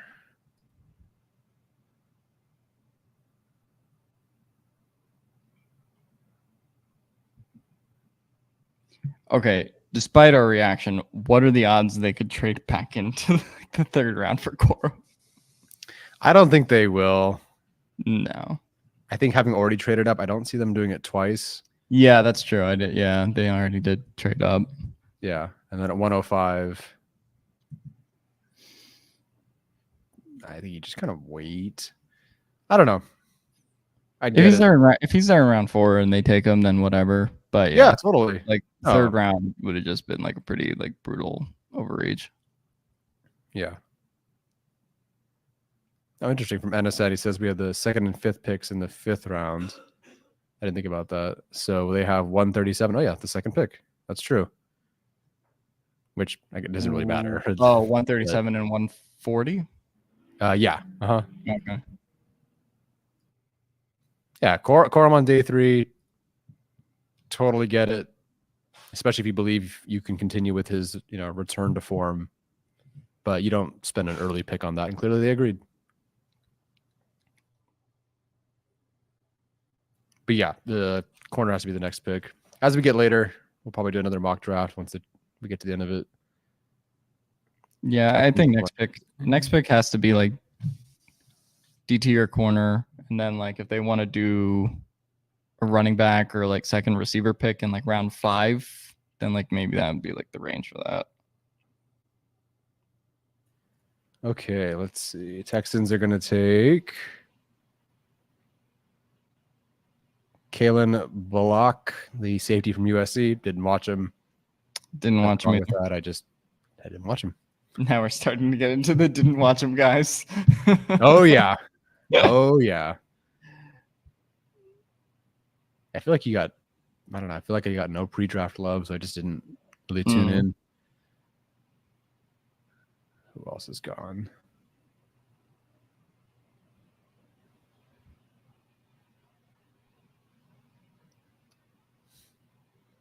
Maybe it'll be good. So if the question from Sean, odds that Kyrie is still there at 105. It just kind of depends. So with the suspension from Alabama and the age, there are several reasons why he might be falling. I think he also had a shoulder thing. That sounds about right. Yeah, his season ended, I think, in a labrum, and then I think he got that repaired or something along those lines. Right. I like the player. I wonder. I think the age is kind of why he's falling relative to like some of these other corners. Plus, the run on corners kind of like stopped. Yeah. And now you're getting into like guys that, yeah, like TJ Tampa's still on the board. Who else is still on the board? Like TJ Tampa, Cam Hart. Yeah. And then Chris Abrams, Drain. And Kyrie. So yeah, I would, if we're talking 105, I would take Hart there, assuming he's still available. But obviously, there's a long way for him to potentially make it. Colts go with Matt Gone Cavs. I don't know. Cavs. I think he was another like OT could play guard type guy. He was supposed to be pretty good too, but then he got hurt like 3 games into the season. Yeah. So I just didn't watch him. No. So yes, we are now in the didn't watch him territory. This is fun. Thank you, Steven, for leaving us once I don't know who any of these players are. I'm sure Steven could write you a whole essay on Matt Goncalves. Man. Is this the best 1-2-3 that you can remember since, let's say the Telesco era started in 2013? Thinking of other 1-2-3s. Rashawn Zont was a pretty sick 1-2. Draft history PFR. Oh no, I have to look up Chargers. Yeah, so that was Slater, Zont, Palmer. Yeah, I just didn't watch Palmer, so I didn't have like a specific. I didn't have like a wow, that was amazing reaction, but yeah, I didn't watch him that year. Better 3-pick start than Zion, JT Woods, and Spiller. Me just like sick and like buzzed doing the JT Woods reaction. Like, yeah, I probably would have taken him round 4, but that's just me. Other top 3, like first three selections: Herbert, Murray, Kelly. Yeah. Tillery, Adderley, Pipkins. It's always like one pick that derails it. Derwin Nwosu, Justin Jones, which is like that's pretty good. Probably, yeah. Yeah, but I don't remember having like a reaction like "woo, Justin Jones" like at the time. No, but I remember liking him. Watch film back then. Also that. So yeah, I mean, this is the best 1-2-3 I think in terms of initial reaction. Mike Williams, Forrest, Lamp, Dan Feeney on paper like was supposed to be amazing. Yeah. Oh, totally. No, that Forrest Lamp one was like, if we were live in the Junior Colson reaction. Yeah, basically. We thought we had figured out the entire future. Oh, Arjun's in the chat. He says, "What's up, Arjun? Let's effing go." Telesco always starts the did not watch them run. Yeah. No, I watched JT Woods. Although I didn't dislike the pick. I actually kind of got it, even though I had a 4th round range target on him. But well, I forgot Keenan Allen was in the same draft as Manti Te'o. Yeah, I honestly remember being pretty pumped for the Te'o selection, but I also had absolutely no idea about the rest of it. So did that come out after the draft or was that before? It was right before, I'm pretty sure. Yeah, so that's what caused them to like slide. Yeah. Yeah. Because I just remember being like, whoa, everyone's like, yeah, this player that could be, you know, pretty good.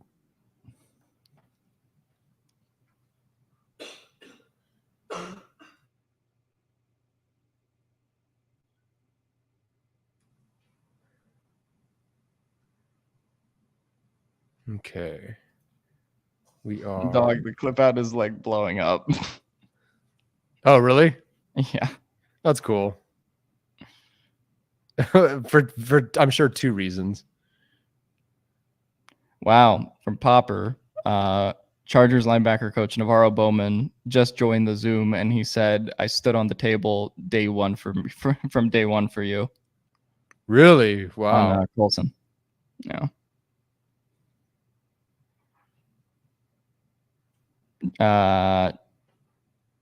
Colson on Minter. He's one of the smartest guys I know, if not the smartest guy. Yeah. Steven's got his emotional support dog behind him. Jonah Ellis to the Broncos. Your thoughts? I fucking hate it. Like, stop taking Broncos player or stop taking Utah players. It's every year with those bastards over there. Doesn't matter who the coach is. By the way, Cindy Hagelin, love listening to you guys. Hey, let's go, Mom. That's awesome, man. She figured out how to send a super chat. Let's go. Way to backhand compliment on that one. All right. We're not getting a single backhand compliment. Wait, I didn't even know she knew how to do it. What? Oh my gosh. Thank you, Mom. I love you. You're good. Jesse Aguilar, Jawar Jordan, Rasheen Ali. I didn't watch Jordan, but I remember watching the Louisville tape and thinking, like, why is Jordan not considered better than Garendo? I didn't watch him. I only watched Garendo. I've watched YouTube highlights of Rasheen Ali, and I wouldn't mind him in like the 7th round. Mm-hmm. Yeah. The Mother's Day present will be good. I'm sorry if that was backhand compliment. Yeah, I know you didn't mean it. I don't think Steven could be mean on purpose. No. Hey, the Raiders taking a reach on day 3, huh? Tradition like 152nd player. Oh yeah, no, that was nice. I told Tyler my introduction to Delmar Glaze before like I googled anything about him was like taking him in the 7th round on PFF mock drafts. Sounds about right. I saw who the Seahawks picked, and I'm like kind of jealous about it. Not gonna lie. Ooh, haven't seen it. Where'd you go, Sully? Is that their room or just a? I don't get it. Who am I watching right now? Oh, that was Joel. Oh, okay. No. The most recent one was Jackson Powers Johnson. Oh, not on my glasses. Sorry, I took a swing. Everybody say hello to Sully. Hello, Sully. That sounds like Jermaine Burton is to the Bengals. That's peachy. Is your paw? Oh, give me the paw. Come on. Thank you. Good boy, Sully.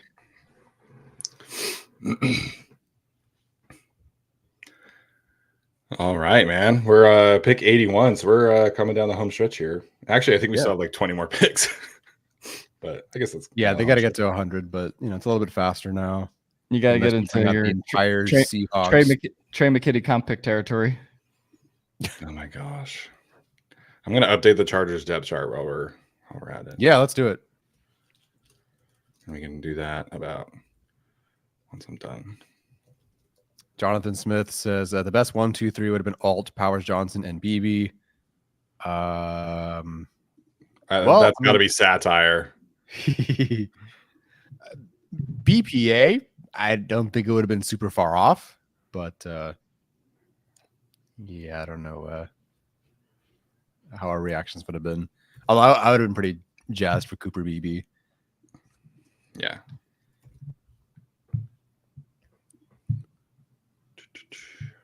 No, I thought that we were going to only do the 2nd round. I said the 3 rounds. Day 2. I said at 69 we'd leave. Junior Colson playing over Dayon or Perryman? Tyler, Arjun wants to join the stream. Go for it, Arjun. Where are you? I got here in Detroit, so. Yeah, I thought he was at the draft. They didn't let him in. Oh, I guess he needs the link. I'll send it to him. Oh, thank you. So Dayon as LB3 or Perryman as LB3? Dayon. Dayon, yeah. For sure. I would think. Okay. Yeah, I didn't even know that Colson is technically even LB1. You think Perryman's LB1? Might be.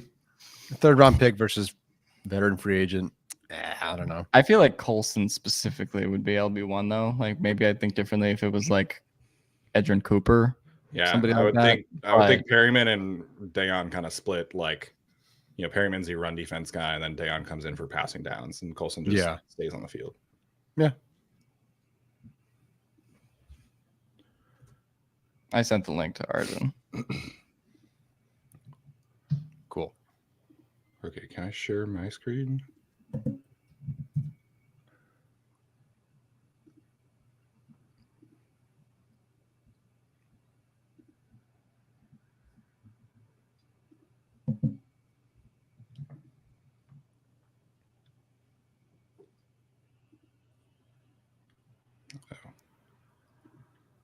Any luck? No, I have to like change my settings, and I have to like leave the room if I want to do it. Oh, there's Arjun. And there's Hollywood. Hollywood. Why is he Hollywood? It's NFL Network. He's on TV all the time now. Introducing Arjun, the Michigan guy himself, Mr. Analytics. I saw his left ear on the Chargers Twitter hype video. Arjun, you were in Detroit. My big first question for you: what did you think of the Telesco pick in the 3rd round? Well, I'm actually back in Ann Arbor tonight. I'll be back in Detroit tomorrow. But yeah, I was walking home and I saw your tweet about the pick compared to the consensus big board, and I just knew it was the funniest thing ever. So typical, just a typical Telesco move. I was like, I had a DM in our chat, like, oh, who would Telesco have reached for the Chargers? But yeah, who did they even take? Some guy that was well, I didn't watch. I don't know, but yeah, he was $152 on the consensuses. Gotcha. That's about. I didn't even think he was that high. Honestly, I didn't even know who he was. So yeah. Okay, the Rams are picking, so I guess we can maybe wait for. Somebody took Tip Ryman earlier. Really? Mm-hmm. Cardinals, typical Cardinals, take like athleticism at the tight end position. The Rams pick is And with the 83rd pick in the 2024 NFL Draft, the 2-time Super Bowl champion Los Angeles Rams select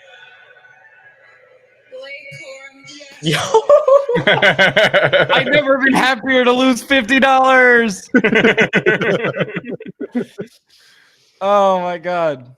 I hope he's amazing. I hope he has a great career. Yeah. No, I'm happy because it's a great spot to go to. Like going to the Rams, like can't find a better offense to go to right now. They have the Notre Dame guy, Kyron Williams. Who's their other guys? Is that him? Is he RB2 there? I think it's just him. Yeah. Yeah, I can think like of it. Ronnie Rivers. Basically. So yeah, Blake Corum RB2.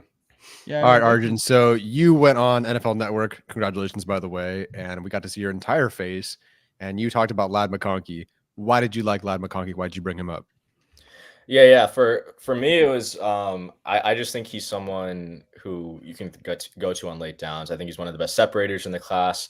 You look at some of the like tracking data metrics that there's a company called StatsBomb that they track, and he's one of the best separators in the class. You look at like his PFF grades, which is like hand charting against like single man coverage. Last year he was in like the 85th percentile. I think he has a lot of juice right off the line of scrimmage. I think his counting stats, obviously, I said it on air. Counting stats are low. Part of that is the injury, and you're playing behind Brock Bowers. But in terms of efficiency, yards per out run, still like top 18 from among all receivers last year. And I'll be honest, like I really like him. I don't necessarily see him like being a wide receiver 1, especially not right away. But I think he could be a very, very, very good number 2.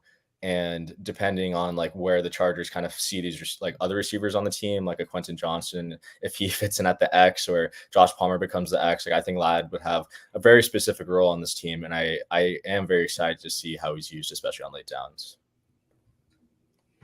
Yeah, pretty spot on there. The Chargers do kind of have like best case scenario. These guys are all like kind of wide receiver 2s. So, it is kind of an issue, but in terms of like targets, I do think like Josh Palmer, I think is their wide receiver 1 by name. Yeah, definitely. Michigan guy. Tell me about Michigan guy. Colson. Yes. And well, first of all, when you heard it could be any of 2 Michigan guys, or he's getting one of his boys. So I just watched your reaction. I was legit the same. Like when Alex's face went from like listening to like, like that. Like that was me. I like stopped. Like I didn't move. But then yeah, Colson, love the pick. I think for me, he has been like pretty much the backbone of the Michigan defense for the past 2 years. He has a great connection with Minter. I would say he should be the green dot right away. I know maybe they gave it to Perriman and let Colson kind of develop early on, but I think Colson has the instinctual kind of like intellectual like ability to just come right away and be the green dot. One of the best hitters in the class who wraps up very well. I think he has one of the lowest, if not the lowest, missed tackle rate among all linebackers in the class. And for a Chargers team that, you know, employed Kenneth Murray at linebacker, I think Colson will be a big step up in that department. So I'm very excited to see him in the run game. I think there might be a little bit of a transition in terms of stopping the pass for him, you know, especially at Michigan. Like he was always playing with a lead, so he never really had to worry about, you know, things like play action and kind of having to diagnose the run and also stop the pass, which gives me a little bit of a pause. But he's still, like, in my opinion, the best linebacker in the class. Young also hasn't even turned 22 yet. So really like the pick, fits in well, and he should be a day one starter for them. Yeah. So the Pittsburgh Steelers just took Roman Wilson, which means he's going to be fucking awesome in the league. Oh, yeah. Oh, that's such a good pick. The Steelers and their day 2 receivers, man, they always just crush that.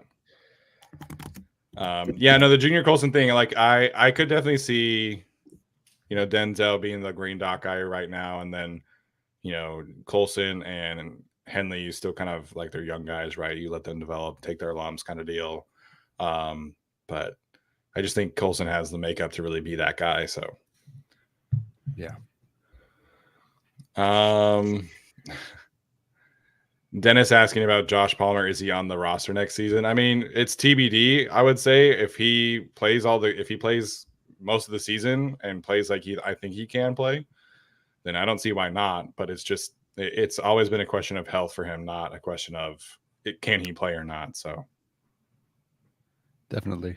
Also, Rich Eisen's pretty fired up about something. Well, they just took like 4 Michigan guys in a row. Fair enough. Fair enough. Rich Eisen loves Michigan as probably more than I love Utah. Like he always talks about Michigan. So yeah, I get that. And they just won a championship. Let him celebrate. No. As an Ohio State fan, it's no. Ooh, yeah, we got bad blood on all the Big Ten schools here represented. Yeah.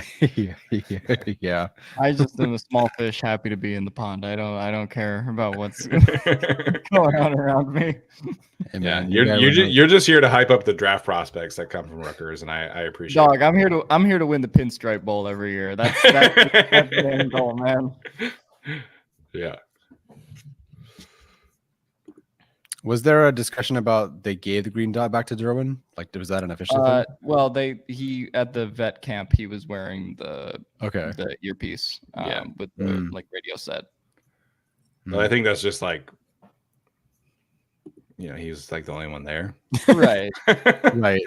I mean, Perryman was there, Neiman and Henley were there, right? But it's like, I think you just let. Well, yeah, because Staley just wanted to give it to like the linebackers in general, because he took it away from Derwin and he gave it to Tranquil, and then the next year it was Kendricks and Murray. Gotcha. Yeah, it was like he wanted to lessen or take some things off of Derwin's plate, but then he still made him play like 7 different positions. Yeah. Apparently the 49ers have traded up. So on TV, the Browns pick is in. I don't know if we want to still do that or not, but I don't know. Chat, you let us know. Should we continue to?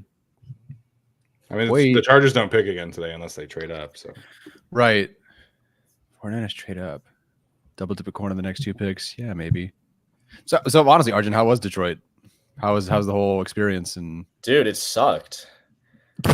I got all right. I got there, dude. I got to the draft 3 hours before, and it was closed. Like they were at capacity. They didn't allow any fans to come in, and I'm like, bro, there are fans who flew in here. There are fans who like took a day off or like drove up here like multiple hours, and they just closed off the entire thing. I'm like, bro, that's like such a bad way of bad planning. I like they should know Detroit's going to show out, especially after the playoff run they had. So luckily, like there was like a side area where like they had a big screen and we just watched there. Okay, cool. Where I had my infamous reaction, but it was a very even the side area had a very good atmosphere to be in. Like it wasn't like the Vegas one we went to, but it was still, you know, a lot of people and a lot of energy. Yeah, for Vegas, we had to do like a little scan. Like we had to get tickets ahead of time to get in and secure our spot. Was that not the same for you guys? No, everything was just free, so it was just like first come, first serve. So I feel like they should have broadcasted if they were going to be like at certain capacity. They should have broadcasted that. No, they did say like they sent a notification through the app. And be like, oh, we're not allowing anyone to come in. So like we knew like as we were walking there, but like, you know, it still sucked because we made the trip out there. I will say that, I mean, obviously like being in Detroit, best part, got to meet up with my guys, Alex Katzen, Gavina Bortquez, like two of my favorites that I think I've met through Twitter. So just being able to meet them in person, just awesome time. I mean, I think we were just talking ball for 2 hours at breakfast. So we talked so much about we hope the Chargers take Ladd at 37 if they were going to go receiver, and luckily manifested. Yep, that's pretty sweet. The Browns just took Zach Zinter, so now so now we're up to 7 Michigan players drafted. I didn't love Zach Zinter, honestly. That's a bit high. yeah, definitely high, but the Browns will make it work.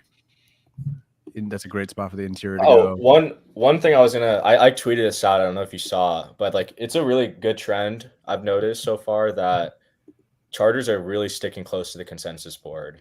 Alt is 4 on the board, pick 5. McConkey was 31 on the consensus big board, pick 34. Colson was 50th on the big board, got picked at 69. Like that's a really, really good process that the Ravens are top 5 at when Ortiz was in Baltimore as director of player personnel. So, you know, glad he brought that over. And usually like those type of teams see good returns on their draft capital. So really happy by that process. It's been like, for the most part, it's been a really good process driven draft for them. Even the trade, like even a trade up, they were able to swap picks in like, I forget what, like 4th and the 5th or whatever. Round. Like it only came out to be like a late 6th in terms of excess draft capital. So really like that process as well. So really, really good stuff by Ortiz and, you know, the rest of that front office. Yeah. So good. That's been a good day. It's been a really good day. 49ers are on the board right now. So the Eagles traded out again? 2024 NFL Draft, the NFC champion, San Francisco's 49ers select Dominique Hooney. Sure. Cool. He's going to be good there. That's a very good 49ers offensive lineman there.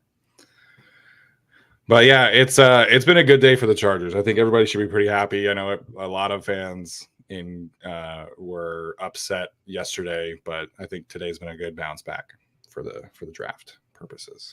Yeah, definitely. And I really enjoyed reading Arjun's piece about the like taking a tackle or taking a receiver at 5 and the pros and cons of kind of that battle there. So there were plenty of good reasons to take Alt at 5, but I think we all felt differently, but the vision so far is nice. Yeah, it felt pretty similarly to like the year they took Slater, obviously in 2021. It was like, okay, they really desperately need an offensive tackle. They really desperately need a corner. Like it felt pretty similar to that, as like everybody kind of acknowledged, you know, we might have disagreed, but like draft media was always like, you need a tackle, you need a receiver. And then they did it in the first 2 picks. So works out. I think receiver wise, Troy Franklin has not gone, right? Javon Baker has not gone. No, Franklin not going it's kind of a bummer for him. Yeah, I didn't love him, but like we're in the 80s now. Like I think he's well worth selection in the 80s. Peyton Wilson has not gone, right? No, that's got to be a medical thing. Yeah, totally get that one. Tez Walker, Malik Washington, Taj Washington, Anais Smith, if they wanted to go that way. So if the Chargers wanted to double dip at receiver, there are some options there. Yeah. I didn't love Brendan Rice, but I know Chargers fans love him for whatever reason. They do? Or is it a USC thing? Yeah. So many Chargers fans were like, they should draft Brendan Rice. I love that guy. Really? Oh. Yeah. I think his film is like objectively bad. Yeah, it's pretty rough. Like I think Connor Rogers or Trevor Sikkema had like Anthony Gold over Brendan Rice as like receiver 20. Like it's rough. I will say, like, the Troy Franklin thing, I think a lot of people expected him to go maybe second round. Like, he had a really bad combine. Like, that thing, like, it matters. Yeah. I did hear, like, after last night, because I was like thinking about who, I like asked someone who I know in the league, like, oh, what do you think about Franklin? He's like, bad combine, medicals like were not good after the combine. So that probably hasn't come out yet, but like I'd expect that to be another reason. And I don't know, like he kind of played in like a Mickey Mouse offense in Oregon, just kind of running streaks and didn't have a very diverse route trees. And like that, that also matters for a lot of people. So, not too surprised he's falling, even with the, really good counting stats, to be honest. Yeah. Yeah, he ran like 3 routes at Oregon, which is, there's a lot of that in college football right now. So, okay, the Cowboys pick is in at 87. So we're almost done here with round 3. Almost there. People really like Cowing in the chat. Jacob Cowing, his film is a lot of fun. Tyler, you like him as well. I don't know where Arjun and Alex you can landed up on Jacob Cowing, the Arizona wide receiver, but that feels a little redundant to me with Ladd. Yeah, no, you can go with like a vertical burner, I think at this point, or like MVS, like you said, post draft. We'll see if they even double dip, but right now they have like it's Asante Samuel Jr. and Christian Fulton. Like they need corners pretty desperately. Yeah. Yeah, no. So cornerback, Kyrie Jackson hasn't gone, right? Did he go? No, he hasn't gone. Tampa hasn't gone. That's probably got to be like age related and related. Obviously, the other Missouri corner has not gone. Did Jerry Jones go while I was downstairs? No, that I'm aware of. Okay, so that's good. TJ Tampa's still on the board. Yep. No, it's any of those guys in round 4, regardless of how I feel about them. Deacon Marion Robinson also. Yep. So cornerback has been good for the Chargers at each round so far, and it kind of does look good. Mm-hmm. Edwin with a super chat today wants to know, Arjun, if you feel better about the Joe Alt pick now. Okay, look, he's a great player. Obviously, he's the best tackle in this class. I wouldn't go as far to call him generational, like people have told me. He's not a Hall of Fame tackle. Okay, he hasn't even played in the NFL yet. People are telling me this is a Hall of Fame tackle that I apparently don't want. No, he's a good tackle. He's a great tackle. I just thought, given how the Chargers roster is currently constructed, a wide receiver 1 would provide a bigger impact and raise their ceiling more than a tackle would. Given that Malik Neighbors is still on the board, he was, with the explosiveness and what he would bring to the Chargers, I thought he'd be a better fit. And the Chargers have, I would say, an average, maybe slightly above average offensive line with good coaching right now. And Trey Pipkins is not this bum that everyone makes him out to be.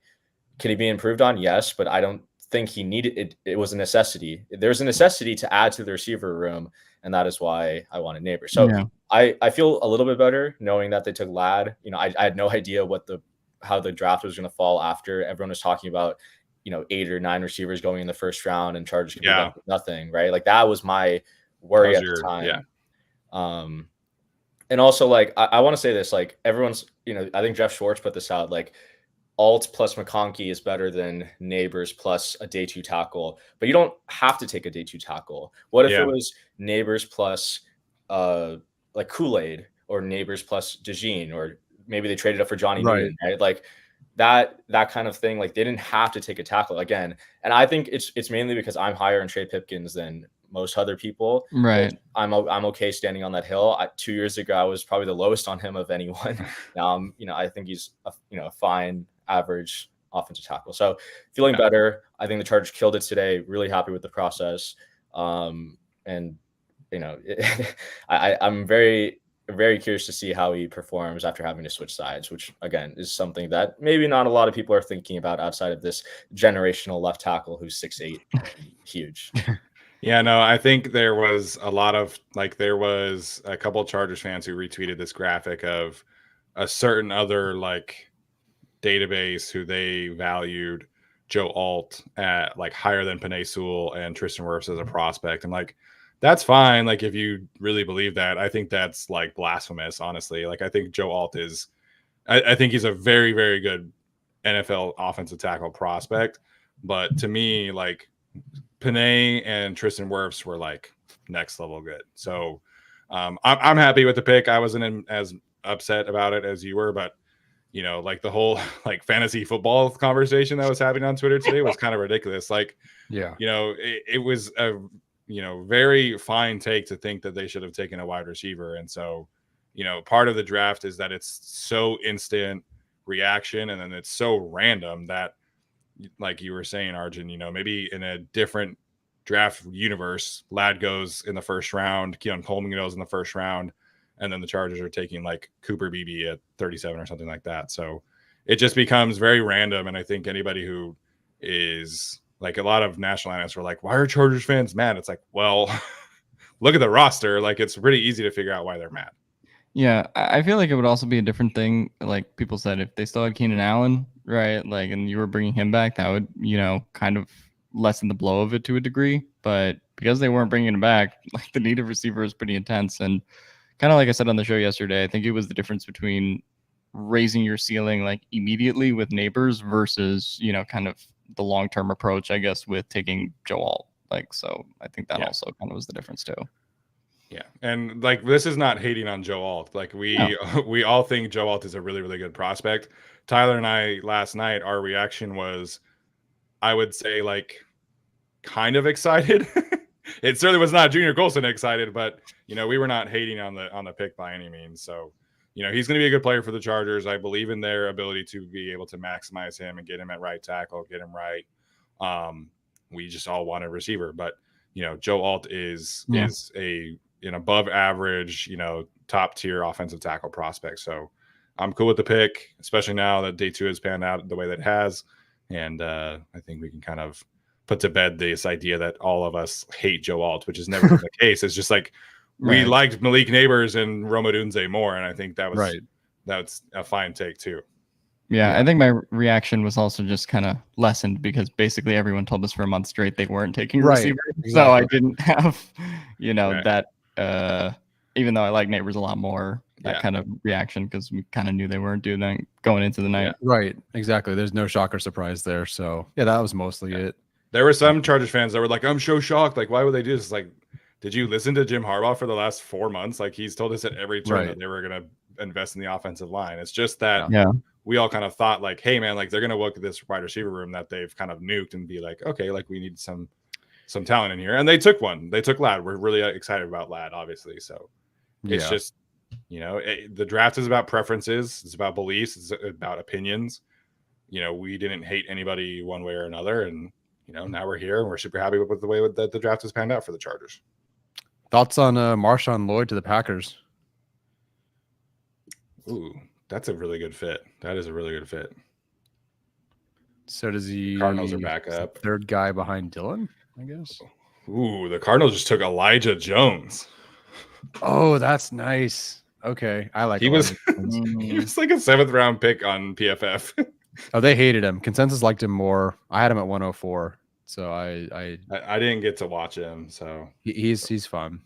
These highlights. He was one of like 5 cornerbacks in the class though that was like taller than 6 feet. Yes, faster than 4.3 or faster than 4.4. So yeah. Oh, he's a good tackler. Okay. Oh, that forced fumble against. Yeah, that was a great play.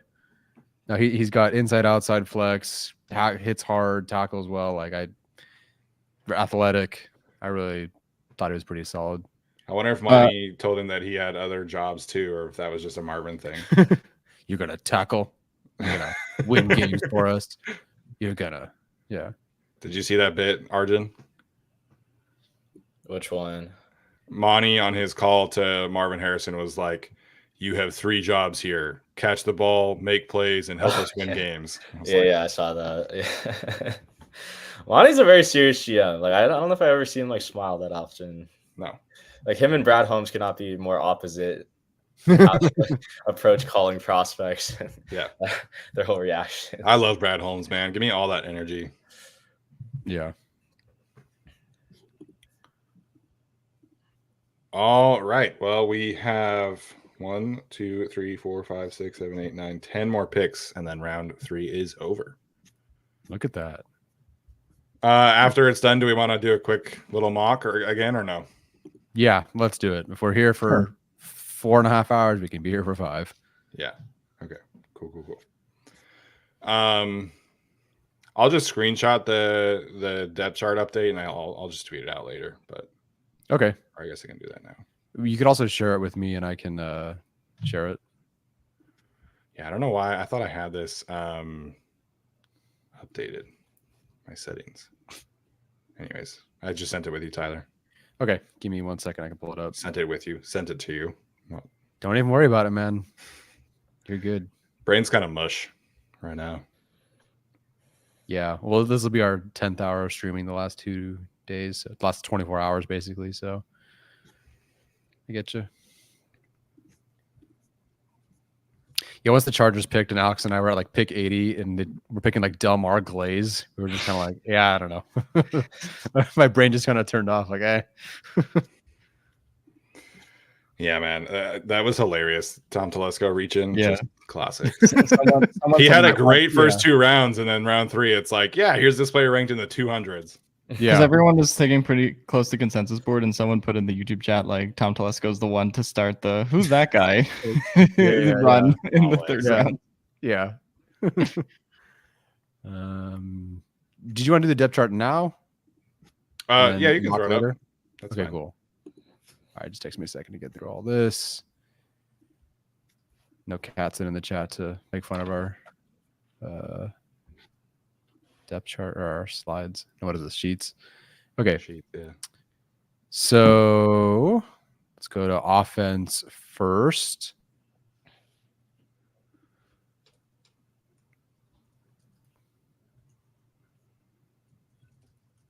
Anybody got a thought? Okay. All right. Oh, I didn't know you had it up. Sorry. Oh no, you're totally fine. So just looking at the offensive depth chart so far, the 2 red spots are for the 2, could add another guy spots. I'd argue maybe even tight end could add another red spot depending on how you feel. But so yeah, quarterbacks, we'll see if they go 2 or 3. Running back, J.K. Dobbins is the primary backup. Oh, I see what you did. Okay, so just primary backup, not like whole depth chart. Okay. Yeah. I just did a 2D basically. Yeah, no problem. So, okay, Herbert Stick, Edwards, Dobbins. I don't feel great about that. I think they'll add someone, Ben Mason, if they, Disley, Hurst. So Palmer, we have as wide receiver 1.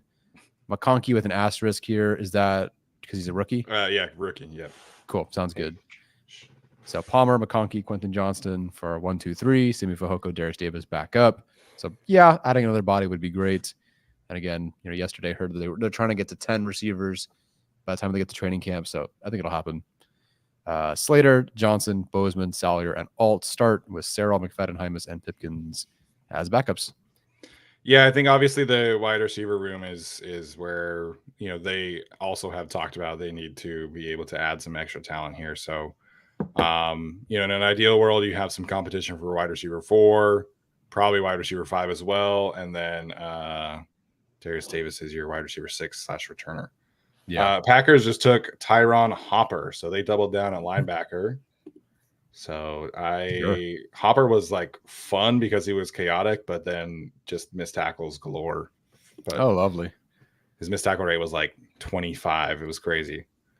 So the Chargers, how many linebackers are left that you graded and felt like round 4 could be okay? I don't know. I have not seen Cedric Gray go. Okay. So that's one. I mean, there's obviously Michael Barrett if they want to get both Michigan guys. I kind of think they're good at linebacker for now. Me too. I was mostly just thinking like, okay, if they didn't take Colson, would they have completely missed out on any useful? If they had not taken Colson, it probably would have been Cedric Gray for me in the 4th. Yeah. Or then you just talk about like wherever you want to take Michael Barrett. Okay. Yeah. Still no Christian Haynes. No, he went to the Seahawks. Oh, he did. That was the one. Okay. That's what I was jealous about. Yeah. Oh shoot! All right, I missed that one. Okay, the Bucs are about to pick. Oh, we're to the point now where the the front office lady. Is this the lady that the Chargers interviewed? Good question. I don't know. I think so. Are you smiling? Huh, I like it. So Jalen McMillan Jalen goes to the McMillan. Bucks. Yeah, that's nice. So all 3 Washington receivers, top almost 90 picks. I like McMillan. That Washington offense is crazy, man. Yeah, that's pretty. Both offensive tackles, all 3 receivers, the quarterback, the tight end might go later. The running back could go later. Arjun, from like a numbers, data, money cap perspective, the thoughts on the Falcons taking Penix and like how, like I'm sure we're all kind of on the same page, but like how do you process that? I don't it's like there have been analytics people today who have come out and said like, oh, I can understand the pick. Like I legit can't. I can't understand the pick because to me it felt like Kirk was an Arthur Blank signing and Penix was a Fontenot draft pick. And they just weren't on the same page about that. But the dude's 20. I mean, it's all been hashed, but I'm just going to say it again. He's 24. Kirk, if he plays 2 years and then you cut him, then Penix is 26 and you have no evaluation on him. And the thing I heard for Fontenot say that I just can't fathom with, he said, oh, we want to replicate the Green Bay model. But like Jordan Love was 21 when he came out and he didn't have degenerative knees. Right. And like, I just can't understand the pick, even from a salary cap perspective. Like you talk about the type of, competitive edge you get with a rookie quarterback contract. Like you're not realizing any of those gains until potentially year 4. Like even if you cut Kirk Cousins, the dead money is going to accelerate into year 3. So year 4 is the only year you're going to have to like maybe, build a roster and have all this cap space. They're not going to have that in any year. So really didn't understand the move. Don't, really see the vision of what the Falcons are trying to build. Like even their 2nd round pick was a huge reach, right? According to the big board. So yeah, I couldn't really tell you what they're doing. And honestly, I even if other analytics people will tell you like, oh, it makes a little bit of sense. Like, I don't think it makes sense at all. No. And the whole thing, like he was talking about Fontenot, that is like, well, he could sit for 4 or 5 years and then, that means we have a really good quarterback problem to have. And it's like, yeah, but Michael Penix will be like 29. Yeah. And he's going to start as a 5th-year option quarterback at age 29. It's crazy to me. Yeah, I agree. Okay, we can run through the defense here real quick. Obviously, again, like the red is where the Chargers need to add. Junior Colson has his name with an asterisk because he is a rookie. So you have Joey Bosa and Klumac at the edge spots. You have Poona Ford and Morgan Fox as 2 starting defensive tackles. Michigan kind of ran like a 4-2-5. They would also have kind of like a 3-4 front from time to time as well. So I just put, a 3rd defensive tackle as a potential starter along with a slot corner, just because like, that player is essentially viewed as a starter anyway. And then you have the 2 linebackers. We kind of discussed briefly here, but we can get Arjun's thoughts too. But Junior Colson and Denzel Perryman potentially like LB1, LB2. Asante Samuel Jr. and Christian Fulton are 2 outside corners right now. And then you're missing a slot corner still to date. And Derwin James, Alohi Gilman are your starting safeties. And then you have Thule, Scott Matlock, Christopher Hinton, Otito Ogbonia, Chris Rumpf, Deion Henley, Nick Neiman. A potentially another blank spot for a depth outside corner or a starter, depending on what you view with like Asante Fulton.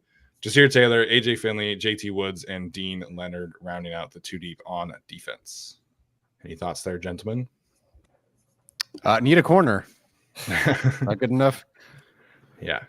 We've talked about corner like all night, and I still think there are good corners that the Chargers could take at 104 or 105. So I kind of think round 4, you take BPA corner or DT, depending on like what they want to do.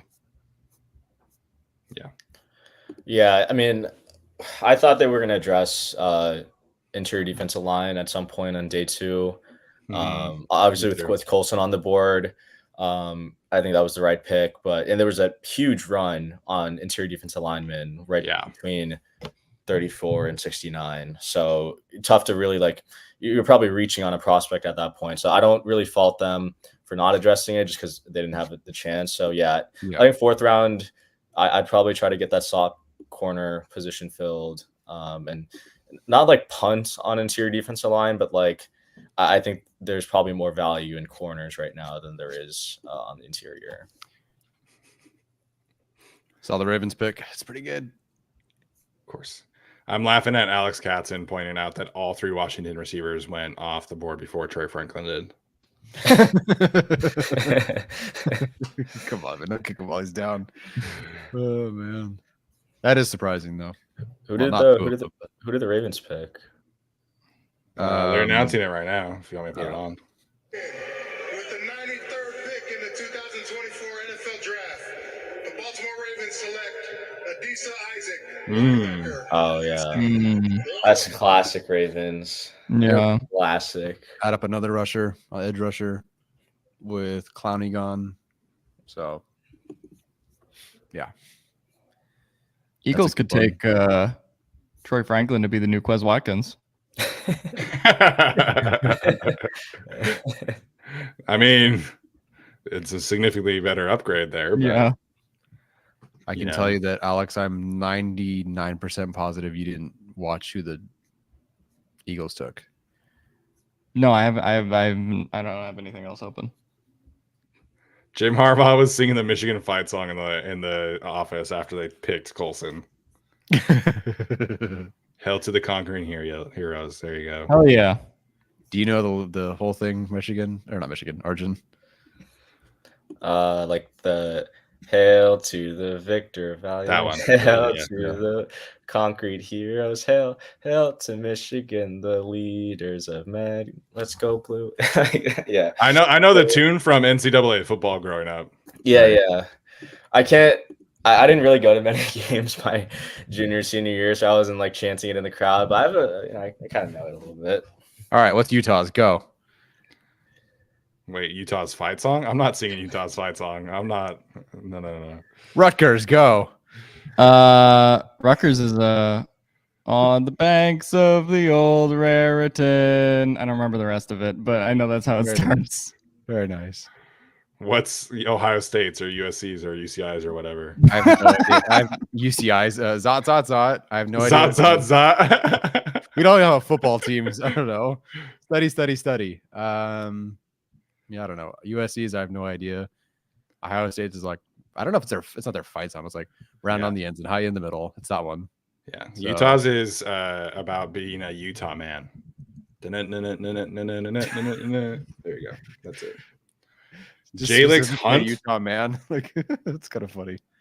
It is kind of funny, but it's about, like, so the Ute, for those who don't know, is the tribe, the Indian tribe in Utah.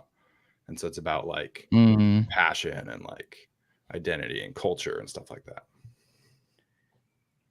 Thank you, guys. We are not cheerleaders. Yeah. Fair enough. No, I wasn't a football player. I was on the field, not cheering.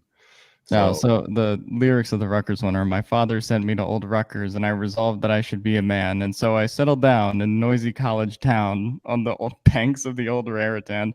Apparently there have been some gender updates to this in recent years. I don't even know, but yeah, there was a strong push when I was in college to make the Utah fight song just change to Utah person. Oh, and it was like, it was written when it was called Utah man. Like I'm sorry, it's Utah man. We're not changing the words to this fight song. Wow. How insensitive of you. Suck it up, guys. Bangers from the 1800s. Yeah, pretty much. Utah man, go Utes. There you go. Yeah. You could find it on the map if you look high and low, round on the ends and high in the middle. OHIO. There you go. I didn't go. Oh, Bills just took Dwayne Carter. That's a good pick. That's nice. Wait, who did the Eagles take? The Eagles took Jalix Hunt. Who the fuck is that? I told you wouldn't know who he was. No, I didn't even interpret that Jalix Hunt was a name. It was like an edge rusher from like Houston Christian. Houston Christian. Yeah. Doesn't mean he's bad. I was pretty sure you didn't know who he was. Yeah, Huff, Sweat, Smith, and Jalix Hunt, I guess. Sure. He's probably, I bet you he's super productive. Looks good. Oh, that's small Carter. school edge rusher. Thomas Martinez, do you have a profile up of him on your Twitter profile? Yes or no? He probably does. Oh, safety turned edge rusher. That's interesting.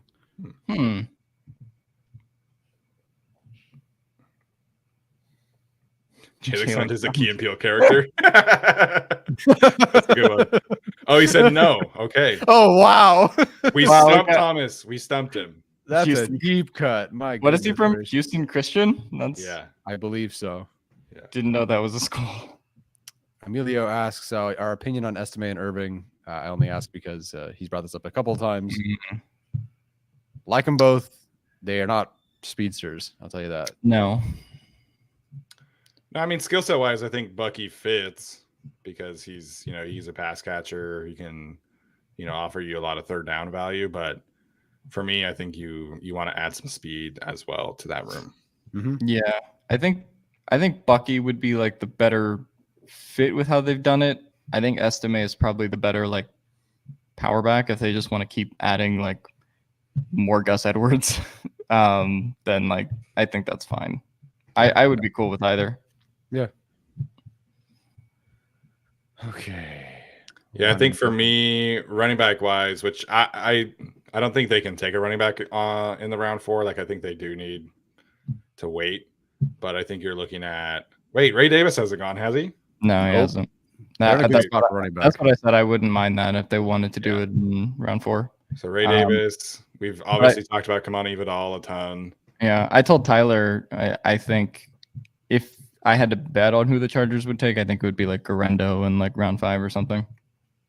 And honestly, Garendo in round 5, I'm not opposed to. Like after the combine, people were like talking about him as a top 70 player, which was definitely not the case. But no, you're betting on the athletic traits there and allowing him to just be explosive, get on the edges, and create some home run plays for you. Mm-hmm. Yeah, definitely. Just bring something different. Mm-hmm. All right, well, we have the Jaguars pick is in, and then we have the Bengals, Steelers, Rams, Commanders, and then that is it for round 3. Oh, guys, we made it. And I've known all 3 picks. I think that's maybe the first time. Look at that. Yeah, Garendo went to multiple schools and was never the starter. Yeah, that's definitely an issue. But yeah, he's big and fast. I think the highlight reel plays are cool, but down to down never was that. On tape, he's not that fun to watch. No, I actually don't even think he's as athletic as his numbers. Me neither. Oh yeah, I don't think he went really that well. Yeah, I didn't buy that one. There was one play where he just like stopped his feet, ducked his head, and just fell into the defense or the edge rusher. And I was like, Discord. Yeah, I said that to Discord. I'm like, fuck that, I'm out. Like that was such a like worst of Joshua Kelly low light sort of thing. So. Yeah, Garendo actually ended up as my lowest rated running back. So, jeez, how many did you watch? I watched a few more than this, but I graded 16. Okay. So I have he's RB12 for me, so that's not like it's far off. Braylon Allen's still available, but I think that's again kind of redundant with who they have. But I would have obviously Bucky, Braylon Allen, Ray Davis, Isaiah Davis, Blake Corum was my RB10, Kamani Vidal, Blake Watson, Kendall Milton, Will Shipley, Jace McClellan from Alabama, and then Garendo. That's my ranking. I'd be down for Jace McClellan in like round 6 or 7. Yeah. Thomas said, if he's good, why doesn't he play good? Yeah. Does anybody know if there's been any talk about TJ Tampa like medical issues? Like again, I was not a huge fan of his, but I thought that the hype was like round 2 for him, and he's still on the board. Yeah. He's probably going to be the highest consensus board player remaining, is my guess. Here's the Jaguars pick. Jaguars select Oh no! Wow. That's frustrating. What hurts the most? What a well. stab in the heart by Balky. Jerk. I got to root for that now. Ugh. It's fine. It's fine. It's probably better to get an outside corner. It's still. I mean, only thing I can find. Right. Trying to see. Tyler Franklin's the highest on the big board. So. Oh, duh. Yeah. Bengals pick is in. What happened to this Jaguars executive's neck? Tony Khan. That's the owner. Oh. Yeah, what happened to it? He's wearing like a neck brace. What happened to him? It's like something from his. He like owns like a UFC like thing. It's a pro wrestling Yeah, so it had something to do with that. I have really no clue what happened there, but it's the only thing I can find about Tampa is that he didn't test at the combine, and then he had like a pretty mid to bad pro day. That's like the only thing I can really find, because he had a hamstring, and then his RAS came out to like a 6.31, and his 40 times were like pretty bad. Here's the Bengals pick. Train this guy, but I'll be proud to announce with the 97th pick in the 2024 NFL Draft, the Cincinnati Bengals select McKinley Jackson, nose tackle, Texas A&M. That was some stanky tape. That McKinley Jackson is the worst player that I graded this year. Well, the tape is disgustingly bad. Yeah, he's 140th for me. DT 16. Yeah. That Alabama tape in particular was brutal. Yeah. It was like what if Jerry Tillery was 350 pounds? Pretty much. I didn't watch him. You mean you didn't watch the 16th defensive tackle, Alex? No, I did not. It's all good, man. Apparently I made him a nasty face. Yeah. What were we talking about before that pick? TJ Tampa.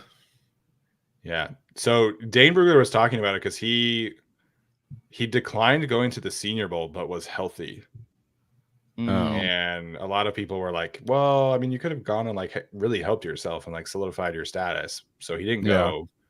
And I guess Dane was saying that like people were like kind of wondering about, just like competitive desire kind of thing and stuff like that. And then he didn't test. So I think if you watch the game enough, like there's enough tackling issues and there's acing the offseason, and then there's doing what TJ Tampa did. And that's very much the opposite. Yeah. Or just do what Devondre Sweat did and somehow get picked higher than expected. That makes no sense to me still. Yeah. But, is what it is. Okay, so Tyler has the mock draft ready to go. So whenever this draft wraps up, we'll do a quick little day 3 mock, and hopefully we get some players that we actually can talk about. So Steelers pick is in, and then it's Rams, and then Commanders, and then that's it. Wait, so Arjun, how far away is Ann Arbor from Detroit? Dude, it's like 40 minutes. Really? Oh, yeah. I guess that makes sense then. So did you stay in a hotel on Wednesday night, or did you drive back to Ann Arbor after? No, so I had so Wednesday night I drove back, and then yesterday I crashed at Sumer, like Tage and all of them have like an Airbnb I just crashed at. Nice. Last night, and then I'm going back tomorrow morning. Nice. All right. Would you ever live in Detroit? Not the nice parts, maybe. the Airbnb where we were at, not the nicest part of town, so would definitely not want to stay there if I didn't have to. I have a friend who's going to do his third year of medical school there. So okay. Which Wayne State by any chance? I couldn't tell you. It's the school is technically in Oklahoma, and then they're like sending him to Detroit for a year. Okay, gotcha. So Alex, you're almost done with medical school, right? Yeah, I'll be out of here in a year and a half. So. Oh. Yeah. Dang, man. Do you have to match to your residency in? I don't even know where you're from, bro. Or do you come back to the States? No, so I finish out here in Antigua. Then I do like a year of rotations back in the States after that at FIU, and then I would start matching. Okay, sweet. Why am I a hazy fuzz fucking stream? Is mine totally like just like you're kind of like project? Yellow? It's like you have like that one. Whoa, you know what I meant. No, you know what I meant. You're not getting away with that one, buddy. Oh, have a good night, everybody. 2024. Learn a lot about Steven tonight. Wow. Okay. You know what I meant. I don't know. I was gonna say like the Instagram filter. Kai. Oh, they're showing Jim Harbaugh singing the fight song now. Hey, Ryan Ficken was in that office. Let's go, Ryan Ficken. Someone said the lad comparison jokes yesterday, and now that. Hey, that wasn't just me. The lad stuff was everybody. Steelers select Peyton Wilson, linebacker, NC State. Wow. That's a classic Steelers pick. They did that same exact thing with Darnell Washington last year. Yeah. So Jalen Wright could be on the board at 105. Yes. Just thought about that. Did you change your ring light? Now you're muted. Okay. I'm muted first off. But yeah. Is it a ring light thing or is it like your webcam? I mean, I could be lit funky, but I shouldn't be like hazy. Whatever. We're doing this. We're almost done. We're 4 hours and 42 minutes in. So yeah. Yes, I'm muted. Thank you, NSN. You don't look as yellow anymore. Thank you. That's kind of the goal. It's really difficult in post 2020. Arjun, have you played a Pokemon game? No. What? Really? Really? Where is this coming from? Like, what? Today I have people telling me I'm in the fantasy community. And now I'm like, is there something about me that it looks like I play Pokemon? Like, what? Is there something about you that makes them think they play? Yeah, there is. But I think it's just because we're asking about. Steven was going to play Pokemon if the Chargers drafted Marvin Harrison Jr. I honestly completely forgot about that. I did not. But I'm a little disappointed. That's why I didn't react to the Joe Alt pick as well. Yeah, whatever. They go Jalen right at 105. Alex and I will play Pokemon. Yeah. Well, yeah. But you like Jalen Wright. Yeah, we'll do a Nuzlocke together. Right. The Rams pick. With the 99th pick in the 2024 NFL Draft, the Los Angeles Rams select Cameron Kinchins, defensive back, Miami. Sure. Who the fuck is that? That tape was also very bad. Do you remember everyone's like, wow, that safety tested really poorly at the combine? That was Alex. Okay, cool. Yeah. No, he I don't think they're gonna show any tackling highlights right here. Yeah, he's athletic and he has, range, I guess, but the dude tackles like this all the time. Oh, the Miami dude. Yeah. Oh, they are showing tackling highlights. They found one. You can find plenty, man. See, even on these tackling highlights, he's lowering his head. Honestly, I would have bet that Arjun's played a Pokemon game before. I don't know. I would have lost that one. Are you a gamer at all? Like, did you grow up playing video games or no? Oh yeah. Okay. Yeah. A big gamer in high school. Spent too much time on it, honestly. Can you play some Metallica for us? No, we're not doing that. Okay. Real halftime show. Hey, Metallica would be a good halftime show. Yeah. What's better than that Usher performer? All right. We don't need to react. I mean, that and the Joe Alt reaction, Arjun's really produced two of like the bangers of the year. Dude, I need like someone to like check my tweets sometimes. Like it's just, You need a guy. No, Yeah. when you an posted that during intern. the halftime show, I did not expect that to go as viral as like it did, but I was like, oh my god. I'm never doing that again. Like I'm not tweeting about music. What do you think of Beyonce's country album, Arjun? Forget it. Hey, there's a part in one of her songs. Oh, here's the last pick of the third round. 100th pick in the 2024 NFL Draft, the Washington Commanders select Luke McCaffrey. Oh, wow. Interesting. Okay. That like is Over early. Troy Franklin, like come on. Did Troy Franklin kill somebody? Yeah. And Javon Baker too. Like what? Yeah, Javon Baker, Tez Walker. Who else is a receiver? I feel like McCaffrey probably went higher because he tested really well. Yeah, God bless him for running. Is he the McCaffrey that played at Michigan? Wasn't there a his McCaffrey brother that played did. at Michigan? I think his brother did, or his brother. Yeah, He was like a quarterback, right? his brother. Did. No, Luke McCaffrey was Nebraska, and then he transferred to Rice. Okay. I promise you, swear it's there his was brother. I swear there was a McCaffrey who played at Michigan. I promise you, it's his brother. Okay. Yeah, because he Michigan was man. Anything there? Probably was he like there during my time? Otherwise, I would know. I don't think Okay. so. All right. Yeah. That's fine. No, McCaffrey was the QB convert, and then he went to transfer to Rice, tried to win the QB job, and then played receiver. Is your Joel reaction of 20,000 likes? No. Oh, Probably, Okay. probably have like 20,000 dislikes if there was a dislike button. Dude, it popped. Like I thought it was. I didn't think it was gonna blow up in the morning, but I'm sure. I think there's one guy like had some fantasy football thing attached to it, and it just like went from there, snowballed from there. I ended up muting it because it was just like so toxic. But yeah. Oh, they're doing fireworks now that the draft is over, so that's good. All right, round 4 tomorrow, gents. One more rounds of this. Yeah. Did they do fireworks last night? I don't remember. I don't remember. All right, let's do a quick little mock here, and then we'll have some final thoughts, and we'll call it an evening. Sure, sounds good. Let me refresh this real quick to get that. 2.3 million views on the alt reaction, by the way. Are you serious? NSN said right now.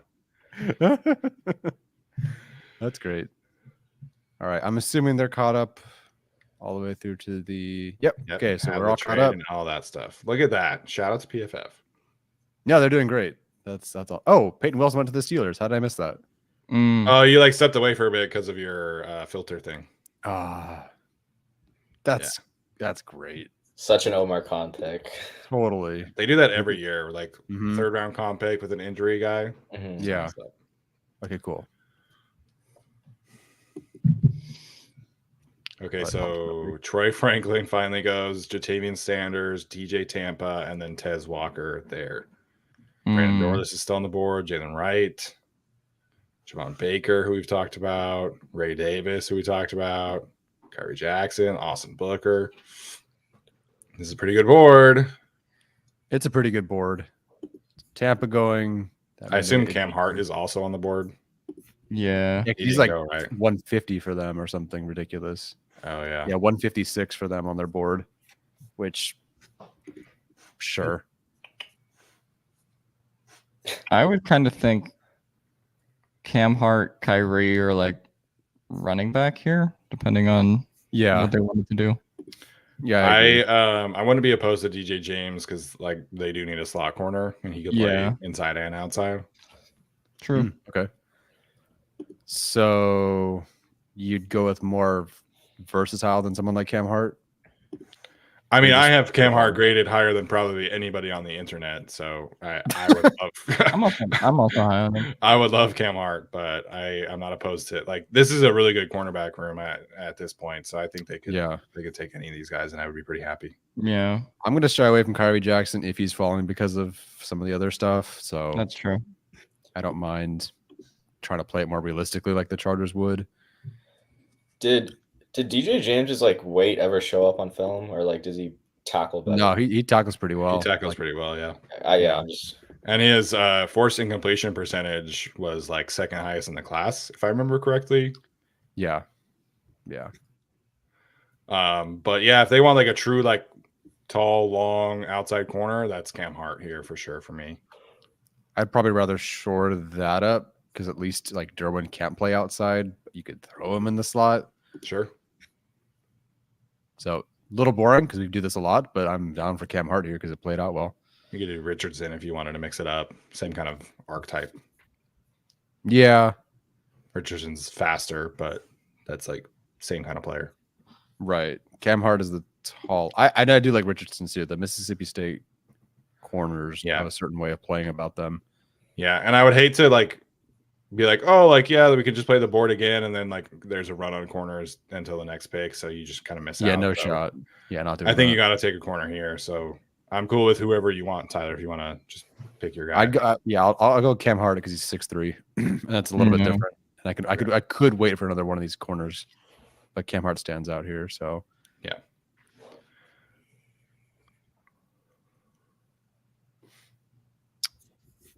Oh yeah, right. This is running back. This is running back round. Looks like. Yeah. Yeah, literally the next 4 best available: Blake Watson, Isaiah Davis, Braylon Allen, Aldrich, Estime, and the 5th one should have gone back to school to play running back. So there you go. Oh, interesting. Sione, by the way. Thank you. All right. So other option, of course, we haven't taken a center yet. Norzad's gone, right? Yeah, Norzad's gone.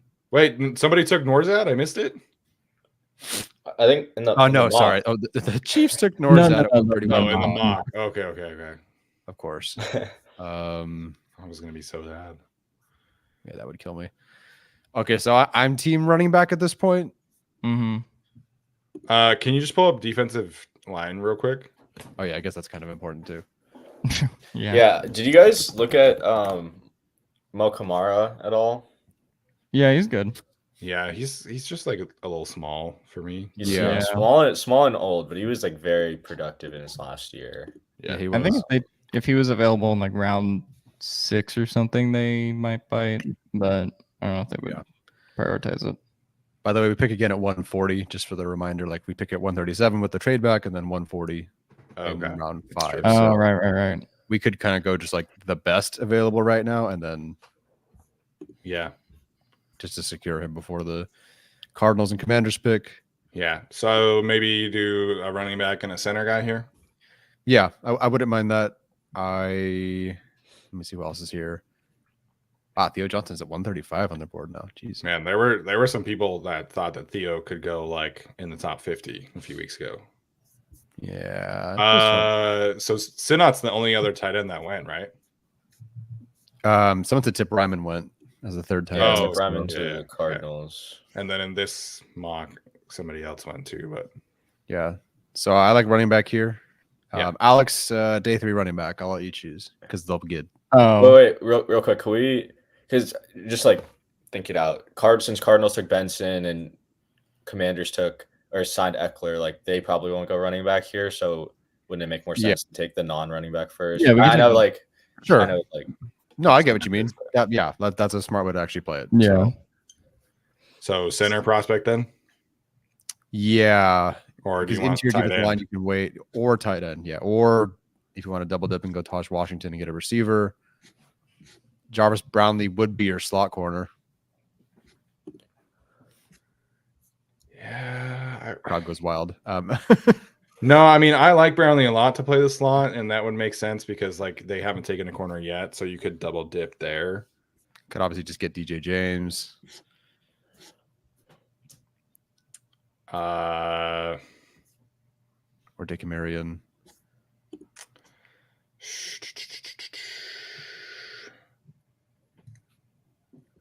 I say interior offensive line. That's my vote, and I would go with Limmer. Yeah, for the Chargers, I'd go Limmer. And he said he could also do guard, or he preferred guard.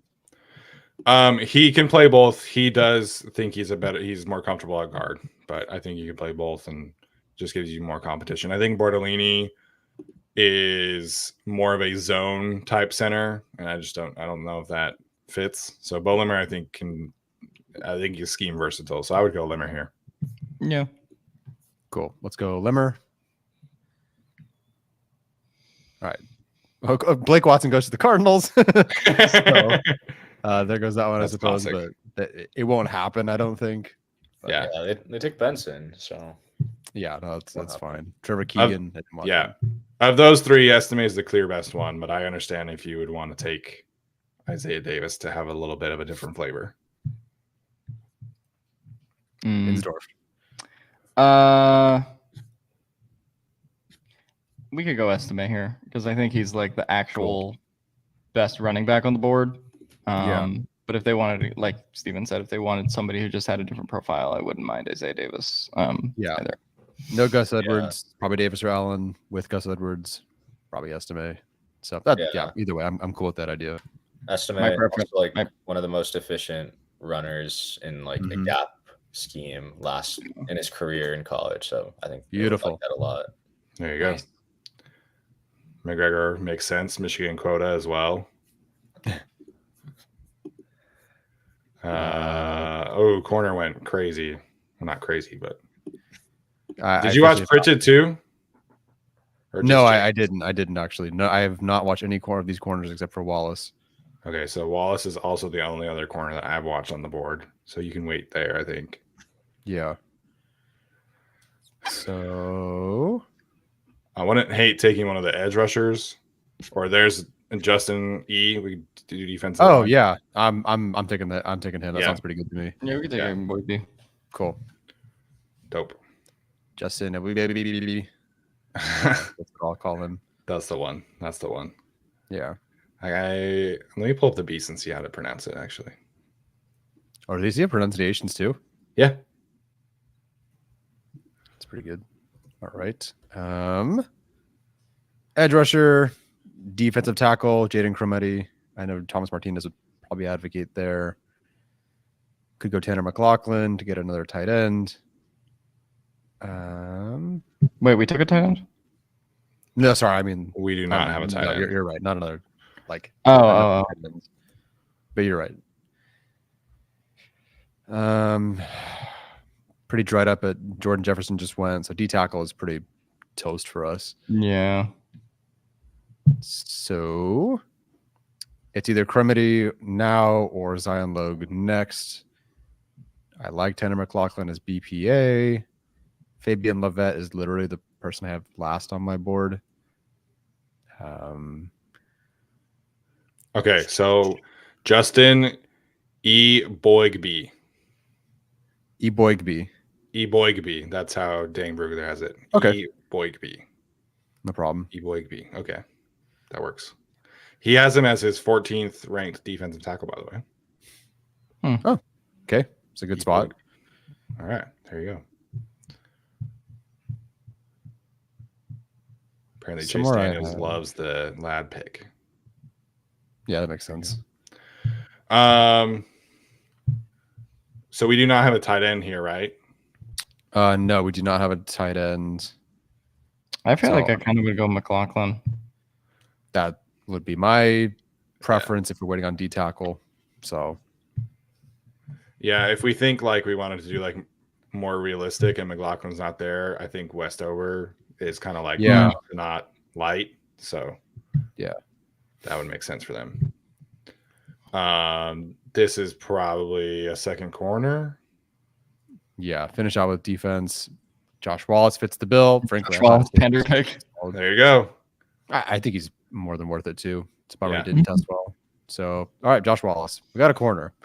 Defensive line, God help us all. But well, we took E. Boygby, right? Oh yeah, we did. Never mind. We're winning.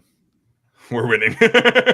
Got it. We're good. I could take like a D3 safety, like also.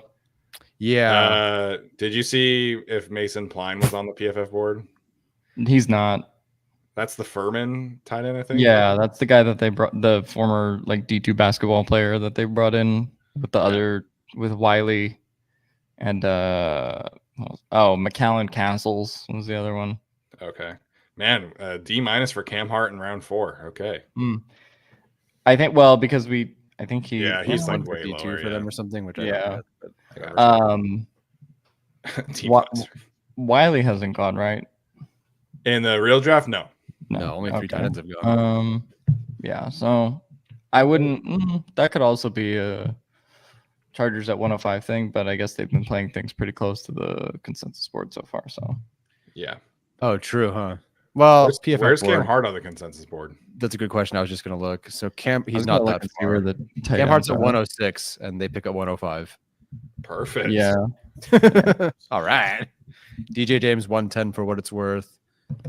Okay, actually, I can look through the board. So other than the guys you've mentioned, so Kamara 100, Cedric Gray 99, but they're not taking him. Cade Stover 98, Malik Washington 97, Kyrie Jackson is 96. But that's a potentially different issue. Theo Johnson at 90, Javon Baker 89, Tez Walker 86. And I think everybody else is gone, including the guys we've mentioned already. So if you're playing like a plus or minus 5, you're looking at like Cedric Van Pran, Christian Mahogany, Braylon Allen, Cam Hart. Cade Stover. Wiley's 124. Okay. Yeah. So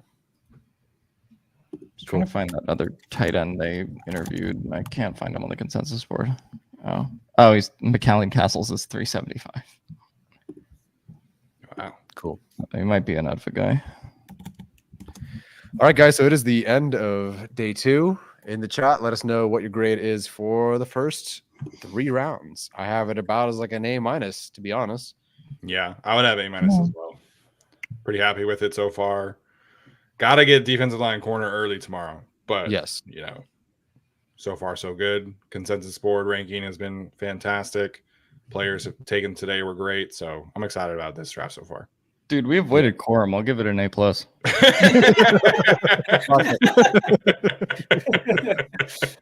If that's the penance for not taking neighbors, I'll take it even out. It's a wash. We call it a wash. Yeah, very nice. Arjun, any final thoughts there? Yeah, I would give it an A-. Love the process so far, and I think draft picks have been good. Yeah. All right. Yeah. Well, that's the great thing. Like at minimum, they've just been good picks. So yep. There we go. All right, gents. Thanks for joining us tonight. Appreciate Alex and Arjun for hopping on. You guys in the chat have been a lot of fun tonight as well. Appreciate all the super chats. Tyler and I are going to be live early tomorrow morning.